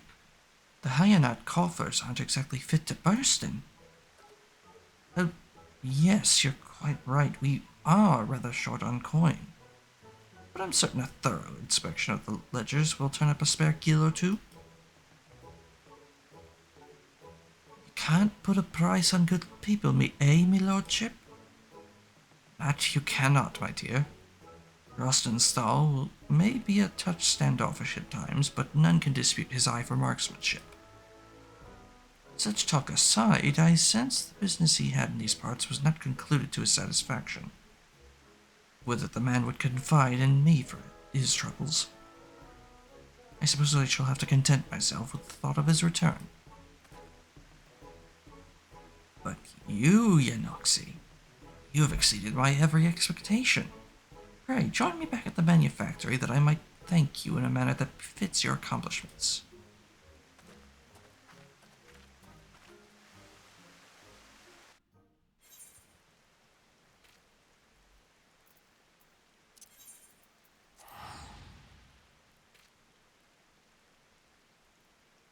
I'm gonna have to make him some clothes, aren't I?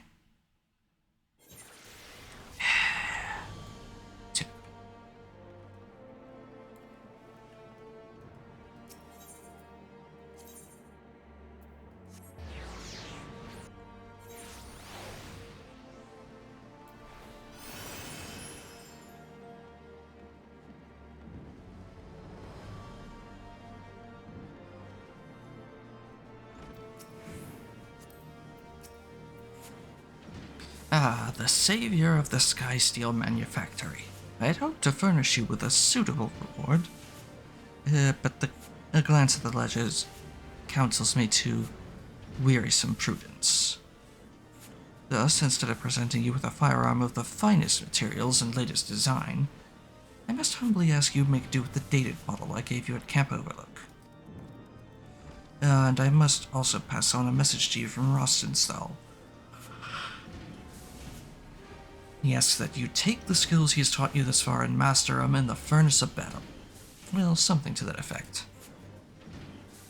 I assume he means to offer you further instruction once you display a suitable level of competence. And such a day can hardly be distant for one of your talents, eh, Yanoxi?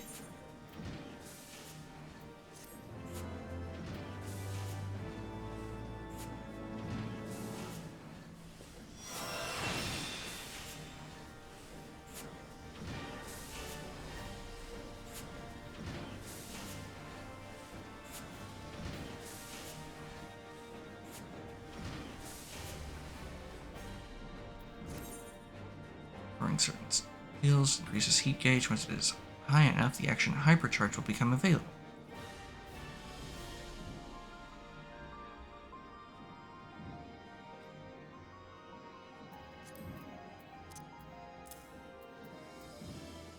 Okay then.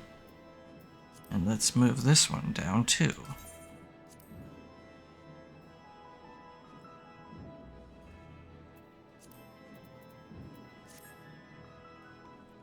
And one last one before we continue with the current chapter of the main story we're on. And after I conclude that quest, it will probably be a good idea to end for the night.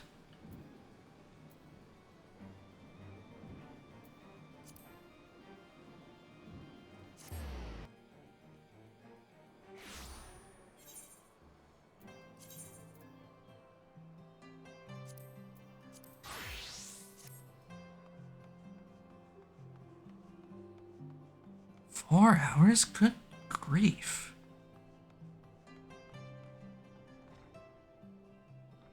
I really need to step up the pace. Greetings and welcome to the... Oh hey Cosmo, how you doing? Greetings and welcome to the Athenaeum Astrologicum. Perhaps you were drawn by the fate to this place of learning, or perhaps you wish to know more of fate itself. Then you were wise to come hither, for in the stars are written the fates of every woman and man on Hydaelyn. It is here in the stars that I read a man would call upon the Athenaeum this very day.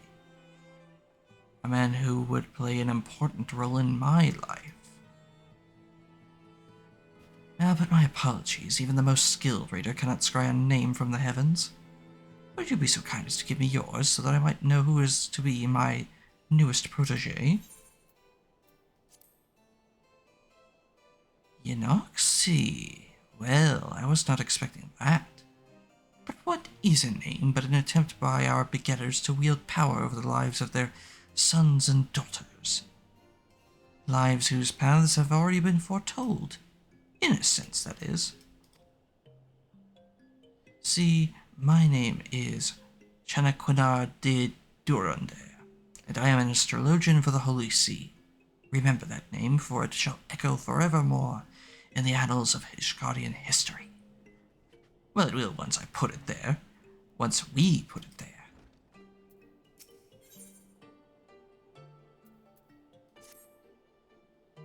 Now, where to begin? I suppose I would consult my divining deck for an answer. But that would be too easy now, wouldn't it? Very well. At the beginning it is. Astrology, or the reading of the stars, is a branch of aetherological science which originated in distant Charlayan. There have been astrologians in Ishgard for thousands of years, but it wasn't until 3 centuries ago when Adrenel the Younger learned that the movement of the stars could also be used to foresee the movements of the Dravanian horde that the field became popular. Since then, what was once a single science has bifurcated into 2 similar yet ultimately different schools of learning, the Charlayan school of astrology and the Ishgardian school.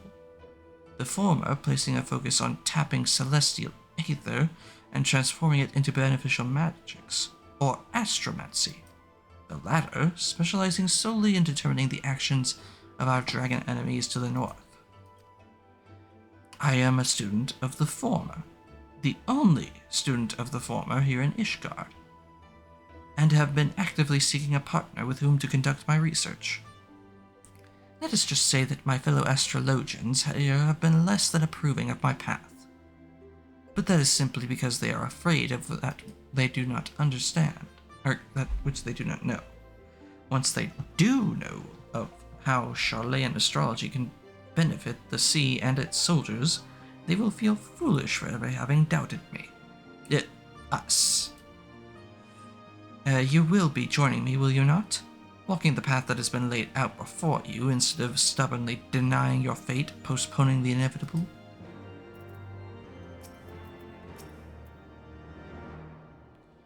I see you wasted no time making your decision. Like I always say, the stars are never wrong. Alas, even a lifetime of study and training cannot unlock all the secrets written in the stars. Myself, I have been a student of the astromantic arts for more summers than I can count, and I still oft misread the signs shown to me in the skies. Now, my readings are far more accurate now than they were when I attended the Athenaeum at Charlayan. Not the Charlayan, mind you, the colony that once thrived in the Javanian hinterlands. I can recall my time there like it was yesterday. The first 6 moons I was not even allowed to touch the deck of 60, let alone conduct a reading with the major arcana. Most of my time was spent in the scriptorium transcribing old tomes and on astrological fundamentals such as the 6 elemental houses, divine duplicity, class triplicity, house modality and polarity, dignity versus detriment. I abhorred the task and would tirelessly pester my instructors as to when I might actually be granted the opportunity to weave a spell or perform a reading. It wasn't until the end of the 6th moon that I realized all that transcribing had prepared me with the essentials I would need to do those very things.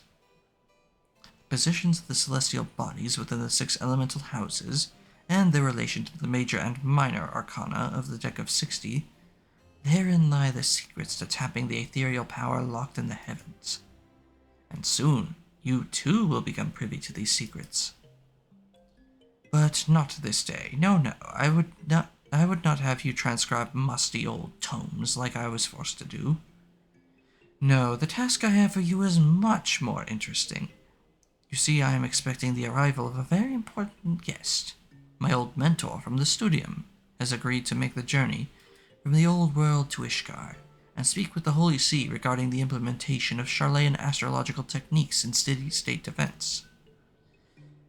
Alas, the professor and his party are now 7 full days late in arriving, and I have begun to worry for their safety. I should be much obliged, therefore, if you would inquire of the other astrologians here at the Athenaeum if they have heard aught.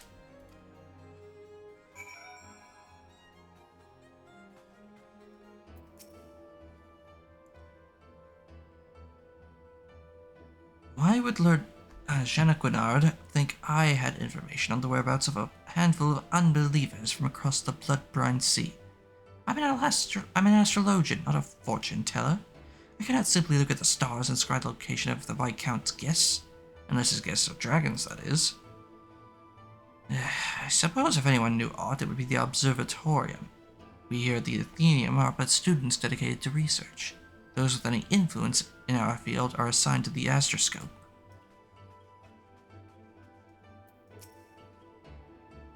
Let me guess. The good Lord Jeannequinard said he saw you in a vision and that the stars told him that you were to study Charlayan astrology with him. Am I close? You must be the 100th of its little pets to pester me this week alone.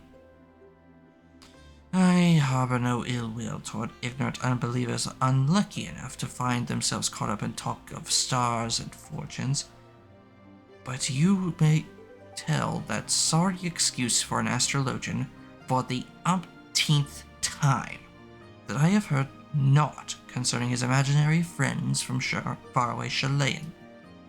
Just do not tell the Viscount I called him a sorry excuse for an astrologian, all right?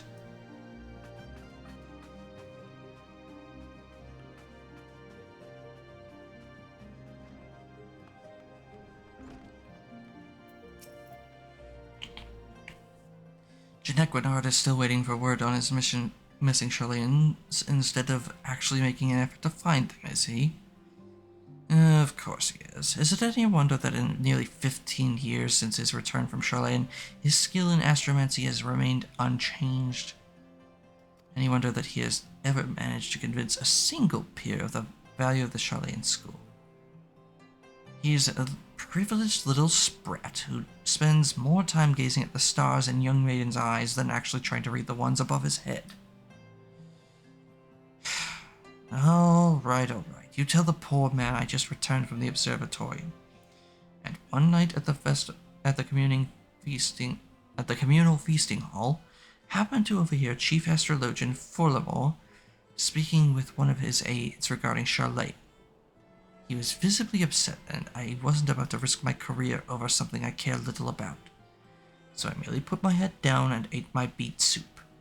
But that is all I know, and you did not hear it from me.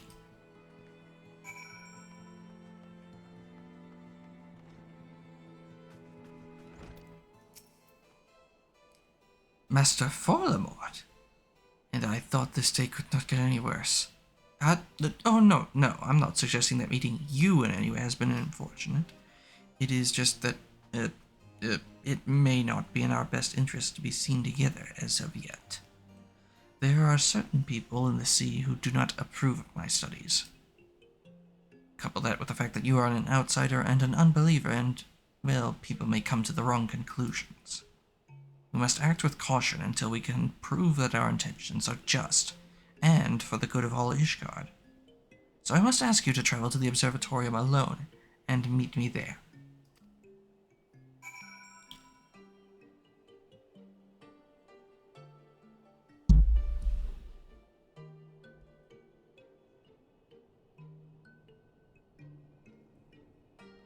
Okay. I don't know what was making my model mouth move while I was not speaking, but I think I fixed it.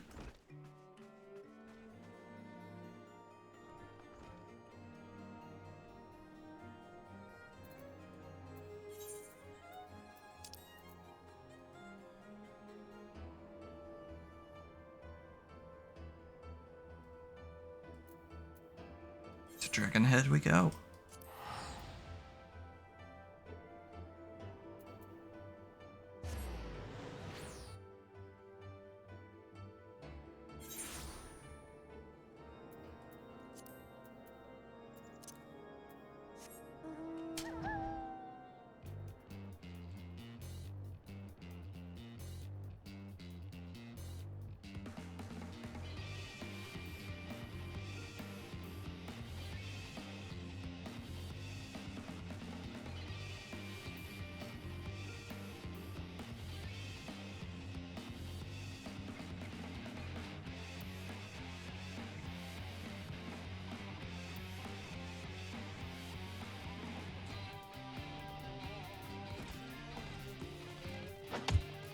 You're looking a little parched. Why don't you take a sip of water? I would, but I have nothing left to sip on.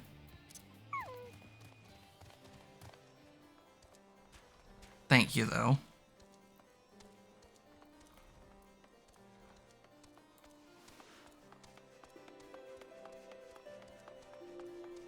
And thank you for the head pats.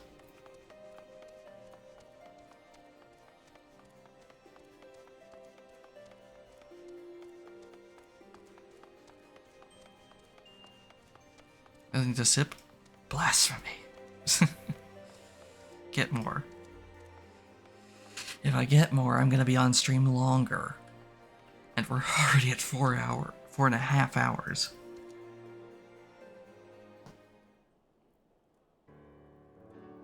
Ah, Yanoxi. Allow me to apologize again for not accompanying you here, as for our business with the Chief Astrologian, you may leave the talking to me. Ah, Janequidard. I might have known it would be you. Who else would be so indecent as to drag an outsider into this holy place of observation? You've always had an unhealthy obsession with the foreign. It is why you are as worthless to the Athenium as you were when you returned from that heathen city a decade and a half since. But the stars, they can serve us in other ways than merely revealing where the Horde will attack. Their powers can be tapped, the Aether within can be used for... The Aether should be left be. Has history taught you not about the folly of the Nemeans, the Amdapori, the Maki? Mine uncle, the Charlayans, have been wielding astromancy for ages without disrupting ethereal balance. This power, combined with Ishgardian astrology, could be what is needed to turn the tide of this 1,000-year conflict. Moreover, I have reason to believe that our masters at the Vault agree, as they have given me their blessing to continue my research. I did not come to trade barbs with you, Nuncle. Let us save that for another time.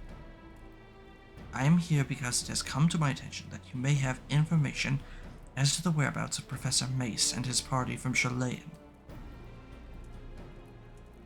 For someone who says he's not here to trade barbs, you have been quite generous in your dealing of them today. If it means you will leave and allow me to return to my work, then I'd be more than happy to let you know that information found its way to my desk just yesterday morn. Serpent Reaver sightings and foul weather prevented the Professor's ship from entering the Strait of Merlthor, where they would have made their way up the Maiden and into Corthus. After detouring around the south of Vilbrand, they finally disembarked at Vesper Bay, where they took the land route along the Royal Allegan Sunway to the Black Shroud. It is there, it seems, that they lost their way. A lost astrologian. It is as my morning reading predicted. Dalamud was in detriment in the House of the Spire while ascending over the Ecliptic. Genoxy, you must journey to the Black Shroud and assist Professor Mace. Need something to sip? I got a recommendation. I'm afraid to ask. Cerveza cristal. Cerveza cristal.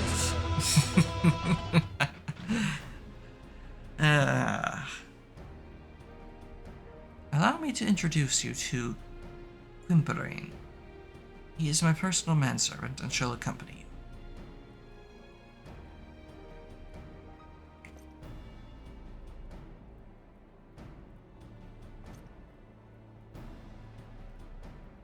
He is not one for conversation, but his sword arm is amongst the best in all the pillars. He would see you safe if any danger were to befall you. And something tells me danger lurks on the horizon.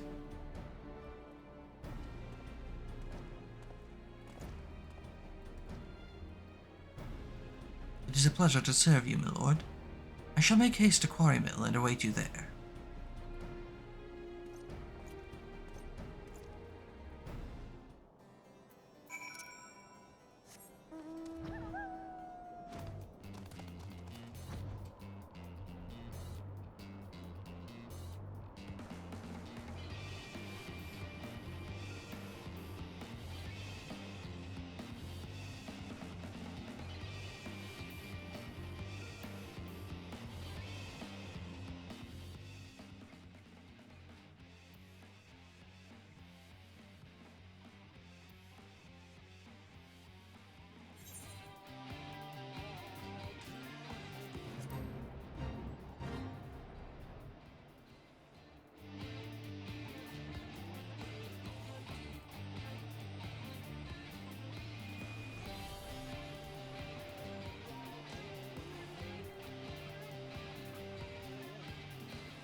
What are you doing out here?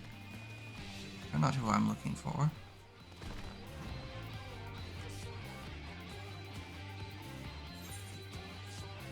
Ah, the South Shroud. I thought it was in the North Shroud. Silly me.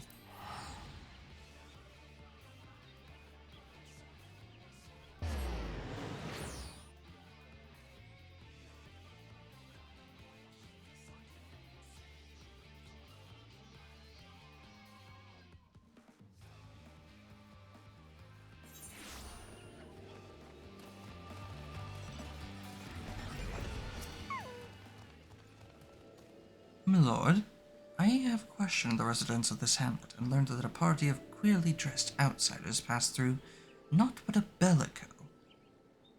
It would not prove overly difficult to find them now, but before we begin, may I ask a moment of your time? I would not dare utter aught ill of my master, but his recent fixation with finding a protege, I believe it ill-considered. This passion, however pure, has left him with more than one enemy within the astrological community. Lord Forlorn has seen to this. I fear not only for how his name might be sullied, but for his life. I beg of you, pray do not drag him any further down into this quagmire. Let him quietly dabble in his dream, but let it remain at that, a dream. No good could come from encouraging him. It will only hurt the Viscount and his family. You must remember that while I serve Lord Genequinard, it is his uncle, the Count, who employs me. Now, as for the task at hand, I suggest we find the wayward travelers and hurry back to our respective hearths. I shall lead. Might I ask you to take the rear and see that none take us unawares?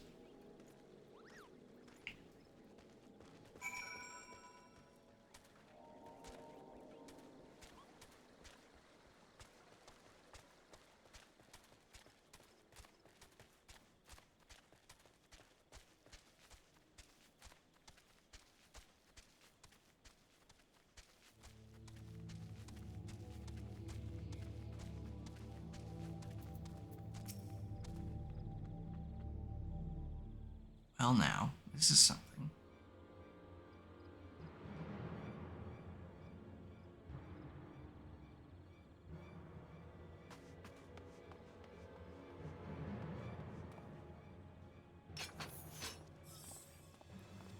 These are the Chileans we seek.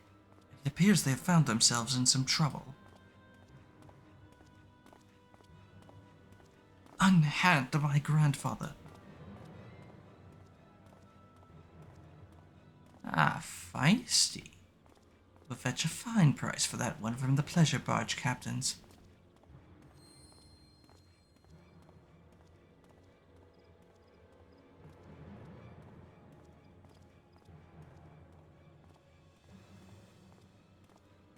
The soul has spoken.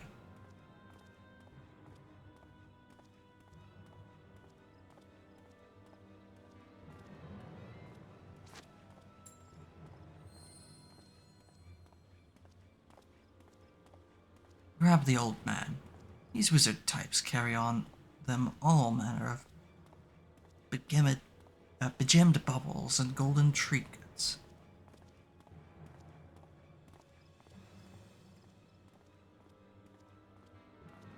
Up, or I'll toss you to the snakes.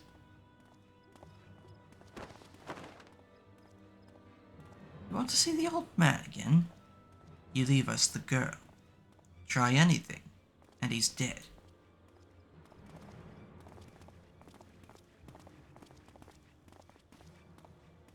Wait!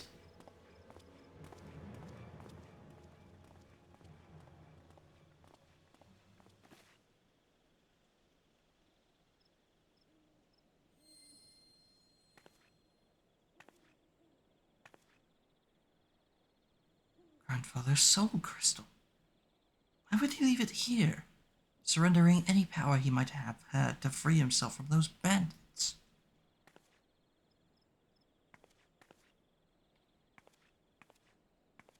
Hi, Corin. Or not Corin, Robin. Unless you were the one he saw in his reading before we left the old world. But that was more than a moon ago. Robin. No, Cosmo. Robin the tactician. My grandfather scried from the cause that he would serve as the bridge for countless souls to be passed to another. Might you be that other? These men of the Force are careless. Tracking them will be no difficult feat. I shall follow and strike before they have time to regroup in numbers.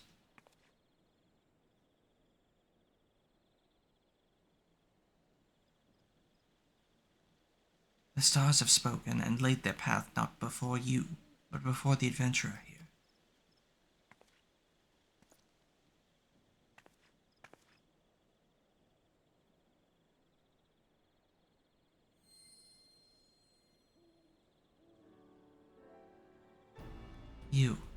You must take the soul of the astrologian and place it near your heart. Listen to the tales of those who walked before you, and know their journeys as you do your own. As for the tools you require and the knowledge needed to wield them, I, the Veva, shall see to those matters. You saw there was no fear in my grandfather's eyes when the bandits took him. This is because he has seen you come to his rescue. Our lives were written in the stars long before we trod upon this land. It is not by chance that you stand here today with the soul of the astrologian in your hand. It is fate.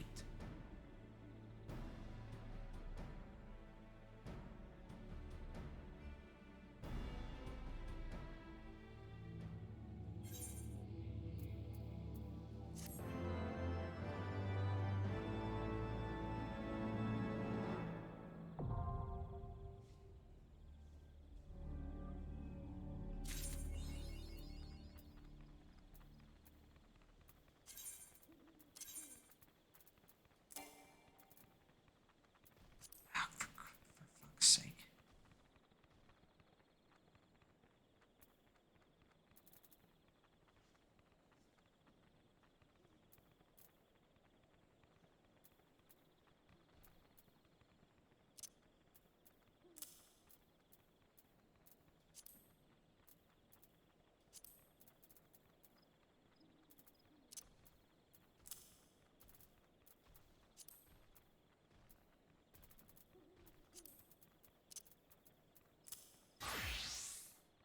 There we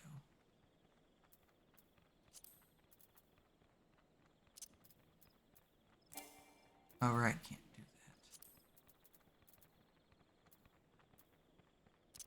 that. Better than nothing, right?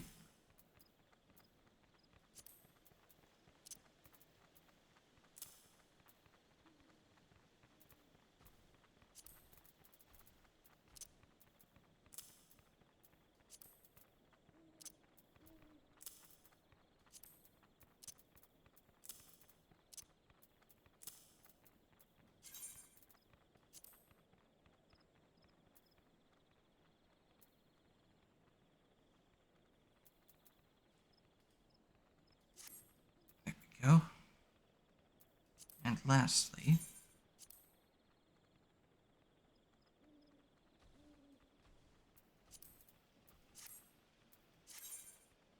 the Arcana gauge allows astrologians to keep track of which card is currently drawn.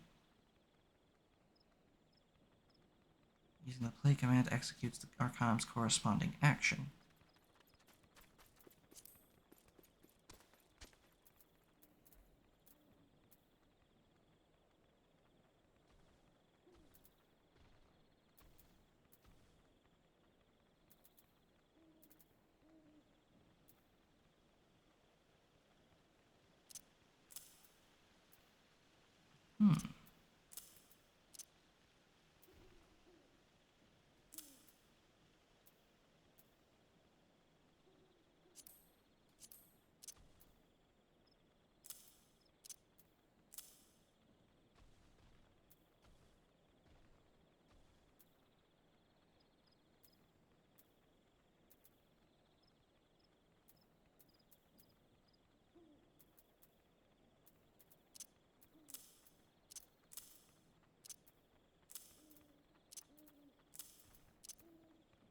There we go. There's that.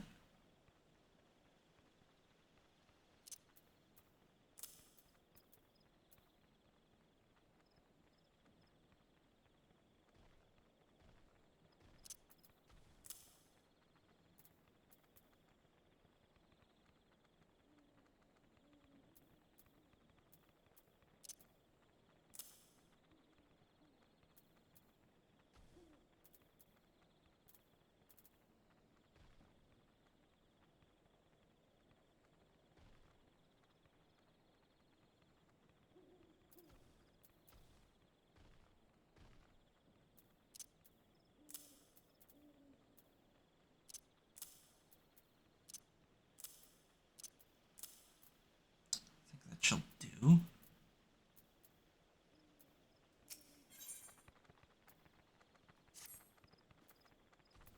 Now listen carefully, for we haven't much time. The star globe which you hold is both your sword and shield.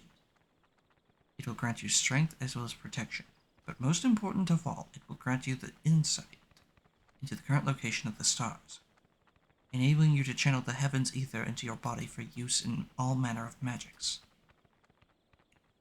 The better attuned you become with the heavens and their malefic and benefic bodies, the better that ether might be manipulated to bring succor or pain. But as you already know, the star globe is not the only tool an astromancer has at his disposal. Yes, the arcana, or more specifically the 6 major arcana, play a defining role. Any layman will tell you that the cards can predict a man's future. This is both true and untrue.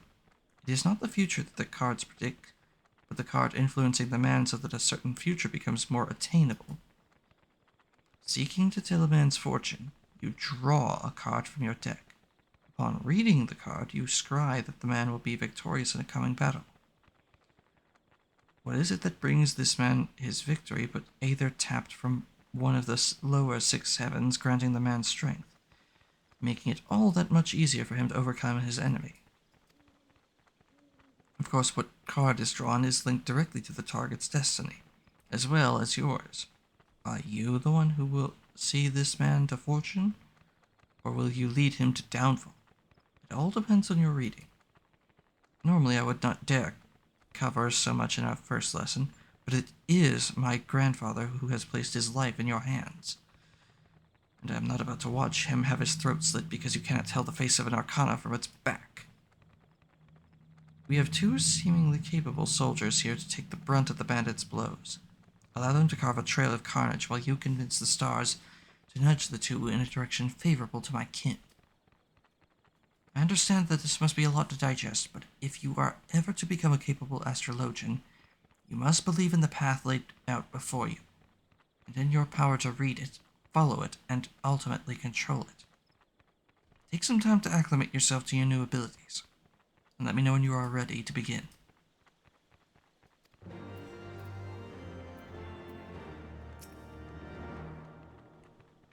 I see in your eyes that you are ready.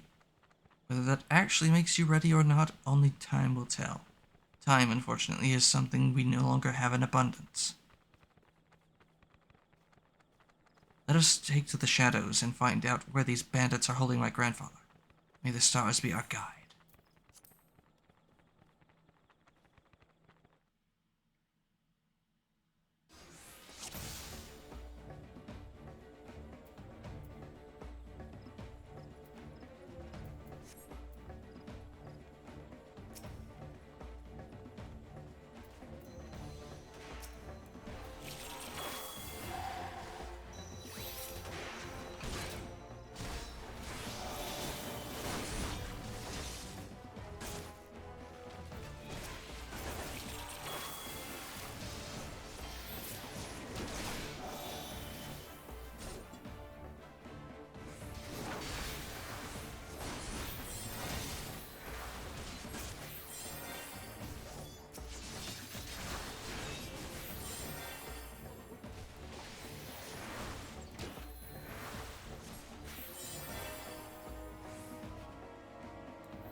This is a card from my grandfather's deck.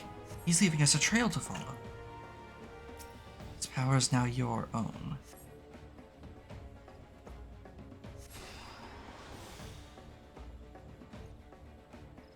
There are 6 major arcana. You must find the other cards.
hole.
Oh goody.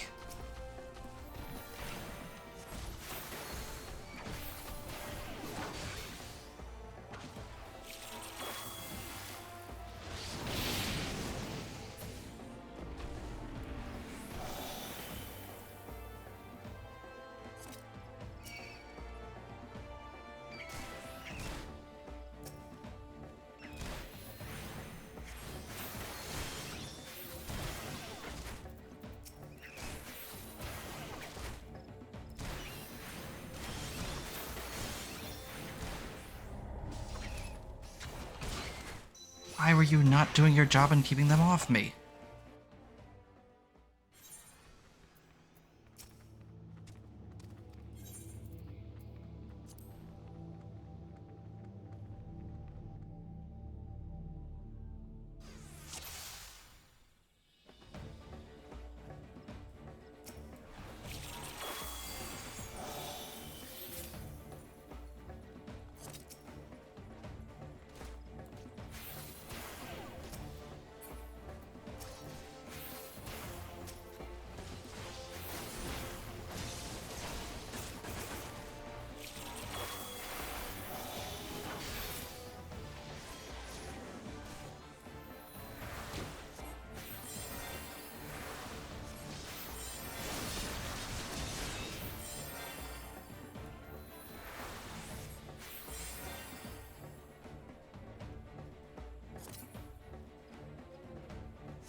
Are you gonna maybe, I don't know, actually attack it for me?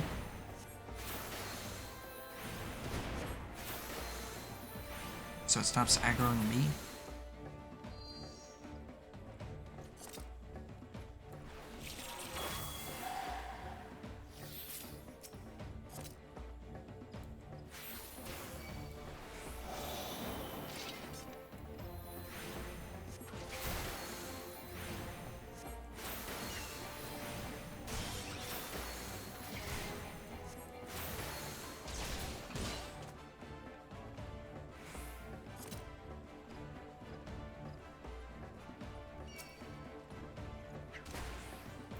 You fuckwad.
How can you fuck off?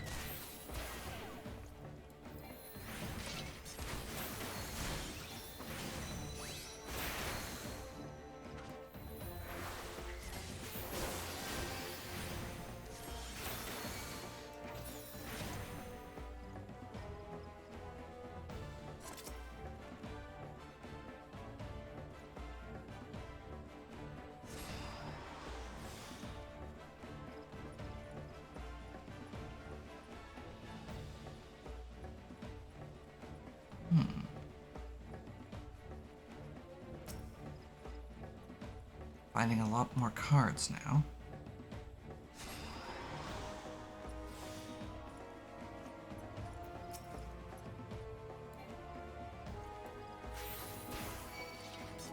All third jobs quest, this one is the worst. You'll hear no arguments from me.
And finally it's done.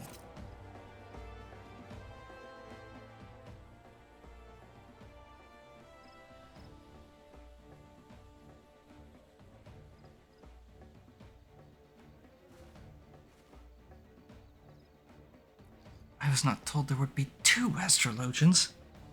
Enough of this.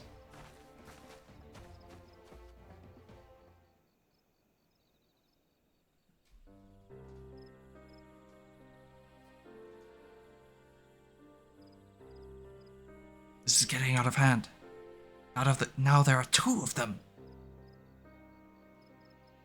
I am Quimperane, in the employ of Lord Genequinard. I'm here to escort you back to Ishgard. Are you unhurt, my lord? Genequinard, you say? Where is my former student? His constant pestering is one of the reasons I agreed to make the long trip from the old world. I see none but Quimperane in this adventure.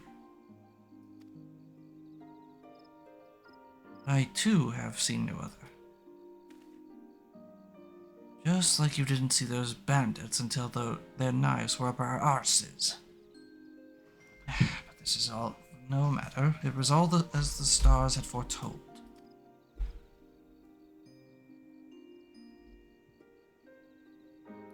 Yes, I saw this adventurer long before even setting foot on this accursed continent, when the Arcana whispered and told me I would find a worthy successor for my soul crystal.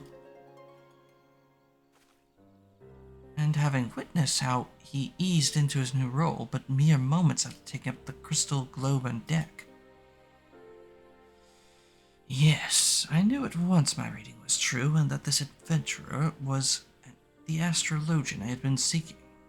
But now let us see if he has the potential for greatness within him.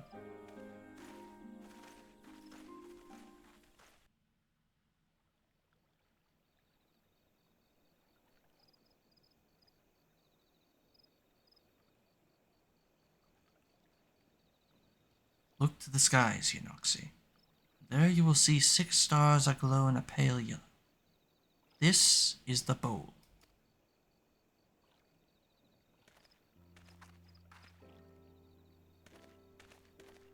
This constellation is thought to be the gate to the first heaven. The heaven which holds the world tree. Planted by the matron and nurtured by the keeper, the world tree is the source from which all life is said to have sprung. 1, 2, 3, 4.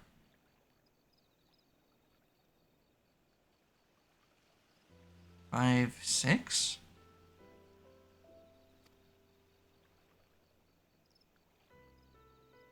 Yep. The trunk of the world tree, or the bowl, grants strength to the weak, allowing them to stand firm in the face of adversity.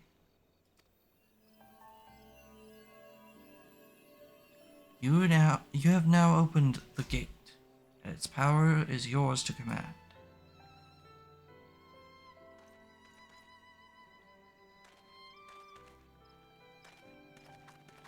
A solid bowl represents a solid foundation. It is not coincidence that this very constellation is risen to mid-heaven at this very moment. The moment of a new astrologian's birth. And to think I saw all this a moon ago. It seems I'm a better reader of fates than I thought. But I jest. It has been a long journey with more than its share of unexpected excitement. I am an old man, and one does not need a deck of Arcana to see that my weary legs will not carry me much longer. Let us make haste to Ishgard, so I may give that ungrateful Genequinard a proper upbraiding.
Genequinard, 15 summers passed, and still the flippant clod I lost half of my hair tutoring.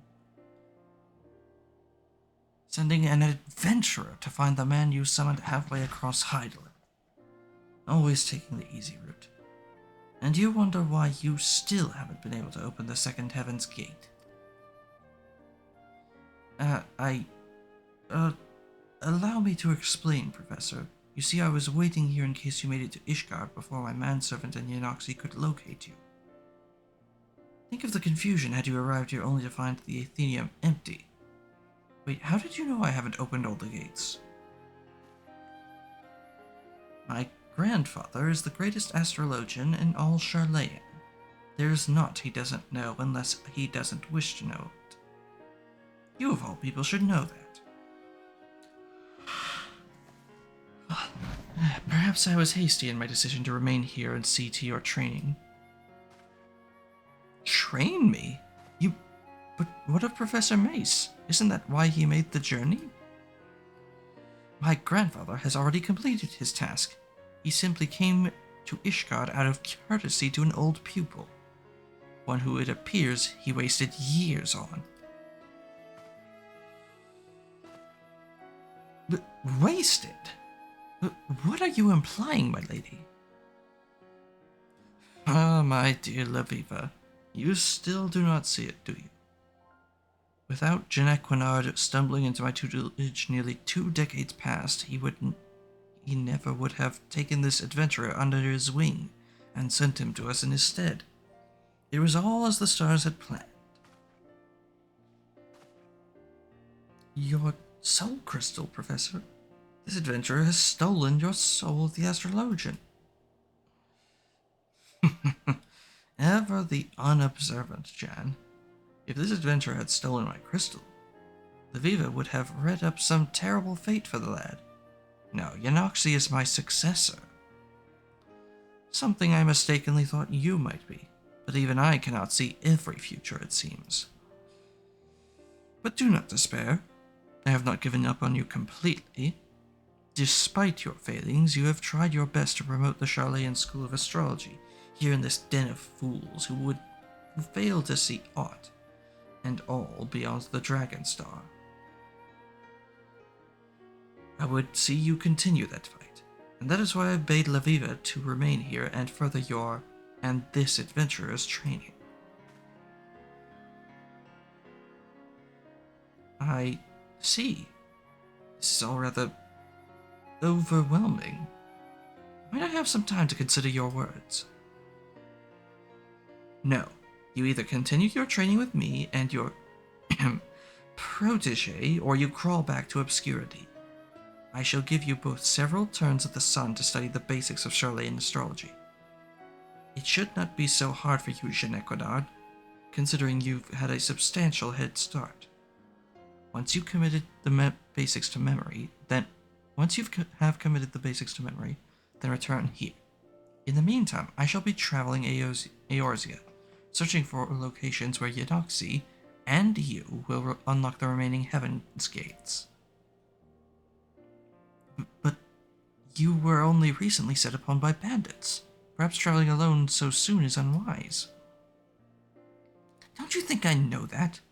That is why you will be lending me the services of your able manservant, Quimperane. I will? I will. Yes, of course, Lady Laviva. Anything for the granddaughter of Charlayan's finest professor of astrology. Quimperane, you heard the lady.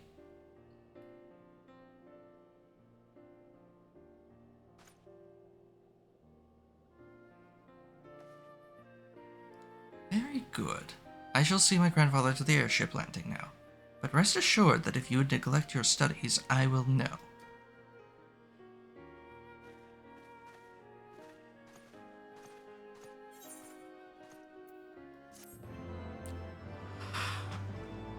Oh, goodness me.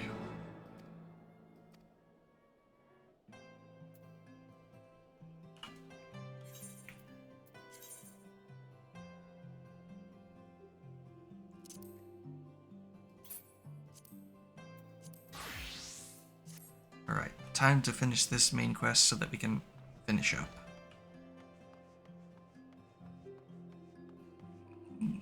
Oh, excuse me.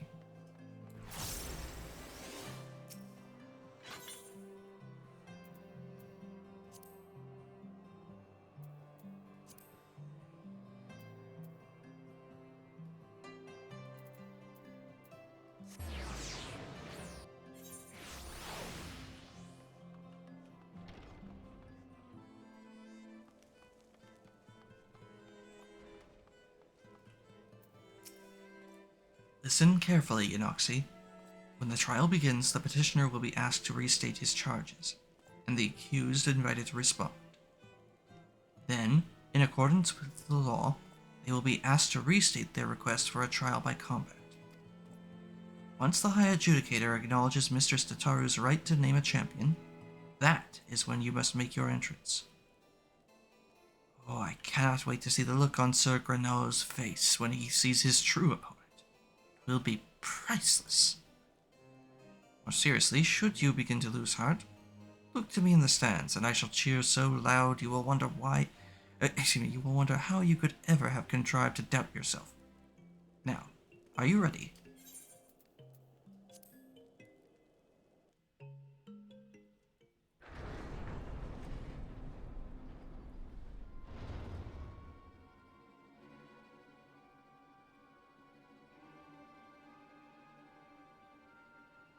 We are gathered here today under the watchful gaze of the Fury to ascertain the guilt of 2 souls in a trial by combat. Petitioners, step forward.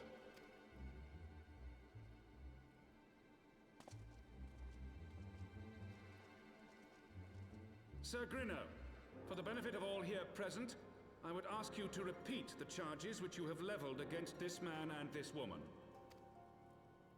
I, Sir Grenoux de Zemile, brother of the Heavensward, did bear witness to these 2 foreigners consorting with heretics.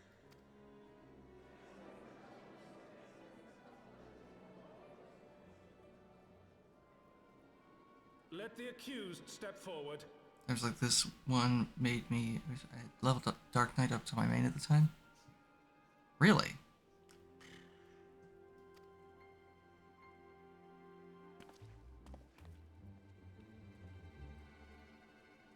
Alfino Leveilleur, Tataru, you have heard the charges leveled against you. Will you take up arms to refute Sir Grenoux's claim, and thereby prove your innocence in the eyes of gods and men? I, Alfino Leveilleur, am innocent of this charge, and claim my right to trial Would have by been cool. combat. I, Tataru, am innocent of this charge. But I am no warrior and cannot fight. So, I claim the right to name a champion.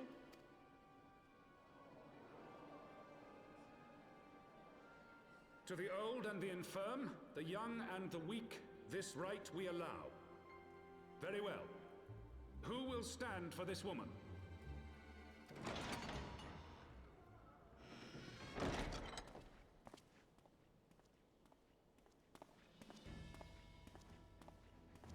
I will. Just as I was beginning to doubt the efficacy of the Ishgardian justice system. Come, my friend. Let us put an end to this mummer's farce.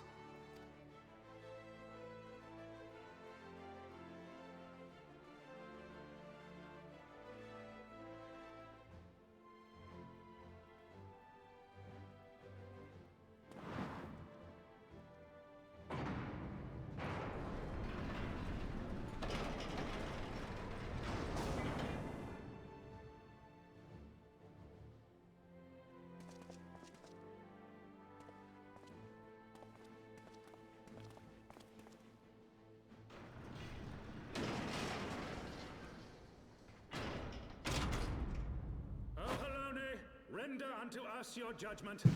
Raise up the righteous, and cast down the wicked.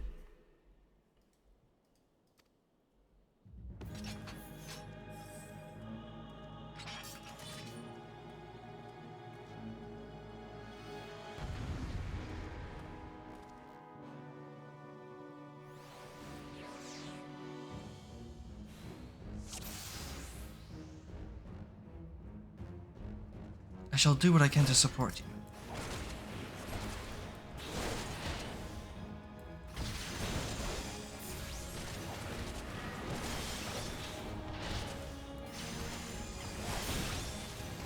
I have my pride.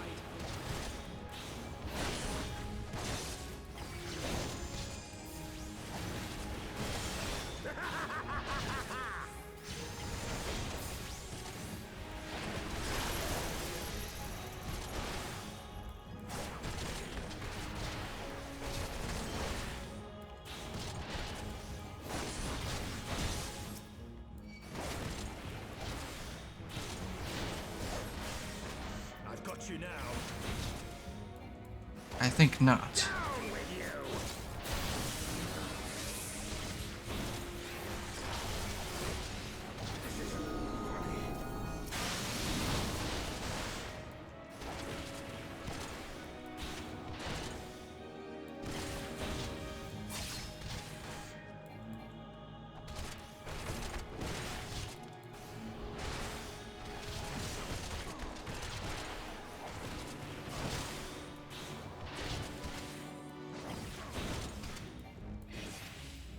It's over.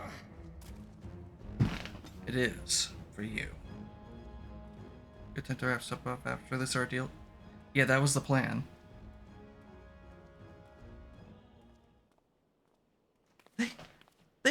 I mean, we won! The Fury has spoken. Alphano Levelier, Taru, you are hereby acquitted of all charges. Blessed are we who receive of her wisdom and see justice wrought by her divine hand. Petitioners, accused, go forth in peace.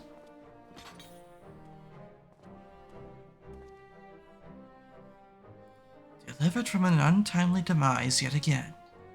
My thanks as always.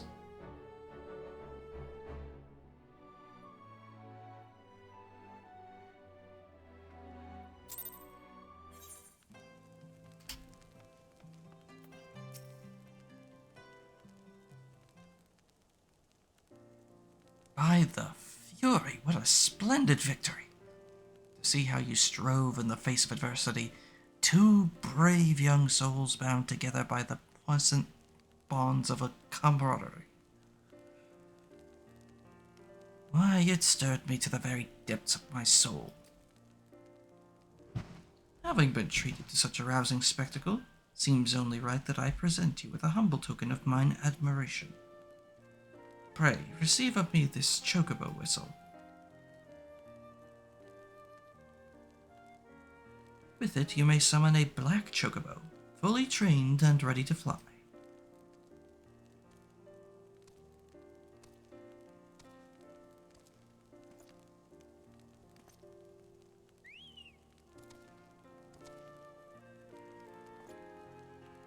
Magnificent, is she not?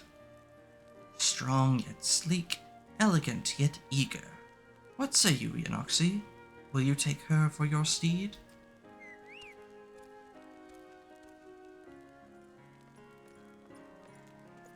Lord Hushafon, chocobos are prohibited in this supreme sacred tribunal of Hellenic inquisitory doctrine. Your steed must remain outside.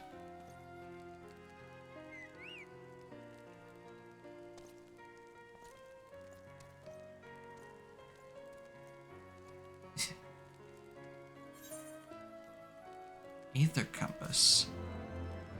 What's that do, I wonder? Oh, my neck.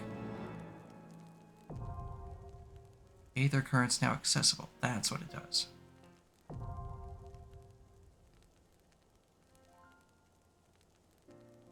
You've obtained a black chocobo. When riding this mount, you will have the ability to fly, provided certain conditions have been met.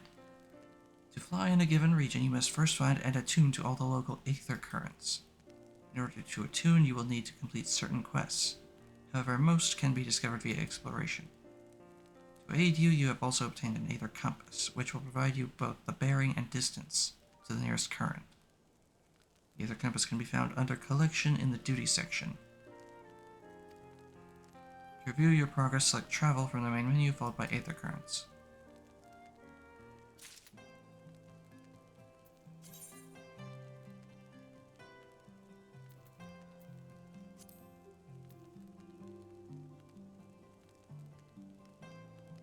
Well then, I think that's a good place to stop for tonight. Now let me find someone for us to raid.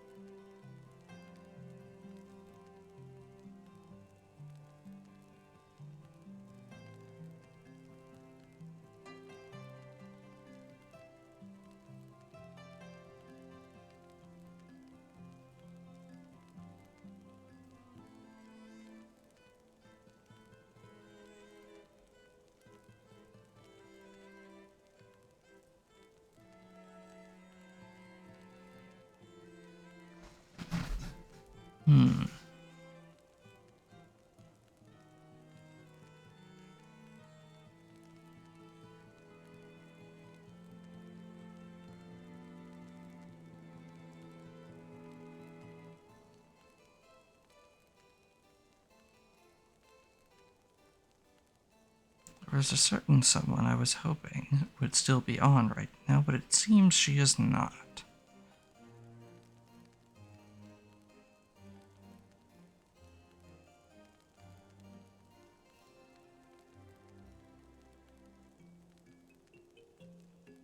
Oh well, we shall have to find someone else.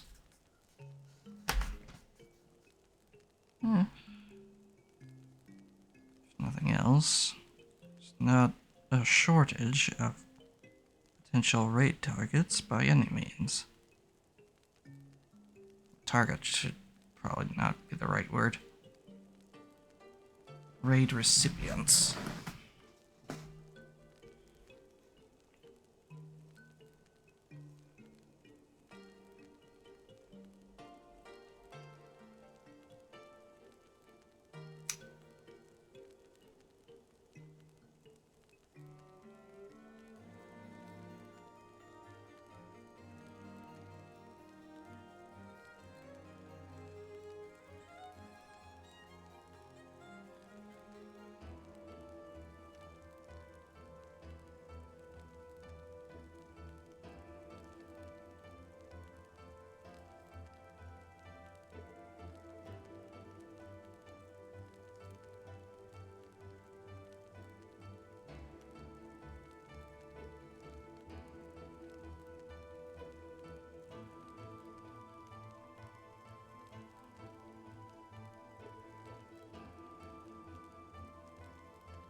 Alright, how about you?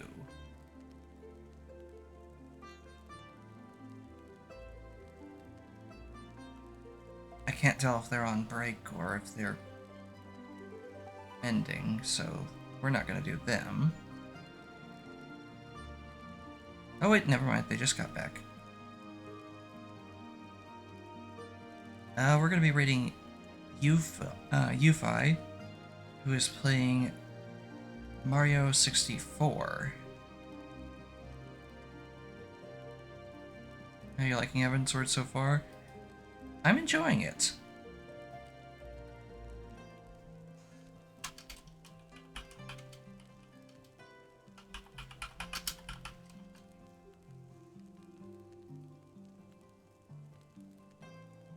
There is our raid message. Be sure to copy that.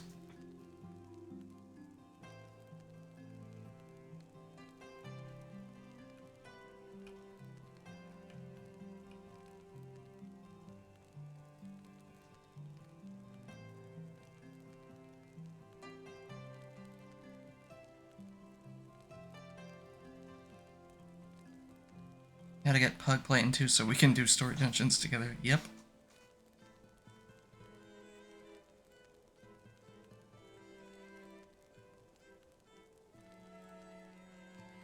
Thank you all so much for joining me. I hope you have a wonderful morning, afternoon, evening, night, what have you, wherever you are.